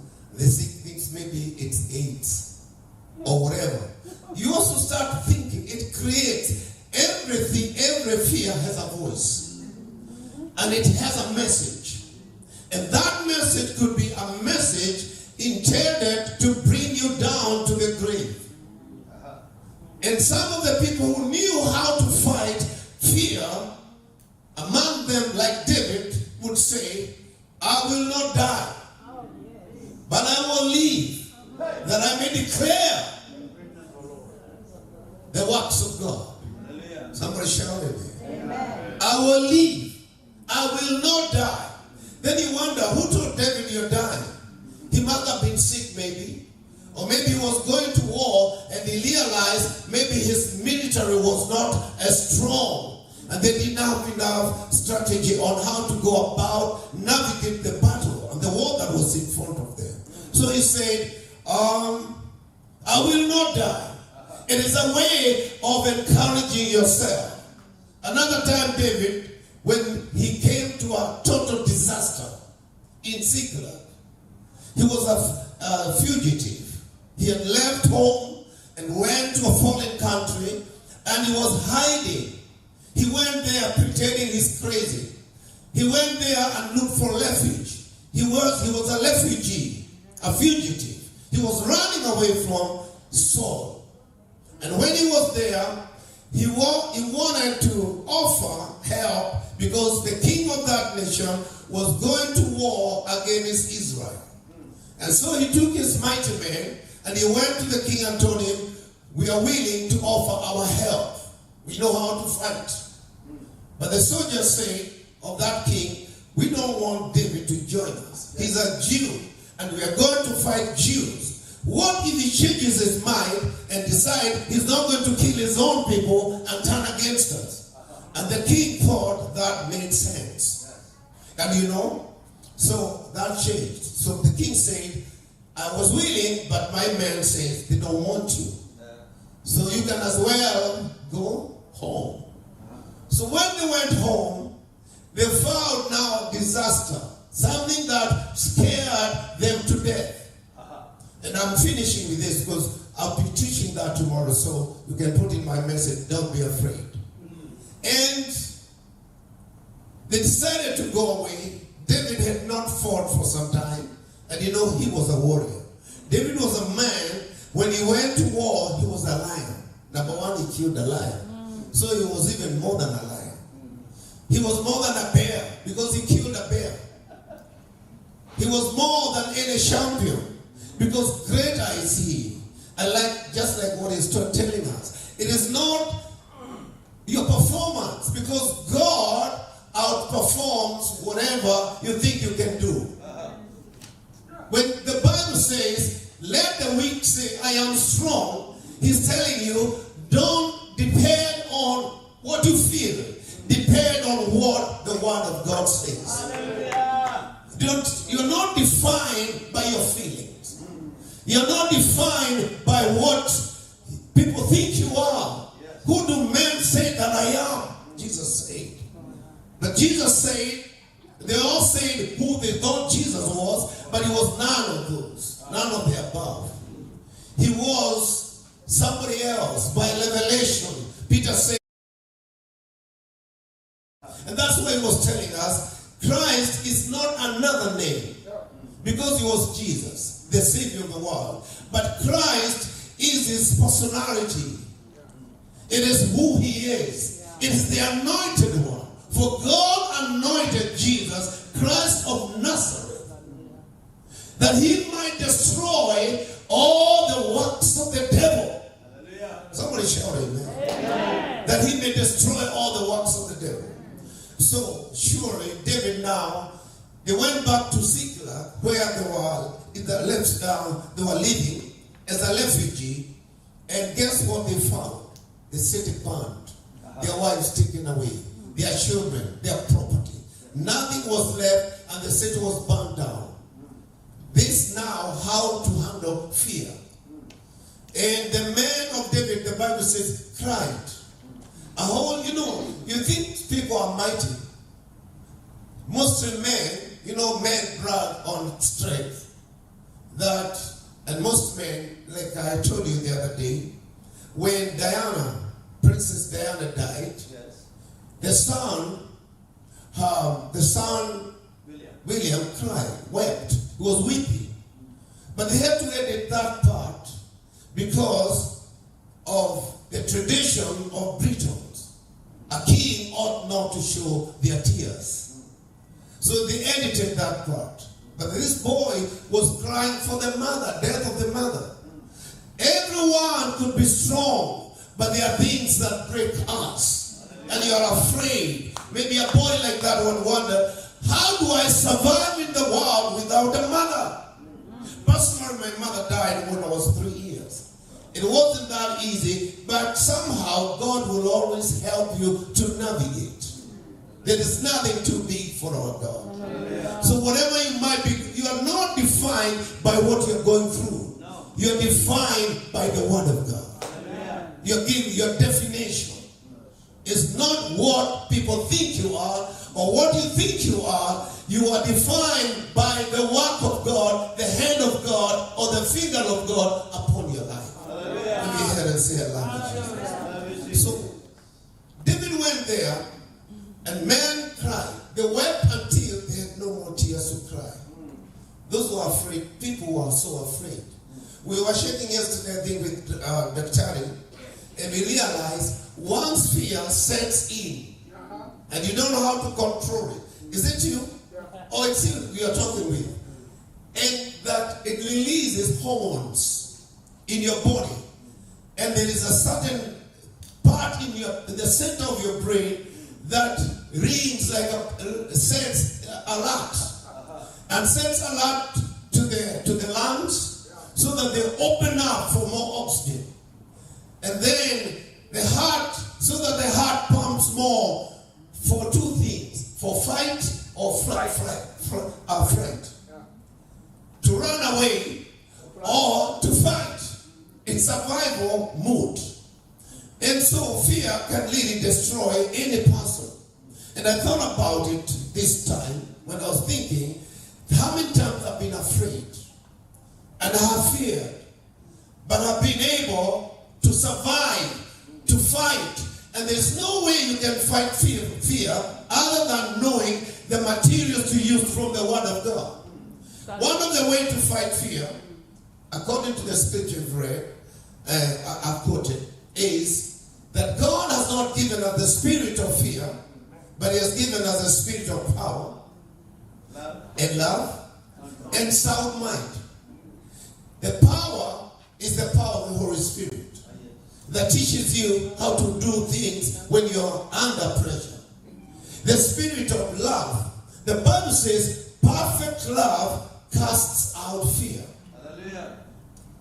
Any kind of love would destroy fear. And let me give you one example, then I'll be done. Look at Jacob. Jacob was afraid when he shortchanged his brother.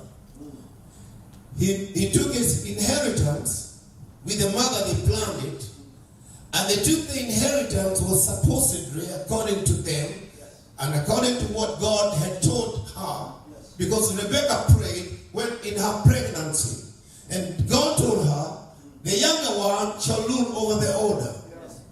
And so she knew that, but nobody knew that. And so what happened is, when he was really so scared, and his brother said, because my dad is about to die, when he's dead, I'll kill you. And his mother told him, run. And even the father told him, run. Go get a wife. He was so scared, he ran, he went through the night, he slept in the wilderness. Finally, he ended up in his uncle's place. And he overcame fear. Do you know how he overcame fear? When he fell in love. He fell in love with a girl. And you know, he loved Rachel. And he was not afraid to work for 7 years for someone he loved. Love has power for endurance. Love can, for God so loved the world, He was able to give His only Son. Abraham loved God. He did not question the request of God when He said, give me your only Son whom you love. So love is an instrument of power you can use against any fear. Somebody shout at me. If you lose love, you fear, you'll be afraid. If you know you're not loved, you'll be afraid.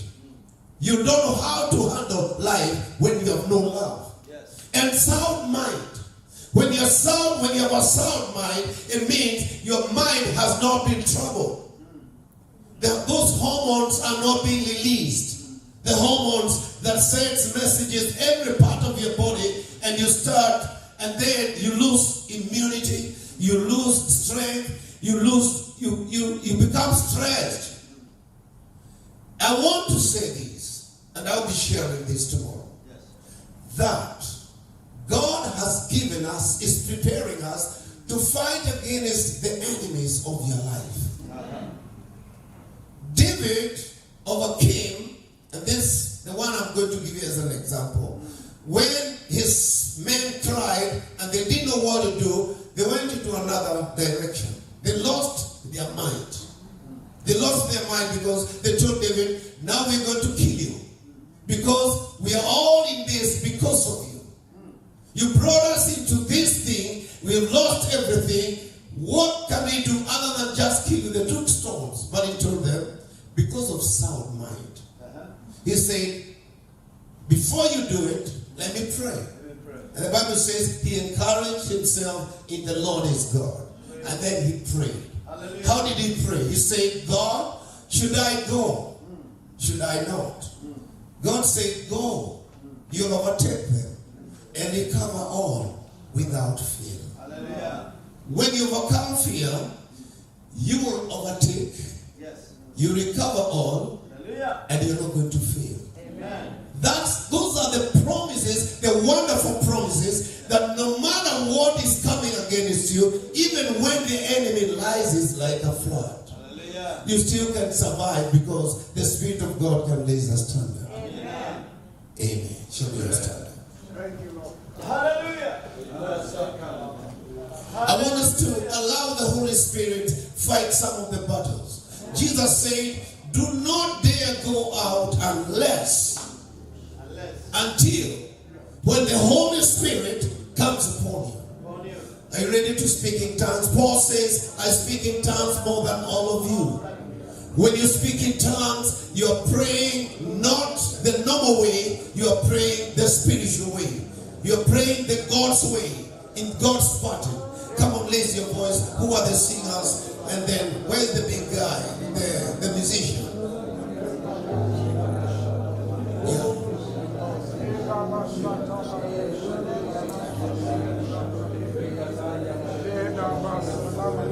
God is healing people.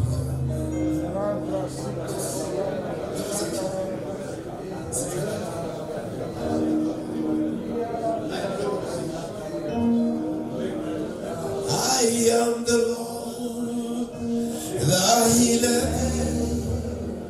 I am the Lord, your healer.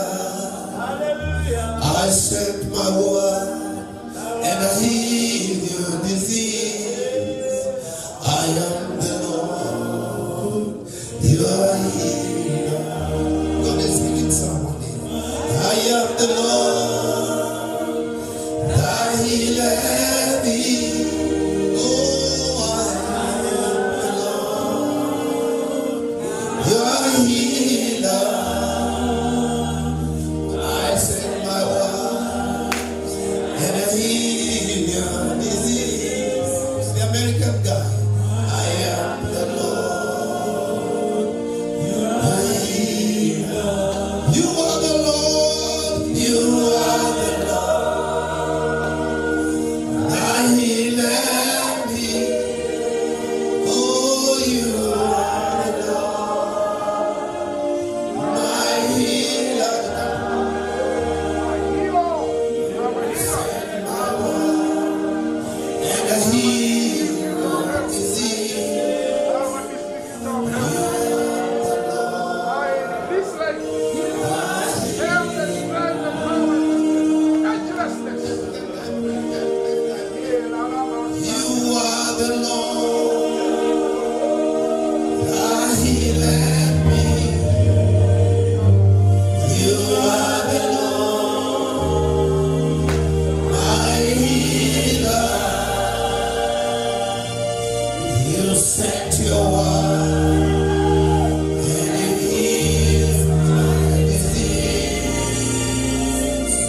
ministered to us in a very special way. Your servants have ministered with great power, and they have spoken to us greatly. I pray for every individual. I pray for families. I pray for men. I pray for ministries. Those people are being raised up to do the work of God. That the word of God during this conference, which is almost coming to an end, I pray, Father, that you're going to raise a standard. You're going to raise your people. And thank you for your servant whom you used to be able to bring up such a conference, a school of ministry, a moment of empowerment, a moment of healing. I pray that none of us will leave this place without being empowered. No person will leave this place without the healing of God. Receive the healing power in your heart. Let the healing power come in your family. Let the healing power come in your ministry. Whatever dream you carry, let the power of God help you to carry it through and to bring forth harvest in the mighty name of Jesus. Thank you for hearing and thank you for answering. In the mighty name of Jesus have I prayed and believed. And somebody shout amen. Shout a big amen. Shout a big amen. What a mighty God we serve. Angels bow before him.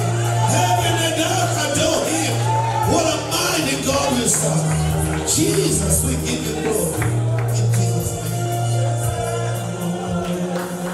Amen. Amen. Just be right there. Amen. Come on, appreciate God for that powerful moment we have had. Thank you so much. Amen. What a blessing. Today it has been very, very powerful. We thank God. Thank you, Papa, for sharing powerfully and also releasing the Experience God's presence. Discover your purpose. Experience God's presence. Discover your purpose. Experience God's presence. Discover your purpose. Experience God's presence. Discover your purpose. Experience God's presence. Discover your purpose. Praise and worship be here at exactly 9:30, so that by 10 we begin the program. We have these graces, we don't want them to just pass. And again, we have in the afternoon, we shall be having a lot of visitors here.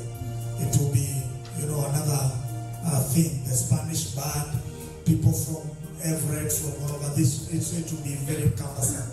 And therefore, I would like to request all, I don't know if the chairman, if there is, are you doing anything doing right now? But Elder King James, together with us, you're going to, there's some work that you need to do here tonight.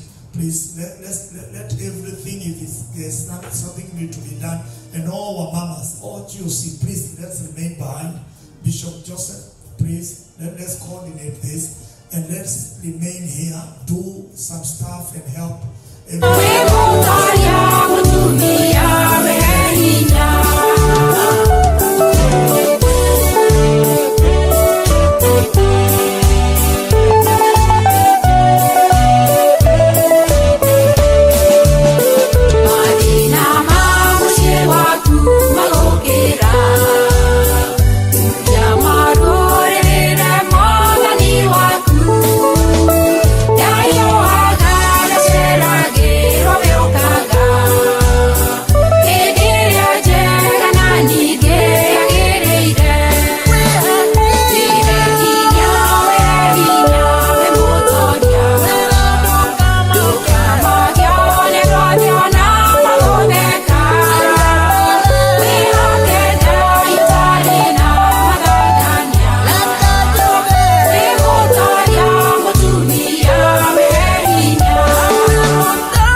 wĩ Ngai mwega, wĩ Ngai wa kĩhoto, Ngai mũrathimi, wĩ Ngai wa hinya, Ngai mwendi andũ. Hallelujah. Ngũnyoteire Ngai ta mũtĩ ũrĩ werũ-inĩ, torĩa thwariga ĩkwĩriragĩria. Nĩngũnyoteire Mwathani, na ngwĩciragia hĩndĩ ciothe Mwathani, ngakwambararia tondũ wĩ mwega, ngĩkũgũcaga tondũ wĩ Ngai, hatirĩ ũngĩ tawe, ma nowe tu Mwathani, nowe ndĩrenda na hatirĩ ũngĩ Mwathani, nowe tu Mwathani wĩ mwega, amũkĩra ngatho ciaku Mwathani. You are my possession, you are my inheritance, yeah, you are my desire, I want you more.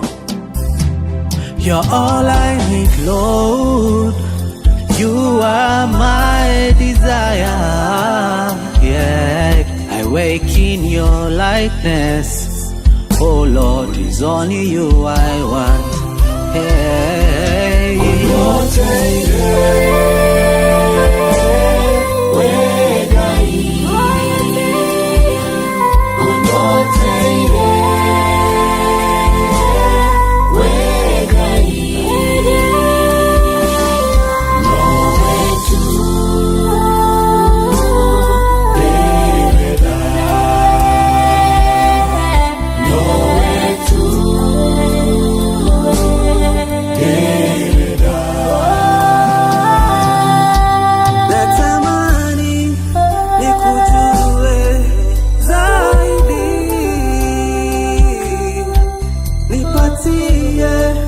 siri za wema wako.